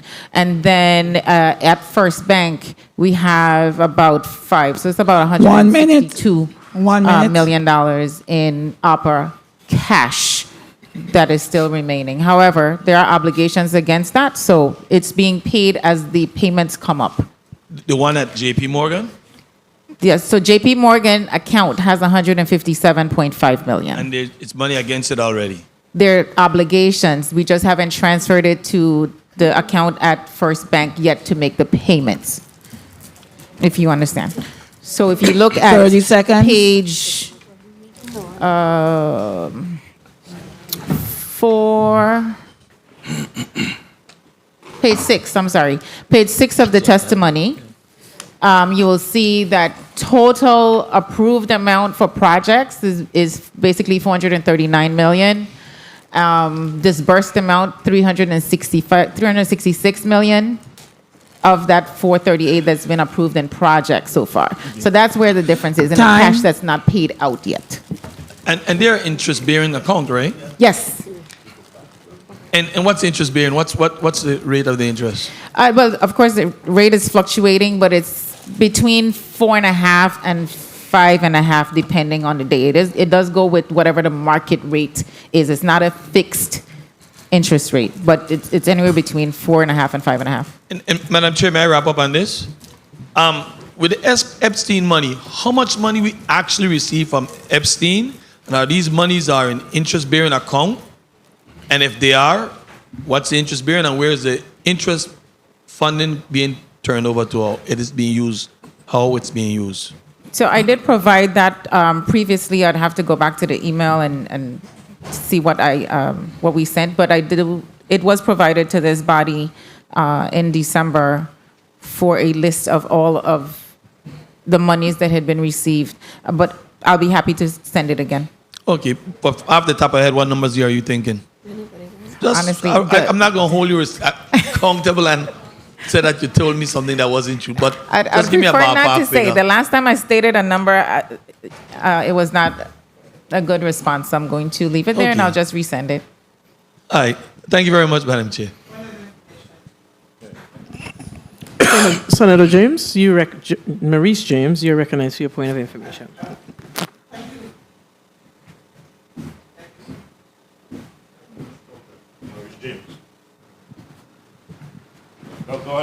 Thank you, Madam Chair. I want to follow up on the ARPA funds so that I am clear. I need clarity on it. There was 547,176,000. 107. Am I correct? 547,176,884. Okay, and I'm actually trying to find money here. This is what I'm trying to do. So I want to ask the question. The 25 million that was for the retroactive wage payment came out of which one? The revenue loss transfer? That's correct, Senator. Okay, got that. And then when it says disbursed amount, where it says disbursed amount, it doesn't mean that it was disbursed out of a fund, right? I mean, can you explain that? Disbursed means that's the amount that we have processed in payments to date. No, but you couldn't, just from this point of view. The VI slice shows 21 million and it says disbursed 21 million. Correct. So, Senator, to be clear, we, meaning the GVI, made those payments to, in this case of VI Slice, to the EDA. So we record the entire payment has been transferred to the EDA. For all records, the funding is gone. EDA then provides us with monthly reports as to the status of the funds that they have received. but the money is not sitting in an account. We've already transferred the 21 million to the EDA to administer the program. Okay, so, all right, I want to deal with the VI slice specifically then with the money. Isn't it true that the ARPA funds have to be obligated by the end of 2024 and spent by 2026? That's correct, right? December 31st, 2026 for expenditure, correct. Okay, and I know that, and I had said this when there was a testimony, that I doubt very much that we would spend 21 million for VI slice or obligate it by December 31st, 2024. And I recently learned that there may have been like maybe 10 to 15 closings. I think 7 on St. Croix. So where I'm going at is so that we don't lose the money, the government of the VI doesn't lose the money.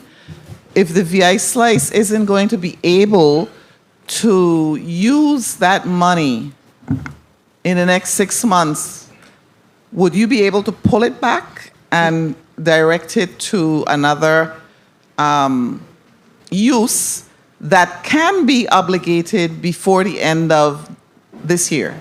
Yes, Senator. And so that decision, we are continuously looking, of course, and this is one of the reasons why we require all subgrantees to submit monthly reports. So we are aware of the status of all of these projects. As we get later in the year, we will make decisions on whether or not these things will actually move. If it won't, then we will be reprogramming those funds to other projects that can be completed within the specified time. Oh, great, but that's why I'm concerned. That's why I'm actually concerned about the 25 million for the retroactive payments, because that was a certain use, as opposed, you know what I'm saying? The 25 million. That was you knew that there were people who were owed this amount of money. And so this is me just saying, why not then use the 25? Well, it wouldn't work out though. I was trying, it wouldn't work out. But you could use 5 million from from 5 million from here, 5 million from there. You know. I mean, this is like budgeting at home. That's why I said family budgeting, where you take some from here, you take some from there, and you pay. So when I look at the ARPA funds specifically, I know information. I started to argue like a lawyer, right? I am a lawyer, but you understand what I'm saying, there, Director O'Neill? Why can't you find the money now, the 25 million, instead of coming to us from the same ARPA funds that you have in your accounts? That's all. Thank you, Madam Chair. I'm sorry. I appreciate it. I'm trying to find a solution. Sorry about So, Senator, the response to that is that there are obligations on some of these, and then there are also pending agreements. And so until or unless the governor decides he's not going to approve those pending agreements, I do not have the wherewithal to move some additional monies at this particular moment. In addition, I still need to do the calculation based on Treasury's formula to determine what the revenue loss calculation would be for this year. So I can't do anything at least for another month before I can get numbers. So that's why I'm not able to do that at this particular moment. Thank you, Senator James. But I want to piggyback just a little bit. So one of the things that you did was you just use VI Slice as an example, $21 million, right? So there's $21 million that was sent to EDA. How much money have we expended from that $21 million to date? I'll have to. I don't have that with me, Senator, but I can ask. Who will get the reports? We get the reports by my APA team, but I don't have that number with me. I will see if I can find out. Because that's a lot of money. Yeah, I will And we find know out. that we've only seen 2 or 3 notices that come out in the media that say, hey, we got VI slice money. So we need to see that. And then, you have to, our strong record, I have to go back to Senator James's perspective on this. So you have vaccination and testing programs. You have these different programs. It doesn't mean that all the monies are spent. So you all have to, there's some work that you need to do. You have to present us and show to us, we've done all that we can do, and this is where we're at. Based on our discussions that we've had today, we are not getting from the government that the government has done all it can do, or it needs to do, before it comes to the institution of the legislature to ask for a line of credit. We haven't done all that we could do. And that's the issue. It's easy to just say, yeah, I give us the money. No. There is work that needs to be done called, I think Senator Gittins said, take night and make day. Take night and make day. So that's what needs to happen right now. I mean, I used to say it, so you get it from me. But I get it from my former boss, by the way. Take night and make day. That's what we have to do. Y'all haven't shown us that you have done your due diligence. You give us a disbursed amount. That's it. That's it. Well, Senator, we have done, and again, I will caution against using or looking at the ARPA funds as something you shore up the expenditures of the budgets with. This money is not going to be available forever. What we're asking for is access to a line of credit as working capital to continue at least for the next 4 or 5 years. This is something that is needed on an ongoing basis. This is not a one-time thing. It's been asked for from other administrations in the past. It's been given to other administrations in the past. This is something that we had in the first couple of years of this administration, and that line of credit expired. But it is something that is desperately needed by every government that I know of. They have one, and every small business also has access to a line of credit. That is all we are asking for. Thank you. And all we are asking for, and we appreciate what you're asking for, because I agree with you that when we look at other states and cities, they do have that. But we also have to have accurate and up-to-date information. And the mere fact that today we learned that you have $77.2 million that's not been drawn, 3 that hasn't been drawn by the federal government. How we could be comparing ourselves to other states? We are not in a position to do that. In order for us to accommodate this request, we need to see that the financial health and the management of the finances of this government are in some level of order. That's the challenge. So nobody's debating whether or not this is, we understand, at least I do, understand what it means when you're cash low during a particular period when tourism is not, on its peak, when we're not collecting income taxes, when your property tax date is August, right? June. When June is in here. We understand those things. But we also have to see that internally that you are drawing your funds in a timely fashion and that your reporting is up to date and people are posting. Y'all sit here and tell us today that people ain't posting on time, so you can't see the truth. Your funds are not being drawn, so that's contributing to your issue. I mean, nobody in debating. Now, we're debating fiscal responsibility. That's it. That's what we're debating. I'm going to go to the next senator.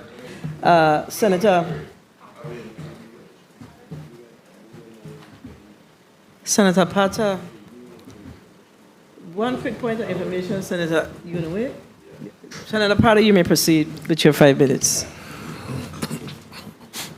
Thank you very much, Madam Chair. Good afternoon, colleagues. Special good afternoon to the members of the Governor's financial team. Thank you for spending the last few hours here with us discussing this very important matter. When you're number 15 in the lineup, most of the questions that you had have already been asked. So I'm not going to beat a dead horse here today, but I do have a few questions. And as a senator who's been in this business for about 3 years now, one of my concerns from Jump Street was trying to glean or trying to gain some level of understanding as to the fund balances of the government of the Virgin Islands. And you want to be responsible when you're passing legislation that's going to monetarily obligate this government. So my thinking was that is the prudent and responsible thing to do. You would have access to updated fund balances. Let's say, for example, it's a health-related issue. You could tap into the health revolving fund, and tie that, whatever that bill is, tie it to health revolving fund as a funding source. But, clearly, just based on what was articulated here today, you cannot rely on those fund balances because, to quote Director O'Neill, you're saying, I want to remind this body that a fund balance does not equate to cash. And it's as though everything is just there, steered to the general fund. My question is, putting yourself in my shoes, what should I rely on when passing legislation that requires a reliable funding source, other than saying you're going to tie it to the general fund? That's a question I was throwing out. Senator,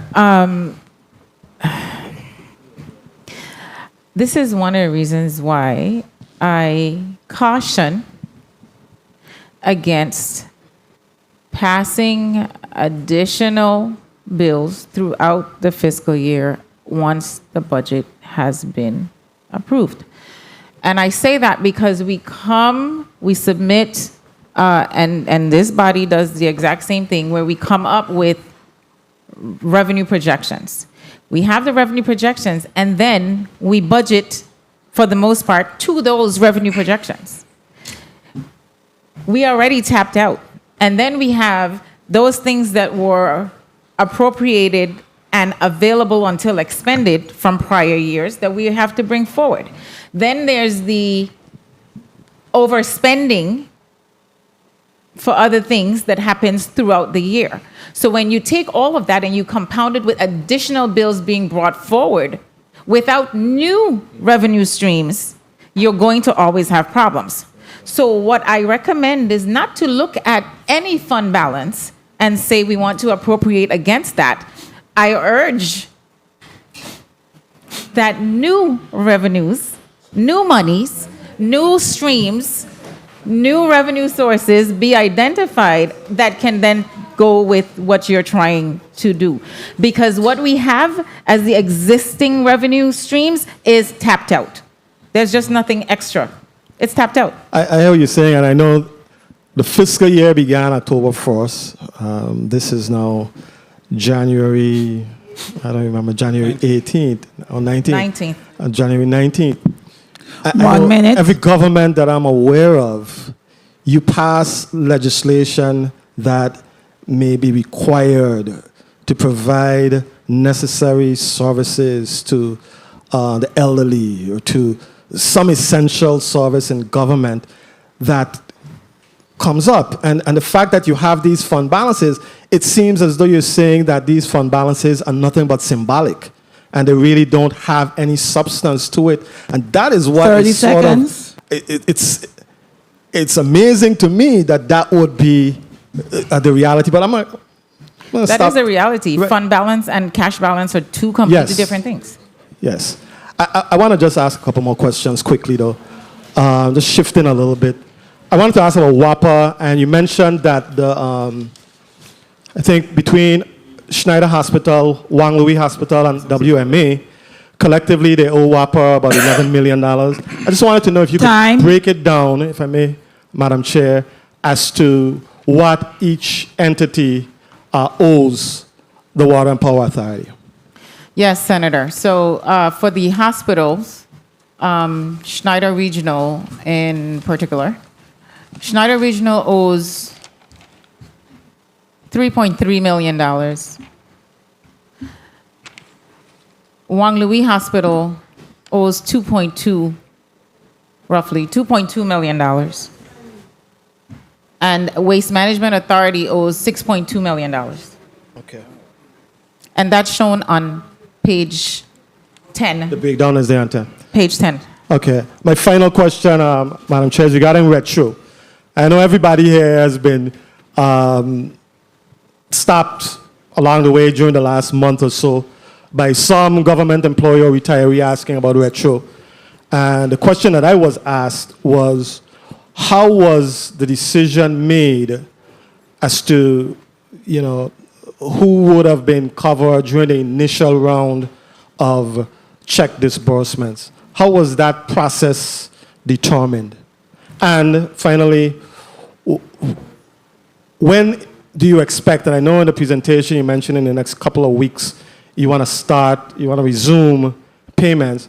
When do you expect that process to be done, to be completed, where the last person would receive their checks? So thank you, Senator, for that question. The first part, it was essentially a random selection. We notified payroll that we had 2.5 million, and they figured out what payments would be. It's randomly selected what would be able to be accommodated within that amount. Going forward, we want to be able to release 2.5 million as cash permits, ideally. In an ideal world, we want to do that every week until we have completed it. Once we've started, we haven't been able to do that. That has been the plan all along. We haven't been able to do that because of cash constraints. Okay. Thank you very much for your responses, team. Thank you very much, Madam Chair, for the time. Thank you, Senator Potter. So, does the plan, Director O'Neill, to have 10 pay periods, for the folks to wait over 10 pay periods? No, Senator. It's not the plan to stretch it out for another 10. As I mentioned, we are looking at how we can. Once I make sure that everything is posted and I can do the calculations for revenue loss, we are prepared to move additional monies to make that payment quicker. I just need to make sure that everything is posted so I can do the calculations and get the retro pay out. But it is a priority, and we are going to make that happen. My goal, it is only my goal, but my goal is the end of February. You try a little shade earlier and I got to address it. Yeah, you threw some shade to the legislature. That shade is tied to when Senator Potter asked about the fund balances. And you keep saying it. But I think that one of the things that's important is we all have to hold ourselves accountable. So if we have fund balances and you're saying, your shade that you showed was, we tap out. So we need to identify new revenues. But before, you see, this is the problem. Before we could say those things, we need to be able to say, I have reconciled my bank accounts. Okay? We just say these things full-mouthed, not remembering that we have a responsibility that we have not done. We have to reconcile our bank accounts, and we also have to reconcile our general ledger so these reports could be correct. We can't say those kind of things. How we know we tap out? We don't know that we tap out because we have not reconciled. We do not know where our challenges truly are. And I'm glad that Senator Potter brought it up because you said something earlier, Commissioner McCurdy, when you said that you are going to do the bank reconciliations first and then do the GL after. That's what you said, right? No, I said we're going to do the bank reconciliation and then get into the funds. And then what? Get into the funds. And then get into the funds. Yes. So what's the rationale behind that? Well, the bank reconciliation, I think those are, because those are daily. Like we need to know where we are in our I understand. We need to know our cash position. But you're having a cash discussion, but you still have an accounting issue. Cash, you're talking about cash and you're talking about your accounting issue. Right. Why is it that the two of them can't be done simultaneously? Is it a staffing issue? Oh, it's absolutely a staffing issue. That's why we're consulting. Right, but when you gonna ever finish getting your cash account, cash rank, then we gonna never get it straight. This thing has to be done simultaneously. I understand what you're trying to do, but what you're doing is not going to work. It's not going to allow us to come back here next year at the same time and have a different conversation. It's not. Do you agree? Because if it's going to be a different conversation, then I go to wait till next year this time. I'm a bit more optimistic about it. Well, I don't understand why you would do one without the other. Those things should be done simultaneously, because then one will help the other to be corrected as well. It's like you have a root cause challenge, and as you fix that one, the other one will be right corrected. So I'm not certain why you would choose to do it in that manner, because then you're saying to us as legislators that the information that's being provided to us by the Department of Finance as it relates to the fund balances are in fact inaccurate, and there's no light at the end of the tunnel as to when we can get accurate information so we can make informed decisions. Data drives policy, and financial data drives policy. That's what we do here. That's a major part of our responsibility as legislators. So you ain't giving us nothing to work with. We in trouble. We have an issue there. Senator Gittins, and then we're going to go to Senator Francis Heiliger. Point of information, Senator Gittins, you're recognized. Thank you, Madam Chair. Based on your last statement, 1 second, Senator. Based on your last statement, Madam Chair, and the line of questioning by the previous speaker, I want to request through the chair some reports, and thank you for giving that clarity. I want from the Finance Commissioner, if we could get reports on cash balances, and for the public, which shows actual cash in each account. And we need to know the types of accounts as well. Also, the second one, accounts payable, which shows what's in the hopper to be paid. Encumbrance report showing all contract information. And lastly, fund balances, which is the general ledger, and I think it includes special funds, correct? Yes, fund balances. You said before encumbrances? Right, and this should give an idea of what the GVI actually has, correct? It should give you an idea of what we owe and what we have, yes. Okay, so those four things, please. Cash balances, accounts payable, encumbrance report, and fund balances. Thank you, Madam Chair. Thank you, Senator Gittins, and we're going to go back to this finance report at some point, because this information is really troubling as far as how you're recording the revenues. We're going to go to Senator Francis Heiliger. You're recognized for your 5 minutes, Senator. Good afternoon to the people of the territory. Good afternoon to the testifiers, staff, everyone. I'm sitting here, my heartbeat is racing because I'm feeling like we playing with Monopoly money. Like, I literally feel like I'm on a Monopoly board.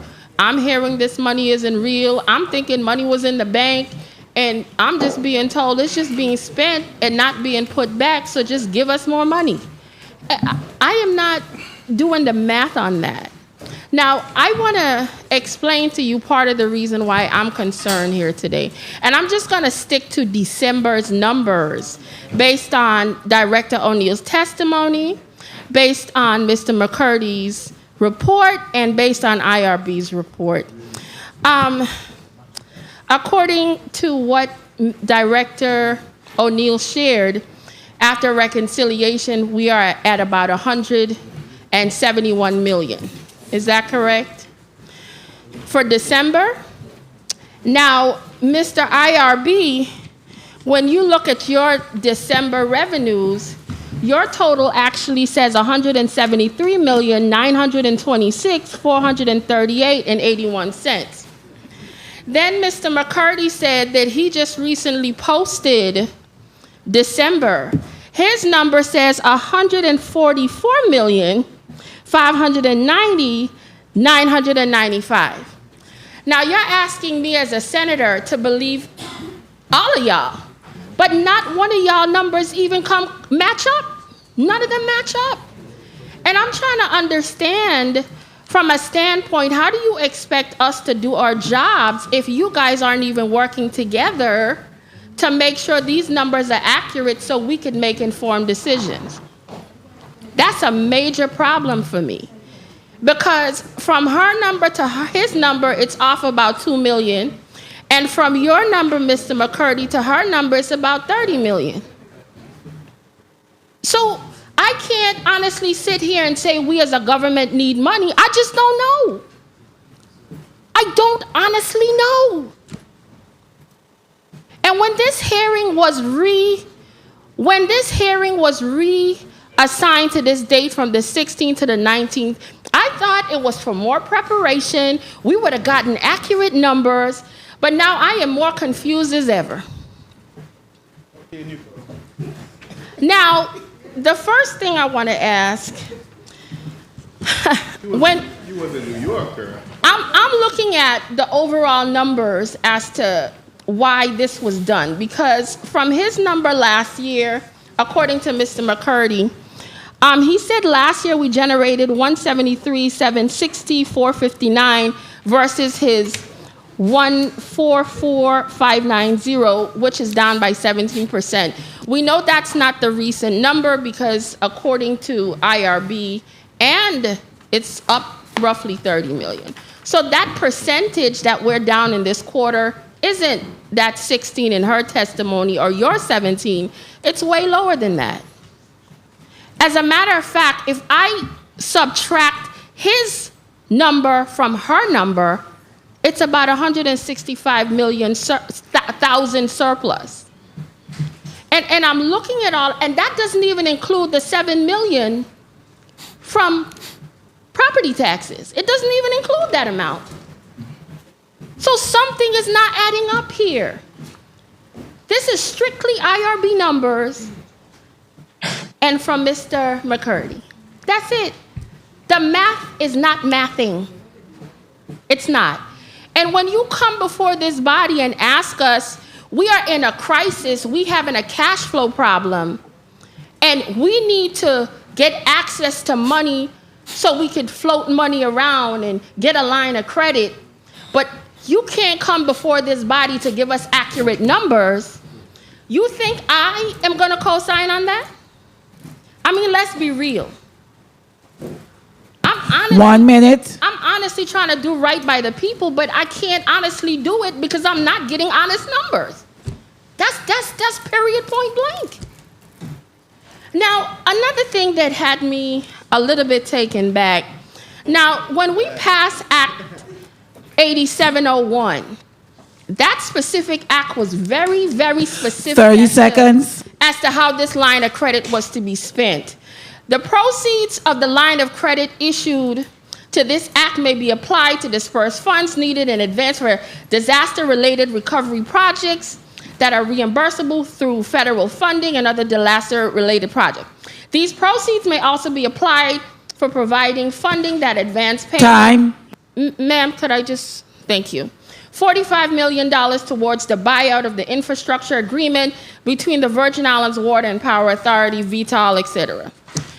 Nothing in this section is construed as authorizing any department or agency of government or for the Virgin Islands Water and Power Authority to use these funds to hire additional employees, enter into contractual agreement, or to incur any obligations not authorized by FY 2023 authorizations. I was looking at the drawdown. I saw a $700,000 drawdown to go buy something from Diageo. Did this law give you authority to do that? I just want to know because I could read and comprehend. The only thing this law gave you guys authority to do was to do a drawdown for disaster-related issues as well as the monies for WAPA and their $45 million. So who authorized you to take money out of this line of credit to go spend $700,000 again without legislative approval? Now, could somebody explain that to me?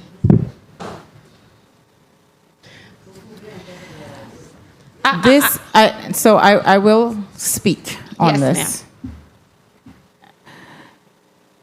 The line of credit is to be used for projects that will be funded or to be reimbursed by FEMA. This clearly says for the Diageo warehouses, it is a FEMA public assistance project to the tune of $700,000.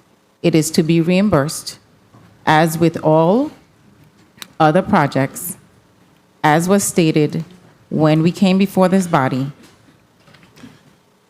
It will be reimbursed by FEMA.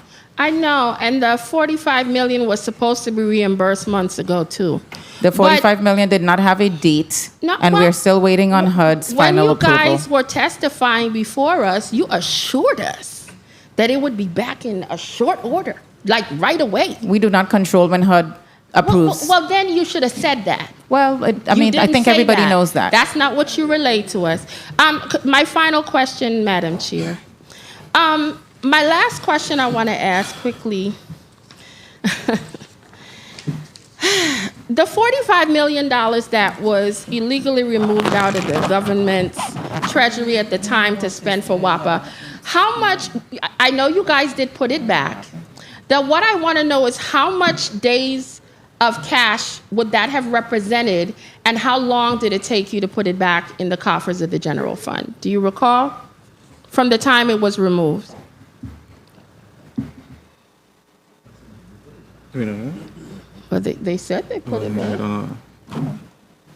Okay, did you put it back? Ms. O'Neill, was the $45 million returned to the general fund already? Because I saw it draw down from the line of credit, so I'm assuming it got put back. Correct. Okay. I'm asking, how much days of cash did that $45 million represent, and how long did it take you to put it back? That's my final question. The funds were replenished once the line of credit was approved. I do not remember the timeline, but it was replaced or put back into the general fund. Madam Chair, could I please request of Ms. O'Neill to provide us with the information as to how long it took to return those funds, as well as to how many days it represented for cash on hand for the government of the Virgin Islands? Okay, let me see if I Thank could help you out here. So, cash on hand is calculated, what it is, 4 million or 6 million? It's roughly 4 million per day, so 10 days. 10 days. 10 days of cash. Yeah, just answer the question. So 10 days of cash. Okay. 10 days of cash. And do you remember when you were able to get the drawdown from the bank for the line of credit?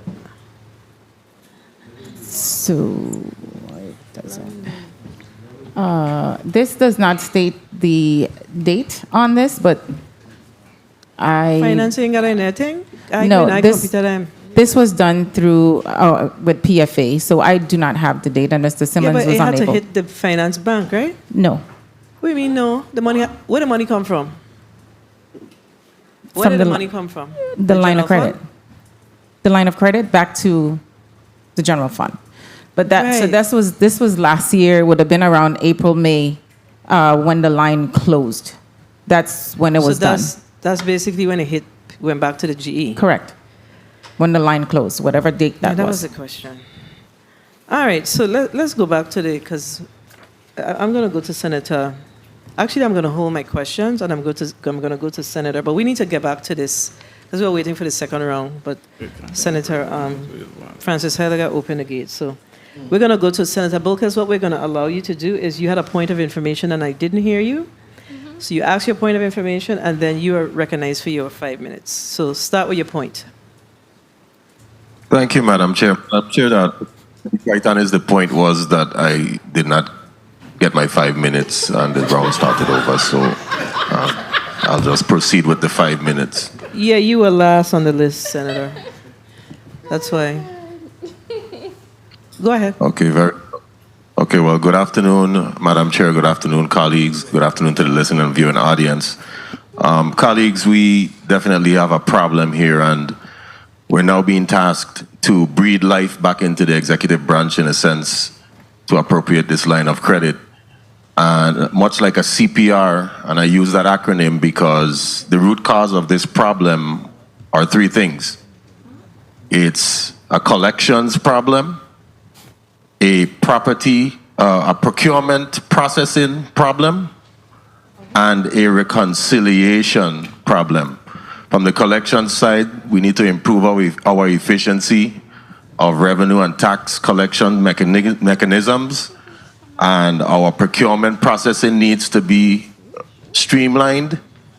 There's too much lapse in tied up invoices, purchase orders, and also encumbrances. There are many departments that encumber funds and don't use the funds for the intended purposes, and they're all tied up. In addition to our reconciliation, as mentioned several times throughout this hearing, concerning the financial accounts and the funds being reconciled. Now, how often does the GVI reconcile its funds and bank accounts? To the OMB Director, O'Neill. I don't think we... Commissioner McCurdy will respond to that. Ebony, you don't want to ask me reconcile?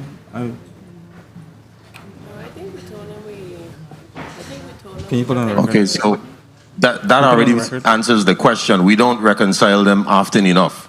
And I think that that's part of the problem.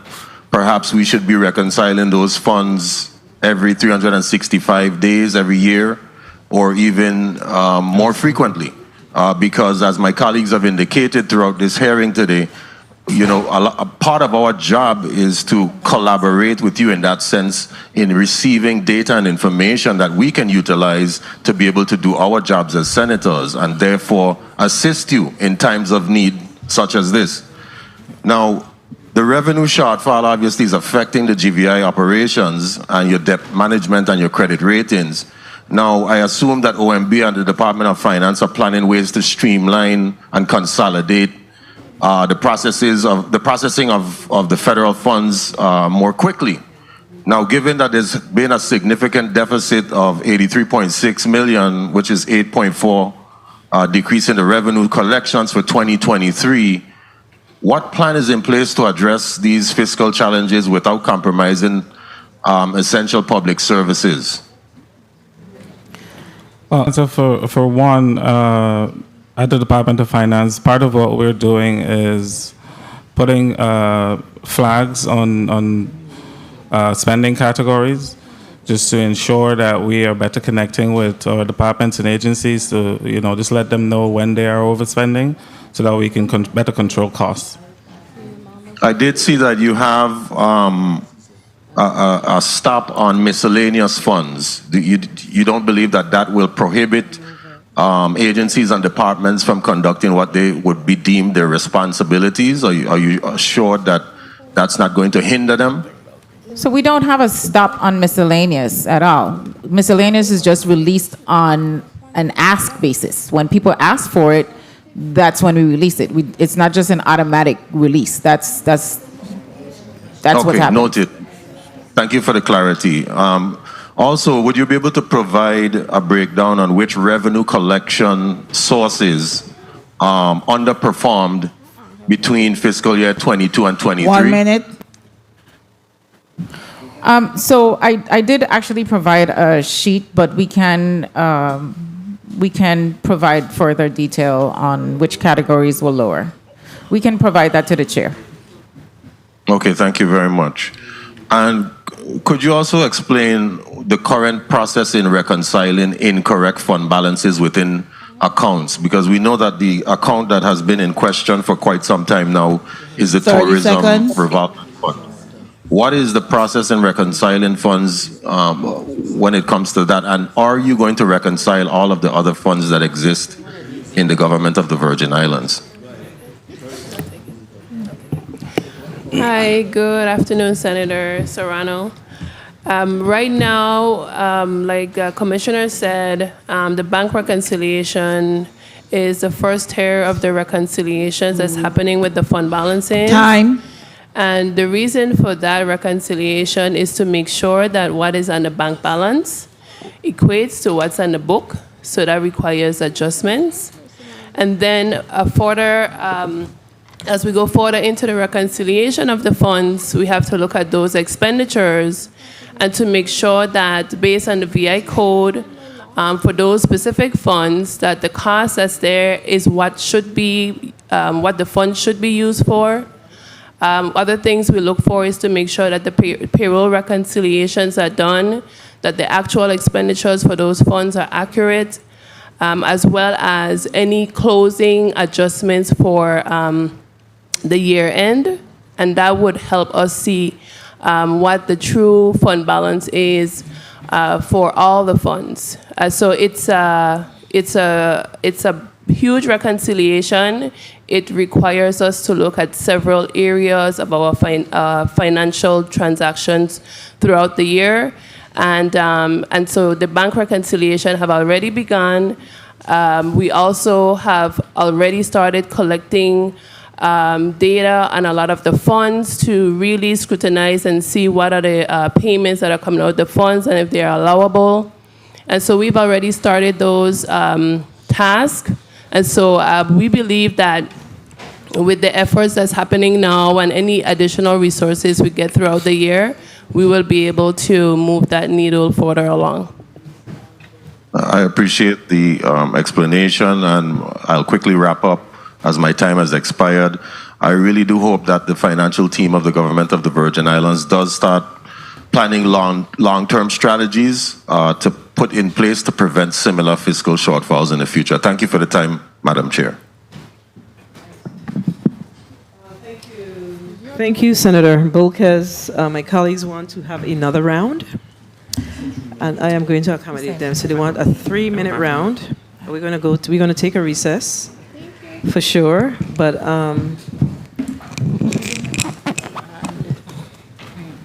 we're going to wait until we come back. So the committee stands in recess for, no, we ain't going to recess yet. I want to go back to the accounting director.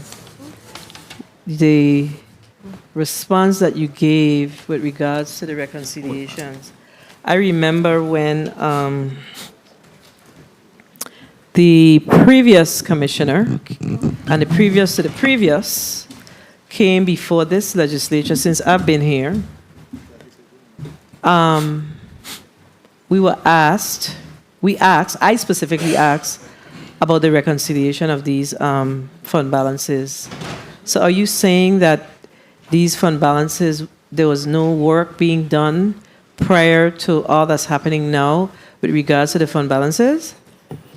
Yes, work has been getting done. We've been doing work on the fund balances over the years. But as we get new appropriations, new changes, movements from maybe an activity center move from one agency to the next, there's a lot of different things that we have been seeing as we review the fund balances. Okay, so how much funds you have? We have at least 300 funds. So of the 300 funds that you have, I know there's some that's not being used, right? Correct. Some are dormant. Right. So some are dormant. Based on your response, how many of those fund balances that you can safely say that has been reconciled and you're comfortable with the reconciliation to date? I would say zero. And the reason I would say zero is because it's not completed. And to speak on a reconciliation, it has to be a complete reconciliation. I just talking about the fund balance, you know. Yes. I talking about a report that you all provide to the legislature for the legislature to make appropriations. So you're saying zero, but we've been having this conversation for 5 years. Yes. So are we still at zero? Well, when I say zero, meaning that we need to look at the bank reconciliations to make sure that the book balance and the the book balance and the bank balance equate, and it is reconciled. We have, like I said, we have been doing work on the fund balances, but we have not gone back historically to the funds. We have started at a point in current to in more recent years forward, but a lot of the balances that are rolling forward in the fund balances are older balances. And that's where the reconciliation has to, we have to dig deeper into the reconciliation. So the beginning balance, we need to make sure that, which is increasing the ending balance of the fund balances, that is a part that we have to work harder on and put more resources into. But we have been doing stuff with the fund balances to make sure that the current periods are up to date. Thank you for your response. I just think that the jury is still out on your response, but the committee stands in recess for 5 minutes.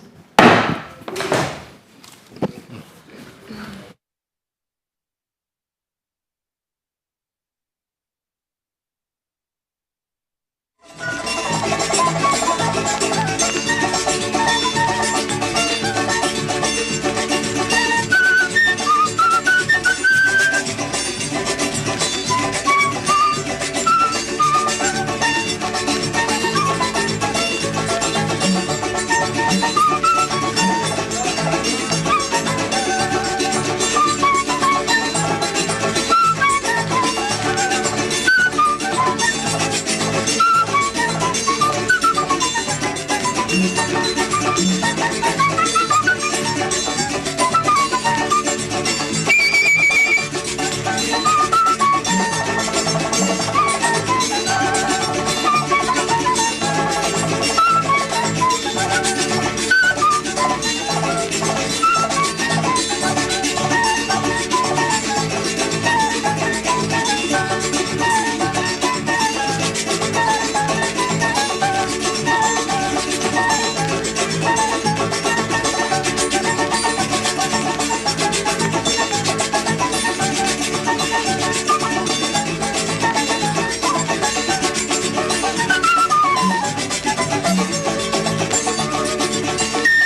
The committee is back on the record, and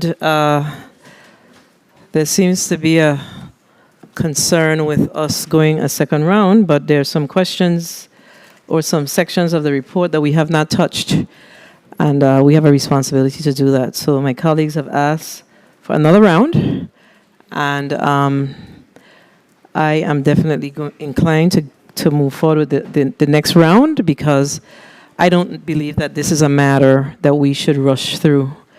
And it is a Friday, and I too would like to go hang out in the social and all those different things, but I wanted to do this on Tuesday so I could do the social on Friday, but that didn't happen. So I forgoed my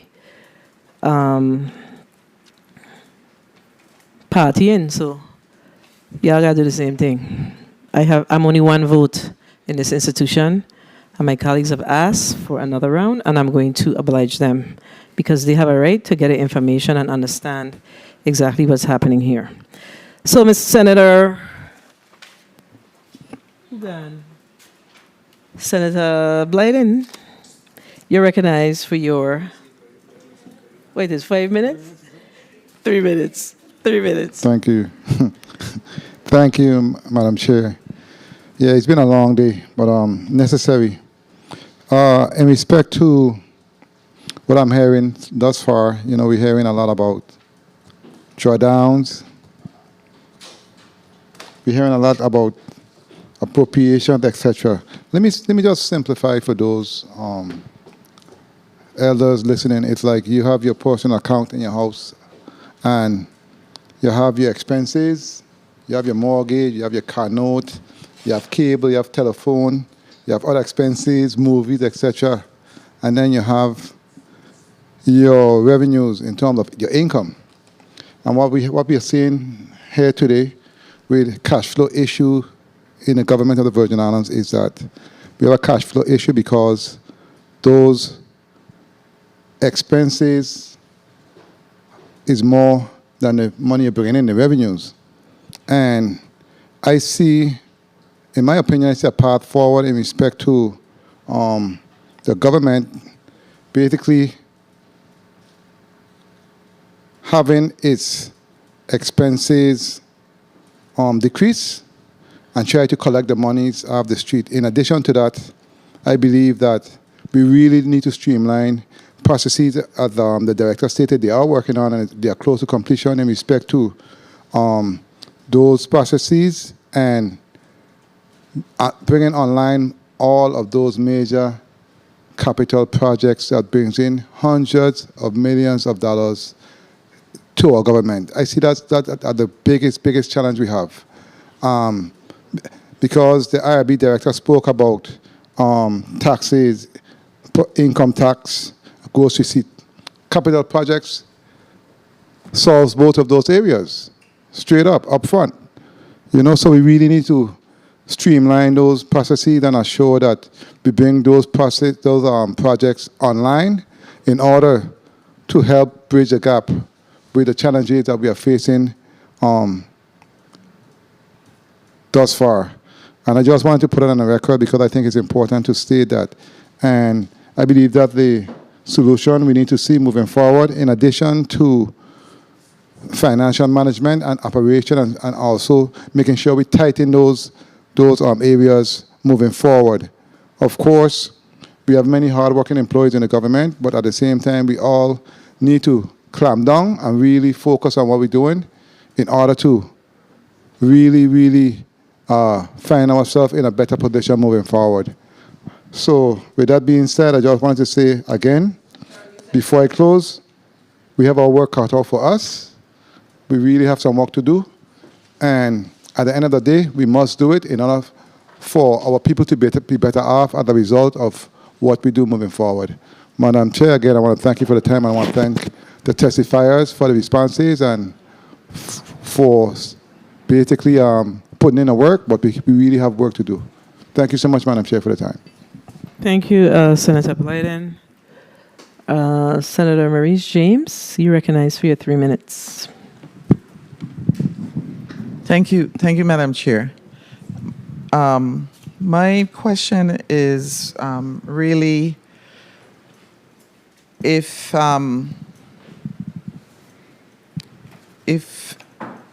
you were not, I'll put it this way, if the working cash fund or the line of credit were not approved by the legislature, what would be the impact, and what services or what would be negatively impacted? What would happen?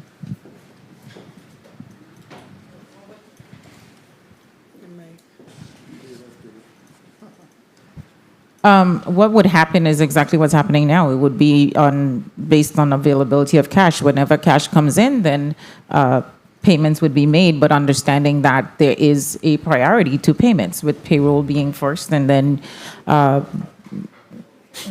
when I say payroll, that is all obligations related to payroll, which includes the taxes and GRS. And then after that, we look at the hospital payments and other entities. So there's a chain, there's a trail, there's things that would need to be paid, and other things, some things will take priority over others, and that's what would continue. And would the revenue projections and the fact that in the next 2 or 3 months you expect to see a change, a positive change, would that be enough to cover both the, because like if it is a line of credit, there's debt service, would it be able to cover both that and keep the government afloat? Because now you would have an obligation, right? Yes, Senator. So, I mean, on average, when you look at the collections, and Director Lee can jump in here and speak to how much actually comes in, but in April, that's the bulk of the collections. You say how much you collect? Yeah, I don't have the April schedule in front of me, but that's where we get our lump sum of monies that we effectively catch up on outstanding items. Yeah. So this is just really a working capital float until we get to that. Yeah, my concern is just simply that what's being collected would be able to absorb this additional repayment plan that you would have to repay before the end of the fiscal year. That was my concern, and in fact, and then going forward, if we have to, as you advocated, create a fund, you would then know prior to factor that in. I just want to thank the financial team, though, because you answered my questions that I had, and I appreciate being here. I'm a non-committee member, but I truly appreciate the fact that this hearing was held today, because it was very revealing. Thank you, Madam Chair. Thank you, Senator James. Director O'Neill, we did some, do you remember what the total amount of appropriation transfers that we did in FY 2023?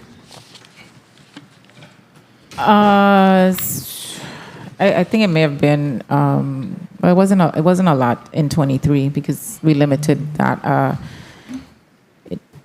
don't think it was more than 6 million in appropriation transfers. And then we added the.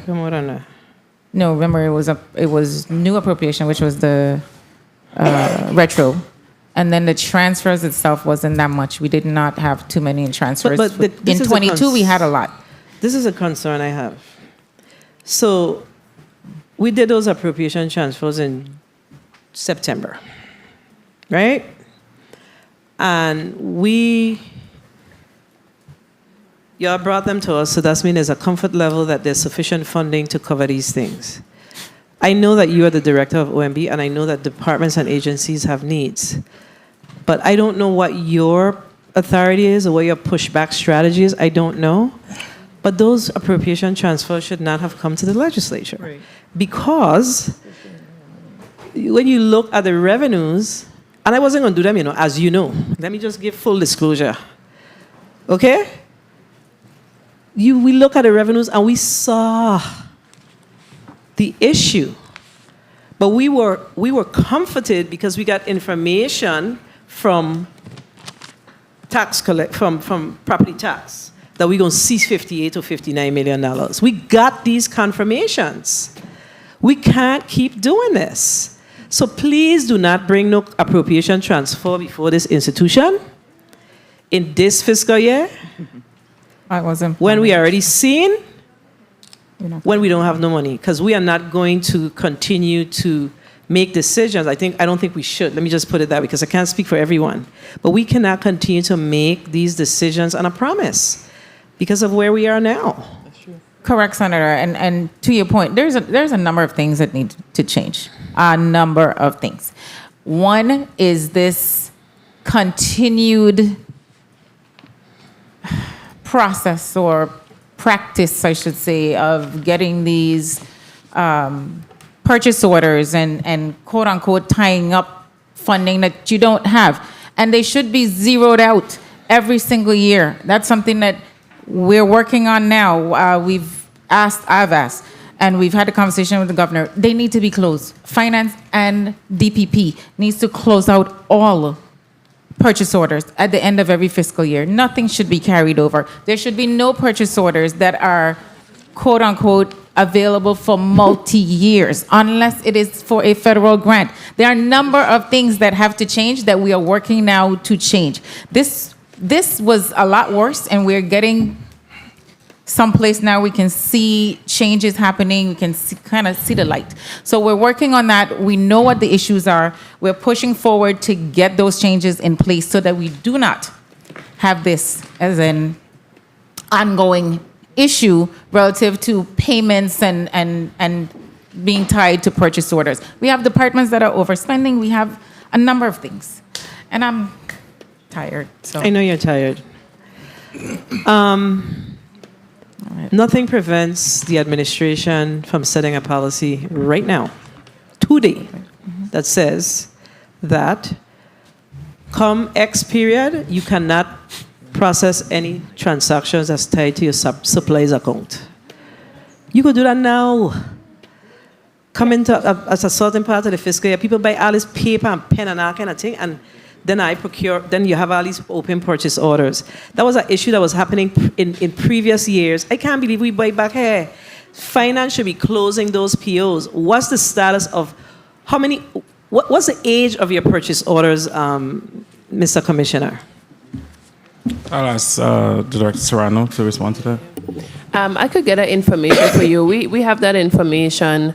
However, we have made the decision to cancel all purchase orders from 2022 and prior. As you go down, we may have some from 2021, 2020. Okay. Those are some purchase orders that's tied to contracts that hasn't been executed yet.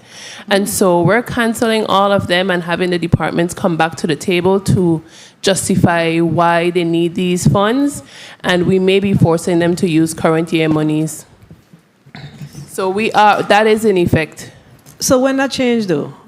Isn't there a policy? What are your policies? What are your financial policies? How long do you keep a purchase order open? SOPP 305 states that once you have a contract, we typically will allow it to be open until the contract activity starts moving. However, what we're finding is some of the items are just a little bit lagging, and so we're realizing that we just have purchase orders with no activities, and so we have officially made a decision to cancel those purchase orders. So agencies who have purchase orders that have been there for a year, 2 years, 3 years will no longer have access to them. They will have to come back to the Department of Finance and OMB to explain why they need those fundings, and they may be forced to use current year funds. They will. If you set a policy, we don't want over-legislate here, We mean they may be forced. They are forced. They should be forced. They need to be closed. This government went through a whole iteration of that about 10 years ago. Why are we back to the same place we are again? Where we have all these open POs and people using our money. That's the reason why we have a cash flow issue.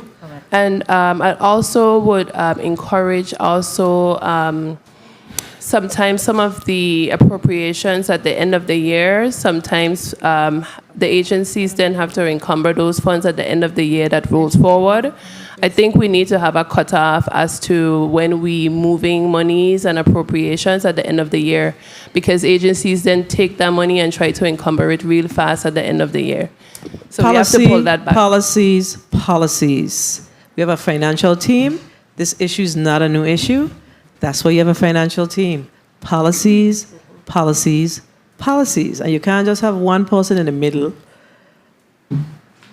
Director O'Neill feeling that you have to have policies and there's no support. Policies. That's what's missing. This is where we hear. And then when we don't do it, as a legislature. Senator DeGraff, you're recognized for your 3 minutes. Thank you, Madam Chair. To the Governor Finance team, thank you for braving the day. I know it ain't over, been a long day. I appreciate you coming, and we have issues and stuff to work on. Like I say, it's very easy to beat it down, but I think in terms of when you get together to fix what you need to fix, if you need a legislation to solidify some of these issues for going forward, I'm open to that, and I think it has to be done. But the one last real question I had is in terms of page 4, where you have, as of January 17, 2024, Department of Finance reports outstanding allotment payment in the amount of $33.9 million to various agencies. And then you mentioned like EDA, and then you have second, third, fourth month pending payment. You have the judicial branch, first month partial, second, third. The legislature, first month. So these pending payments and stuff, I know you excluded payrolls. What effect are those monies having for those months on the operations of those departments or branches of government or agencies? So when will we be able to get their money to them up so it won't affect their fully operation of their institutions or branches of government? Senator, that's a good question. And that's part of the reason why we at least, while we cannot always make a full payment for those agencies who have payroll impact, we try to at least make a partial payment. All of why we are not able to make full payments is the availability of cash. So and that information is put out to those agencies and branches of government, so they're aware of that. We're in constant communication with them. Okay, thank you. Thank you for all you do. Thank you for the time, Madam Chair.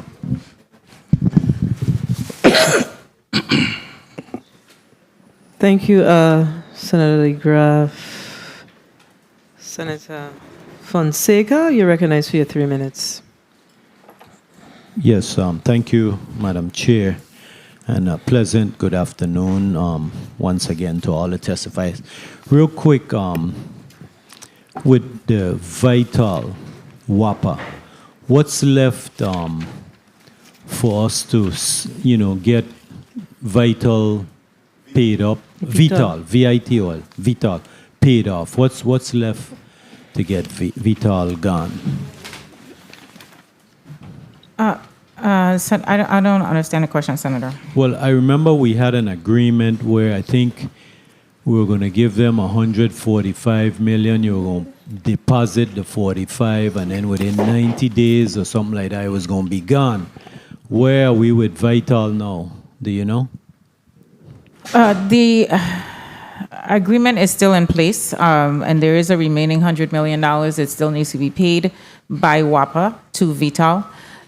The administration and WAPA is still awaiting the final approval by HUD so that those funds can be released and then subsequently paid.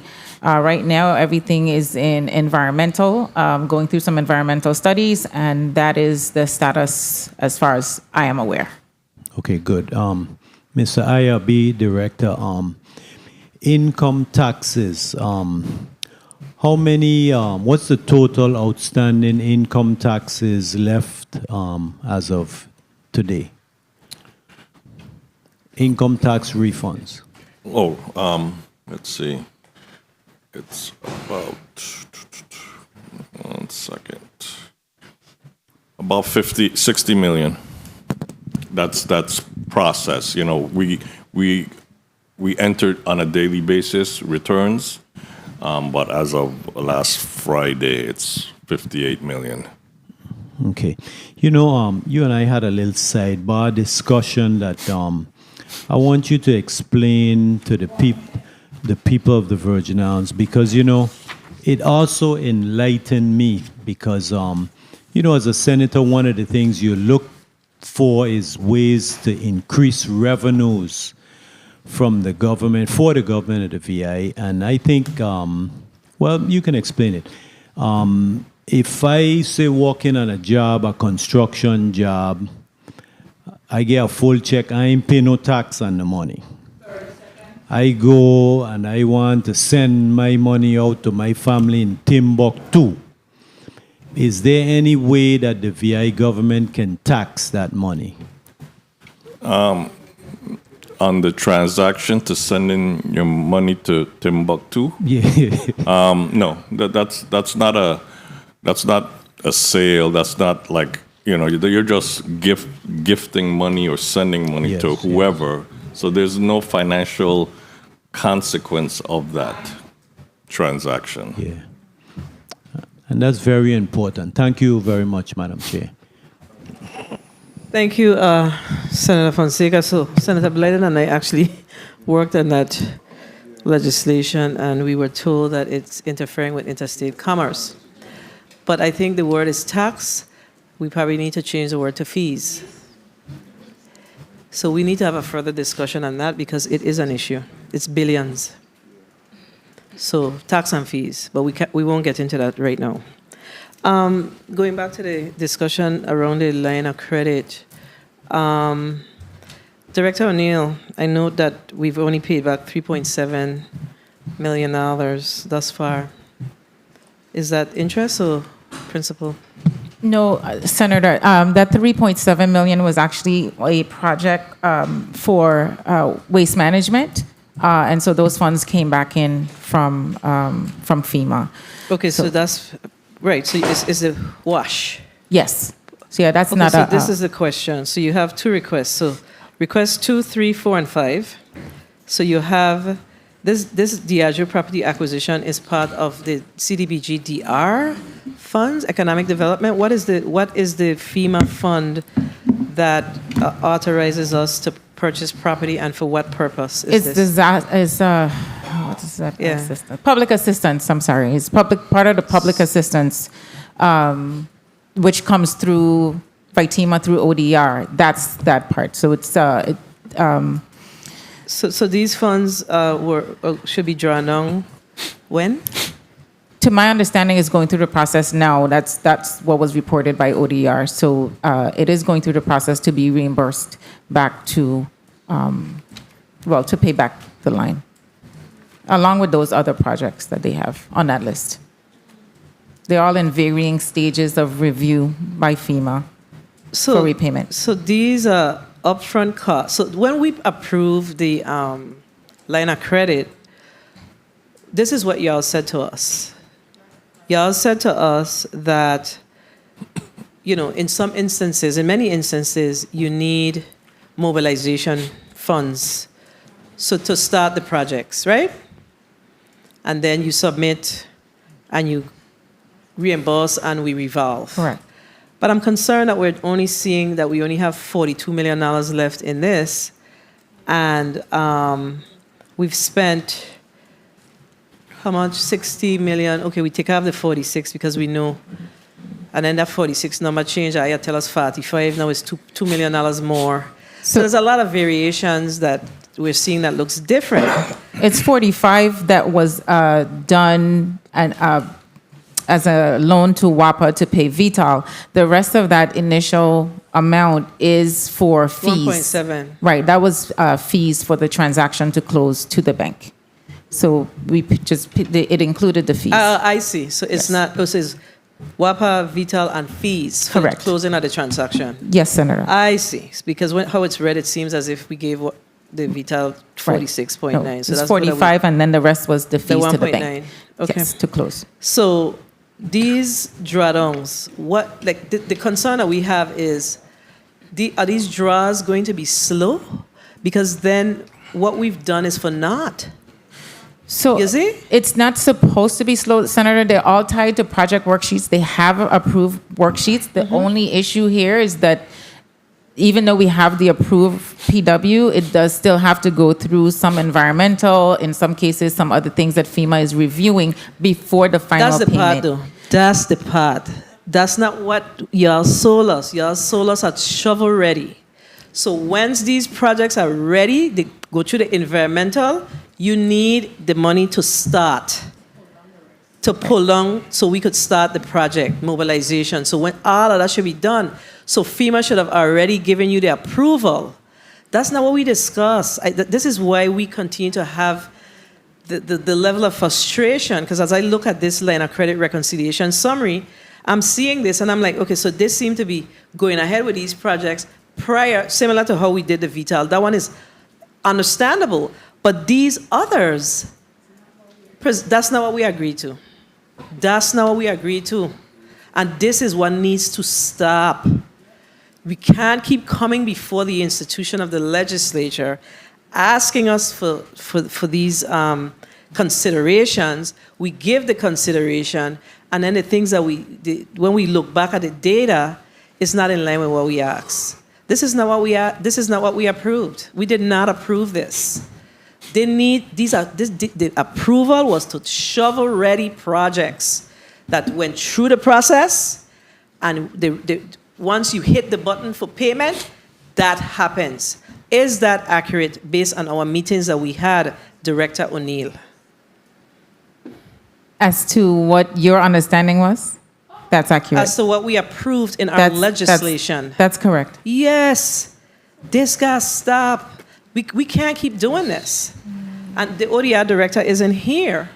But, so who to decide whether or not this is, that we go to the bank for this drawdown? That would be the director of the Office of Disaster Recovery. That's who to decide whether or not we go to the bank for the draw? The projects that are associated with the draws, yes, Senator. Well, somebody else needs to manage this, Director O'Neill, because we got to be following the law. There must be some person that's responsible for the financials of this territory, and ODI is not that entity. Correct? Do you agree? Yes, Senator. Director, I keep calling him Director. Commissioner, do you agree? I agree. This is wrong. So you, Director O'Neill, come on ahead, getting blows for something that you have no control over.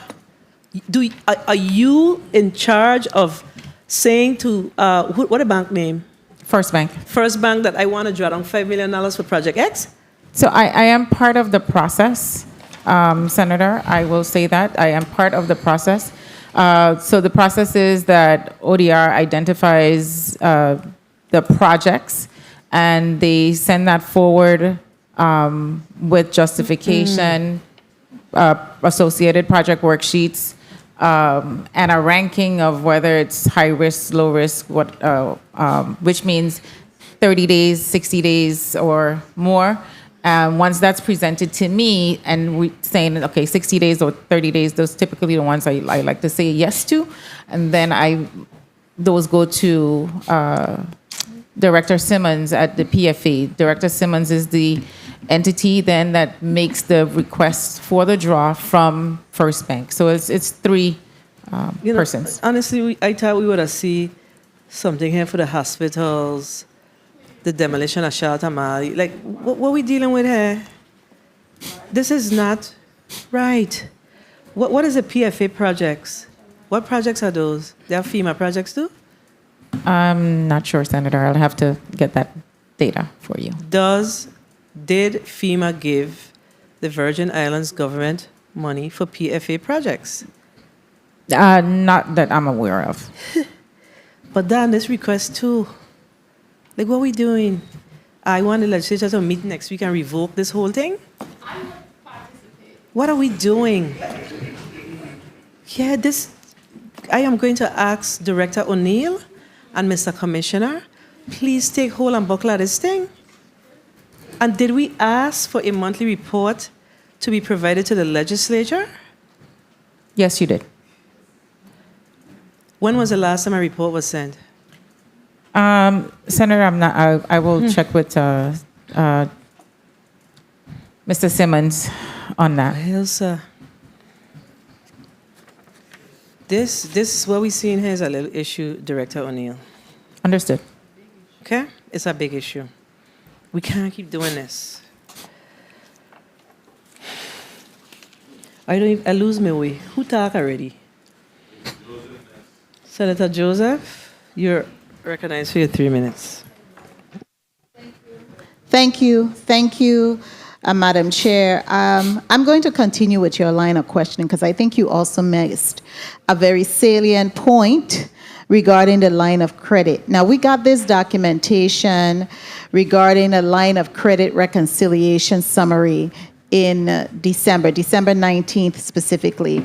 And of the monies that have been drawn down to $60 million, I only see a repayment of $3.7 million. How much has been repaid for the line of credit? Is it just the $3.7 million? For the principal, yes, Senator. Okay, and what is your month? Do you have a monthly payment that you make for the line of credit? There's interest, and the interest is quarterly. What is the amount? And it depends. It depends on the amount that is outstanding. So it's not a fixed amount. So, but you have 60 million or 60, at least for this, where you submitted $60.7 million. So what is your monthly payment? Because there is not a monthly payment. It is a quarterly payment, and it is based on the amount that is outstanding at the end of whatever quarter ends. So the payment that may have been made in September is not the same payment that was made in December, because those numbers are changing. Okay, so what payment did you make in September? Is the what I'm trying to get at is how many payments have you made? I will have to get that for you. The bank automatically pulls the through the chair, and that's the reporting that we're looking for. Through the chair, kindly provide how much payments you have made on the line of credit. Okay, and then I also wanted to go to you, Director, relative to the $72 million. Go back to that outstanding drawdown. Is any of this outstanding drawdown monies for federal grants that have closed out or expired? Mr. Weber, please respond.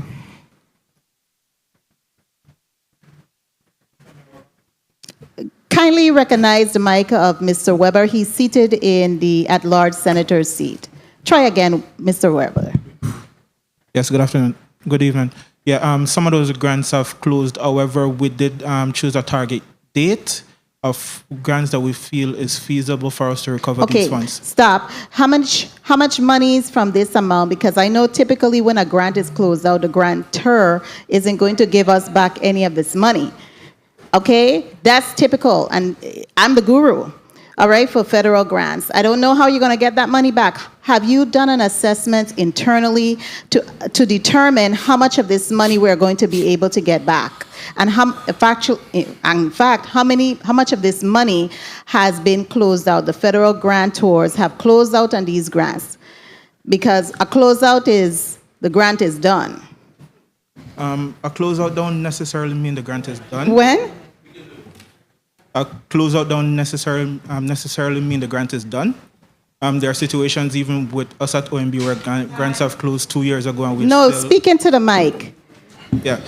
So yeah, a closeout don't necessarily mean the grant is done, especially when you have expenditures.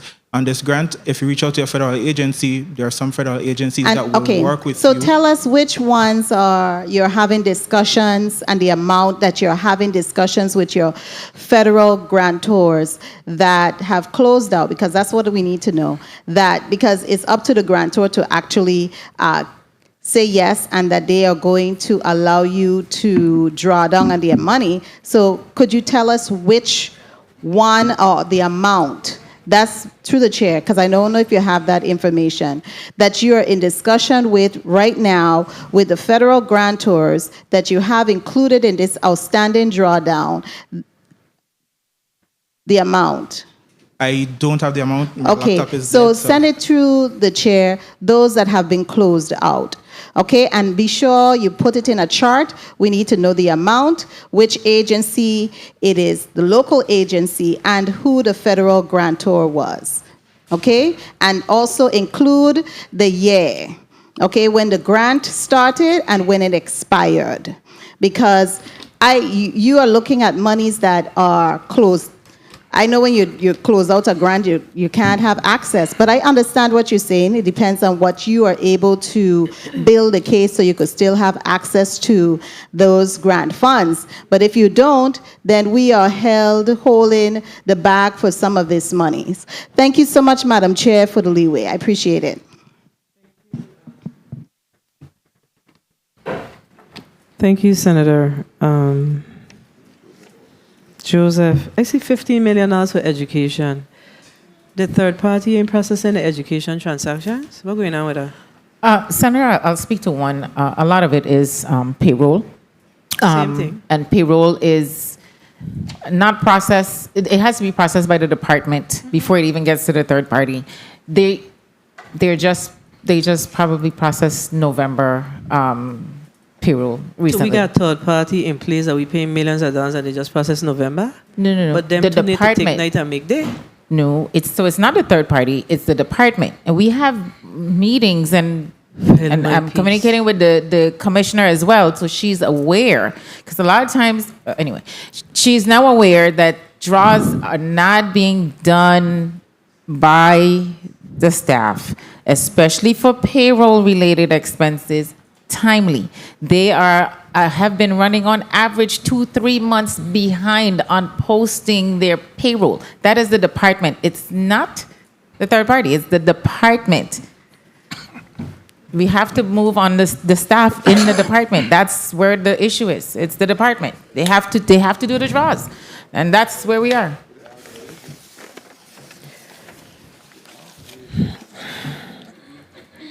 Senator Gittins, you're recognized for your 3 minutes.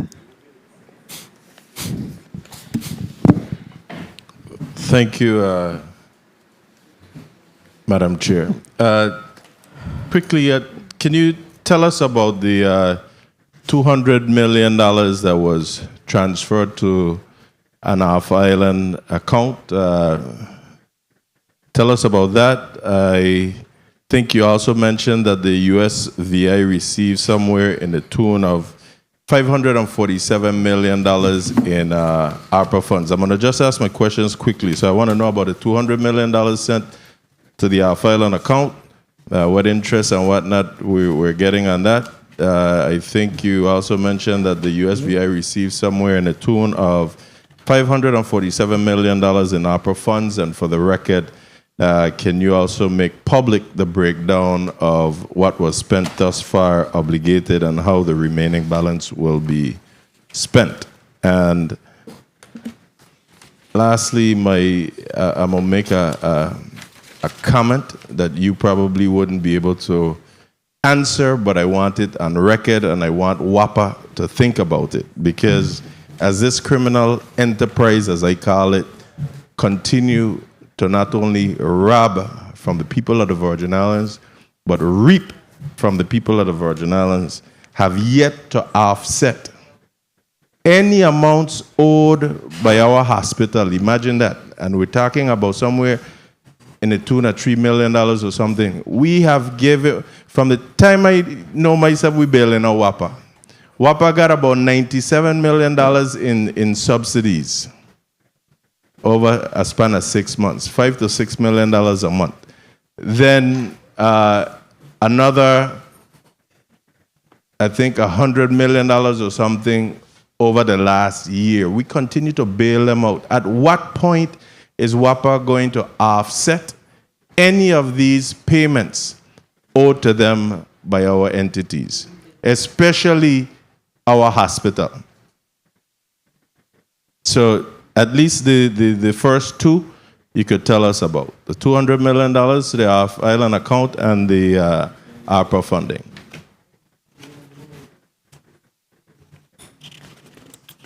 Senator, page 7 of the testimony has the statement for the $200 million with showing $157 million left in the account. That's on page 7 of the testimony. And with my glasses, I still can't see that if you're talking about this transaction history. I'll be happy to send you an actual paper copy. Relative to ARPA, page 6. And I want, okay, we'll find a way to make this public because we want the public to understand the breakdown as well. Go ahead. Page 6 has the information relative to ARPA. And, you know, I've spoken at length about both of these throughout the day. So the public, I'm sure, is well aware because I've answered numerous times throughout the day. Sir. You answer us to the breakdown. I know we spoke about I did. The $547 million because I think it was the chair or somebody talk about, I mean, we haven't seen anything on a number of major projects. I did speak to the breakdown, and it's listed there, and I did say that how much was approved, how much we disbursed, what was left, that we had $108 million left that's obligated for other projects to be spent. Sorry. Okay. And any of these, so our hospitals, what's going on with the Frederick said pool, what's going on with our bridges on St. Croix, everything closed down. I mean, I have never seen so much detours on St. Croix. None of this money is for the Frederickstead pool. It has its own money. That's federal FEMA dollars. There's nothing for bridges. There's been a lot of road paving and road work that's been done on a number of areas that has been, this money has been utilized for.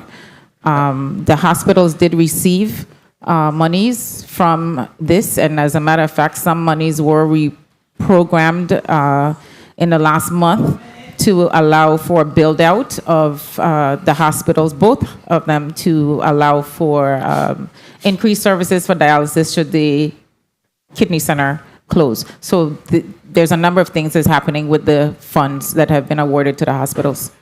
And I'm glad you mentioned roads and hospitals because we see too that a lot of the road projects were funded. However, again, we see a halt, especially in the District of St. Croix.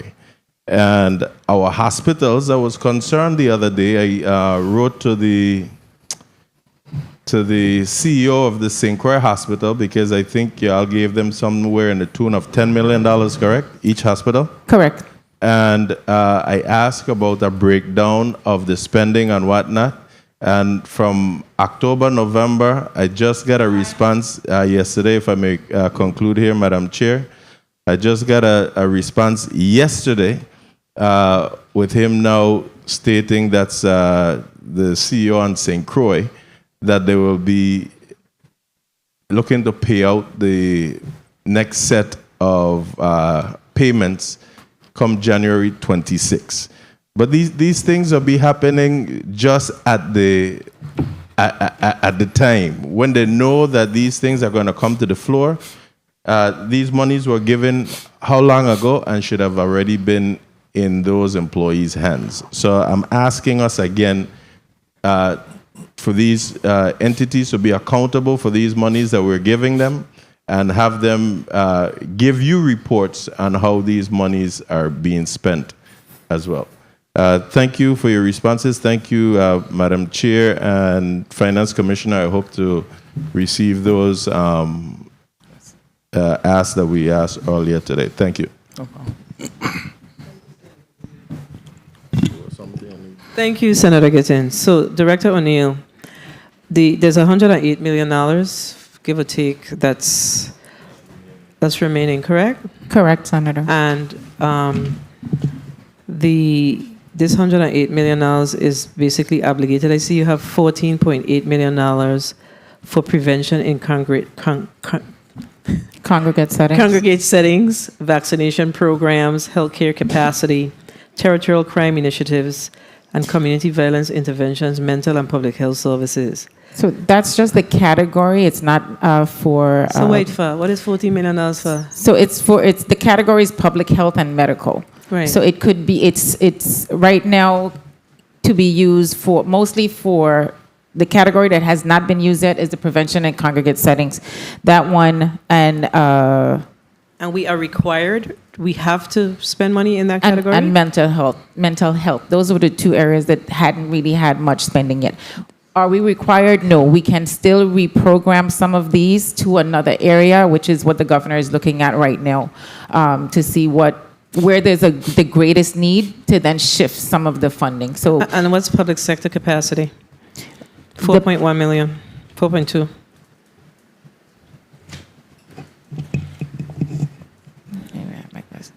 Okay, so that was to address any like COVID-related payroll, any improvements that we needed to do because of, again, COVID or any other area where we needed to improve our technology to allow for additional work from home. Courts, the court still had a number of areas that they were trying to improve, and we were giving them some additional funds as well. So that's what that was, or what that the is. WAPA infrastructure projects at $15 million? Yeah, that's water projects. That's specifically water expansion and some of the tanks. And when does this money expire? For obligation, the December 31st this year, 2024. And so how in the world? Let's talk about this now. And what's the liquidation period? 2 years, December 31st, 2026. So we have $15 million for WAPA infrastructure for water for what district? Because if I'm not mistaken, do we have some billions of dollars to support water improvement in St. Croix? Right, and so they have a number of projects that they have identified for St. Thomas. Mr. Hodge and I forgot the other young man's name, but they are working. They've sent us a list that I do not have with me today, but they are working through that list for the water projects and those tanks in particular so that need to be obligated by fixed. 2024, September? Yes. October? When? December 31st. 2024, and they have 2 years to liquidate. Spend. And you're of the belief that WAPA is going to be able to spend this $15 million? No. Okay. This stuff, this $108 million that we have in front of us, I am going to urge you all to revisit this. We are, Senator. What needs to happen? But you see, that's the thing. The executive branch does not work in partnership with the legislature, because we did not move any legislation to say that you got to come to the legislature for XYZ projects when it comes to this. As many other states had those challenges, they took their governors to court. They won. I mean, we have $108 million, and we having these projects that seems, I mean, based on how things move, they seem very far-fetched. So we have to really relook at this and give some real serious reconsideration as to what we are doing with all of this money. And then we talking about, well, the public health and medical component and the mental health services were not utilized as you, based on the categories. We have $55 million. Is it 55? 50-something million dollars in Epstein funds that are specific to address some of these types of issues. 15 million. No, it's more. 30 for another piece, 10 for another piece. We add it up. It's a lot more. So these are things that you have to look at and think about it. Yes. Again, I said it before. We have to know that the executive branch has done everything in its power. They have to provide the evidence to close the gap before they could come to the legislature, and we have not seen that evidence. We understand, Senator, and again, some of this will be reprogrammed, and even some more to revenue replacement, as I mentioned earlier. But until I can do the calculations, this will stay. Understood. So for the next 2 months or so, this probably won't change. But then by the time we get to the end of March, we'll have a revision in Where's the your budget. rainy day fund? It's What bank is it in? It's at First Bank. What bank? First One Bank. bank, two bank, three No, bank, it's a five. separate bank account. So that's in a separate bank account. How much money you have in the rainy day fund? 16 million. You got 16 million. Is it generating interest? Very minimum. So why? See, this is the thing. We have a rainy day fund. We have to make financial policies. What are we doing? So we had this discussion that is one of the accounts that we were looking to move to another bank. So Commissioner McCurdy's Movement. handling You know that that now. Jamban song? Movement is the Jamban. We gotta get this stuff done. We thinking about it. I just get a note saying Standard and that the stock market closed very high today. We are losing too many opportunities in the Virgin Islands. We have paralysis. Yeah, I know. We do.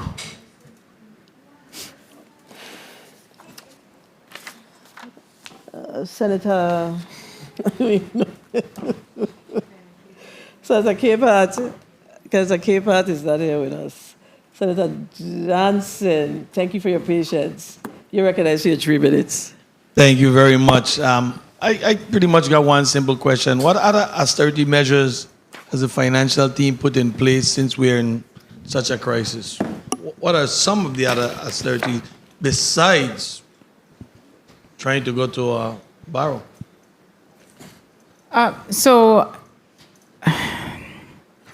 for austerity measures, I can't say that we've put in place official austerity measures. We are releasing, this is why we're only releasing on an ask basis for a number of areas within the budget. We're paying or releasing the amounts that need to go, like the payroll, for instance, and a number of other things are being held, so to speak, and only when it's requested, then we look at the availability and we release it. So we're managing based on the release of allotments. We've asked departments, and I know the governor has had this conversation with department heads about reducing travel and, the usual gas, et cetera. But again, those amounts are small, and while they do help, the government's largest expenditure is payroll, and there's not a whole lot that you can do there. What are we doing about justifying a lot of the overtime? Because sometimes people name that and say that they work, and what's the production for this overtime? So what are we doing about that? Making sure that it's justifiable. Putting 100 men out and putting them to work overtime, and you ain't getting no results, and you can't justify it, is unacceptable. So what are we doing with the agencies that are lump sum? Because you spoke about overtime. You say it's a burden on us. And I have no problem in paying, But it should be justifiable, and each agency should be reporting, showing accountability for the justification of the overtime. What are we doing to put in place to make sure that there are justification for these overtime and these agencies? Senator, I cannot speak to what's happening internally. I know I can just speak on our side and from the financial team and the conversations that I have with department heads. So I speak with, of course, VIPD Commissioner, Bureau of Corrections Director. There's typically your first responders are the ones that rack up a lot of overtime. And so we're having those discussions. They have indicated that they have chiefs and other layers who should approve overtime before it's actually worked. But I'm not in those departments, and I cannot speak to that at this moment. And last, you guys included in your CARE Act funds any analysis for outstanding drawdown with the CARE Act funds? CARE Act? We don't have anything else on CARES Act. That CARES was closed. Closed? Yes, sir. Okay. Thank you very much. Appreciate you guys being here whole day with us.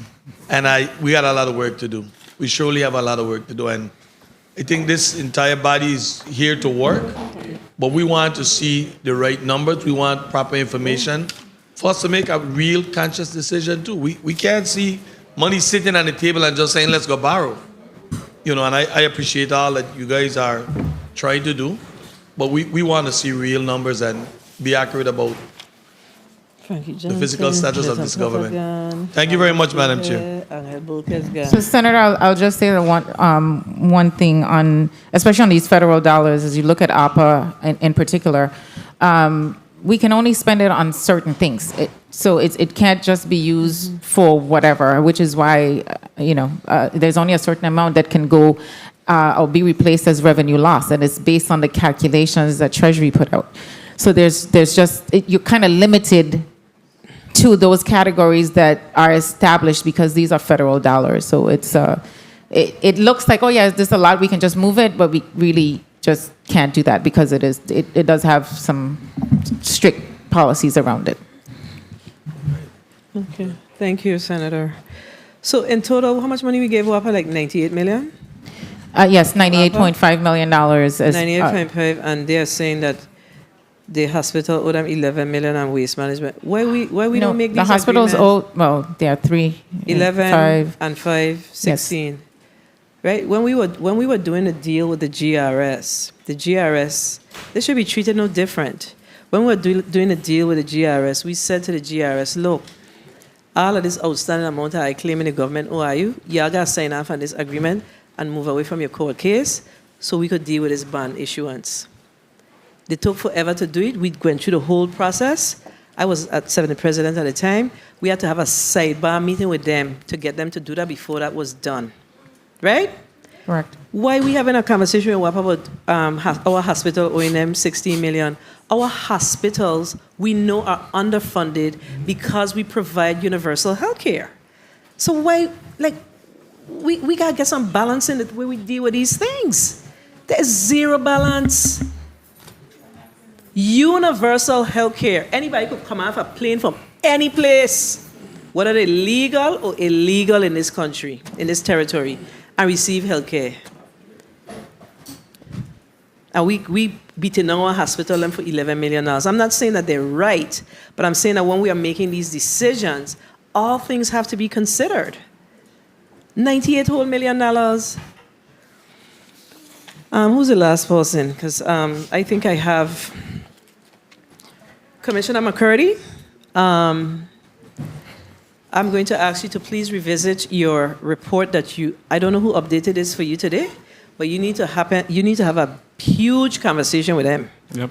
Because the numbers that has been uploaded in the system today at the Department of Finance and what we see here from and I ain't gonna go through the numbers one by one because it is what it is.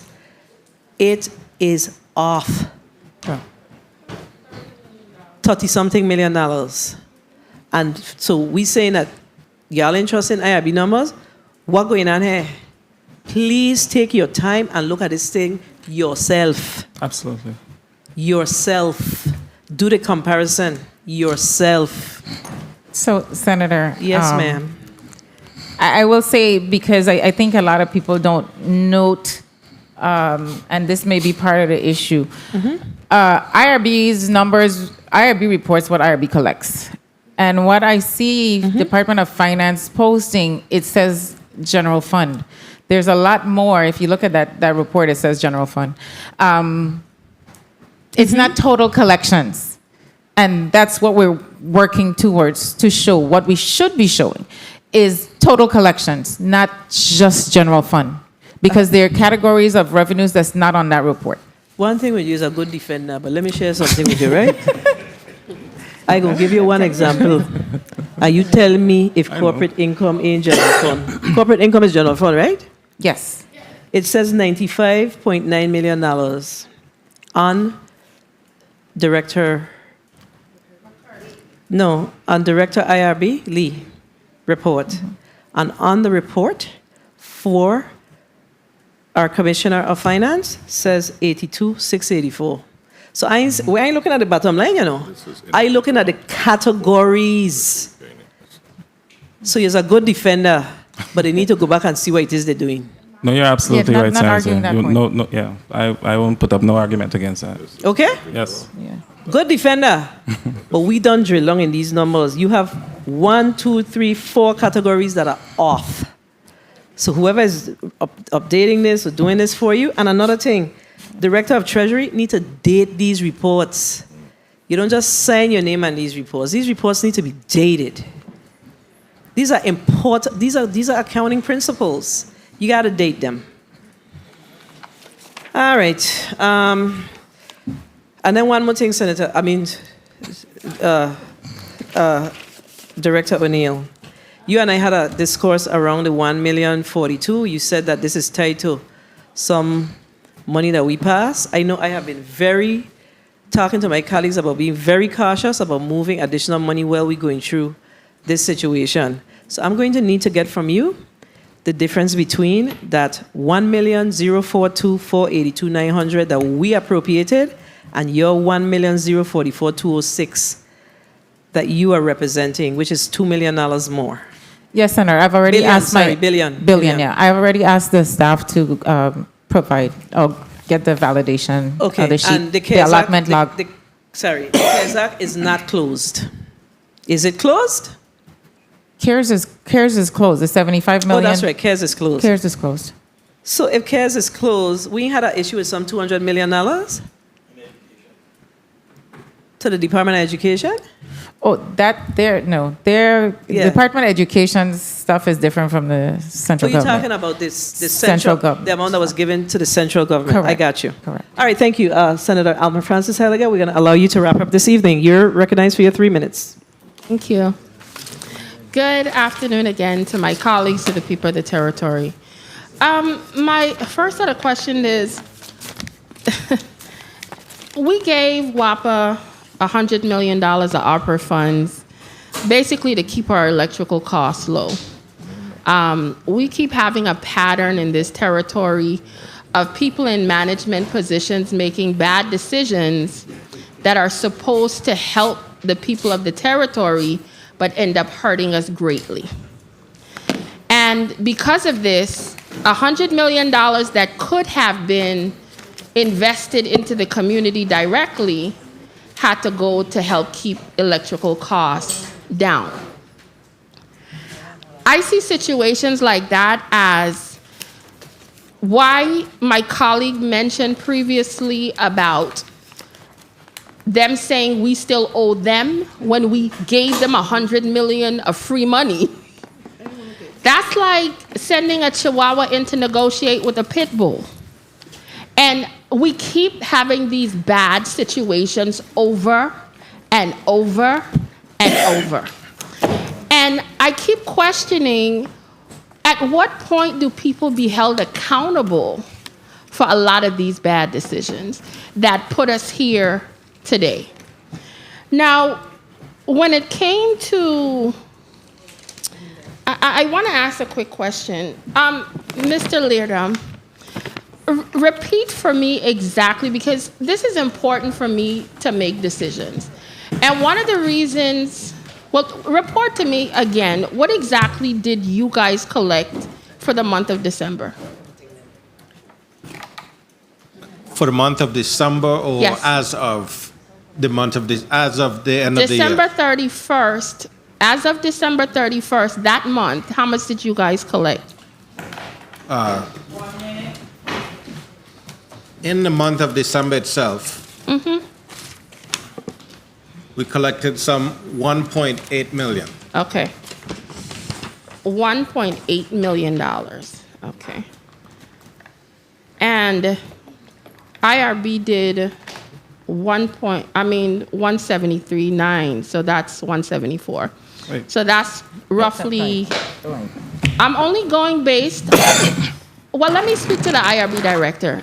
IRB director, this document that you put up to the public, that's on the website, during the month of December, it says that you collected total $173,926,438.81. Is that accurate or Well, inaccurate? that's from October through December. That's for 3 months. That's what I'm trying to figure out. Yep. So that's collectively over a 3-month period. Correct.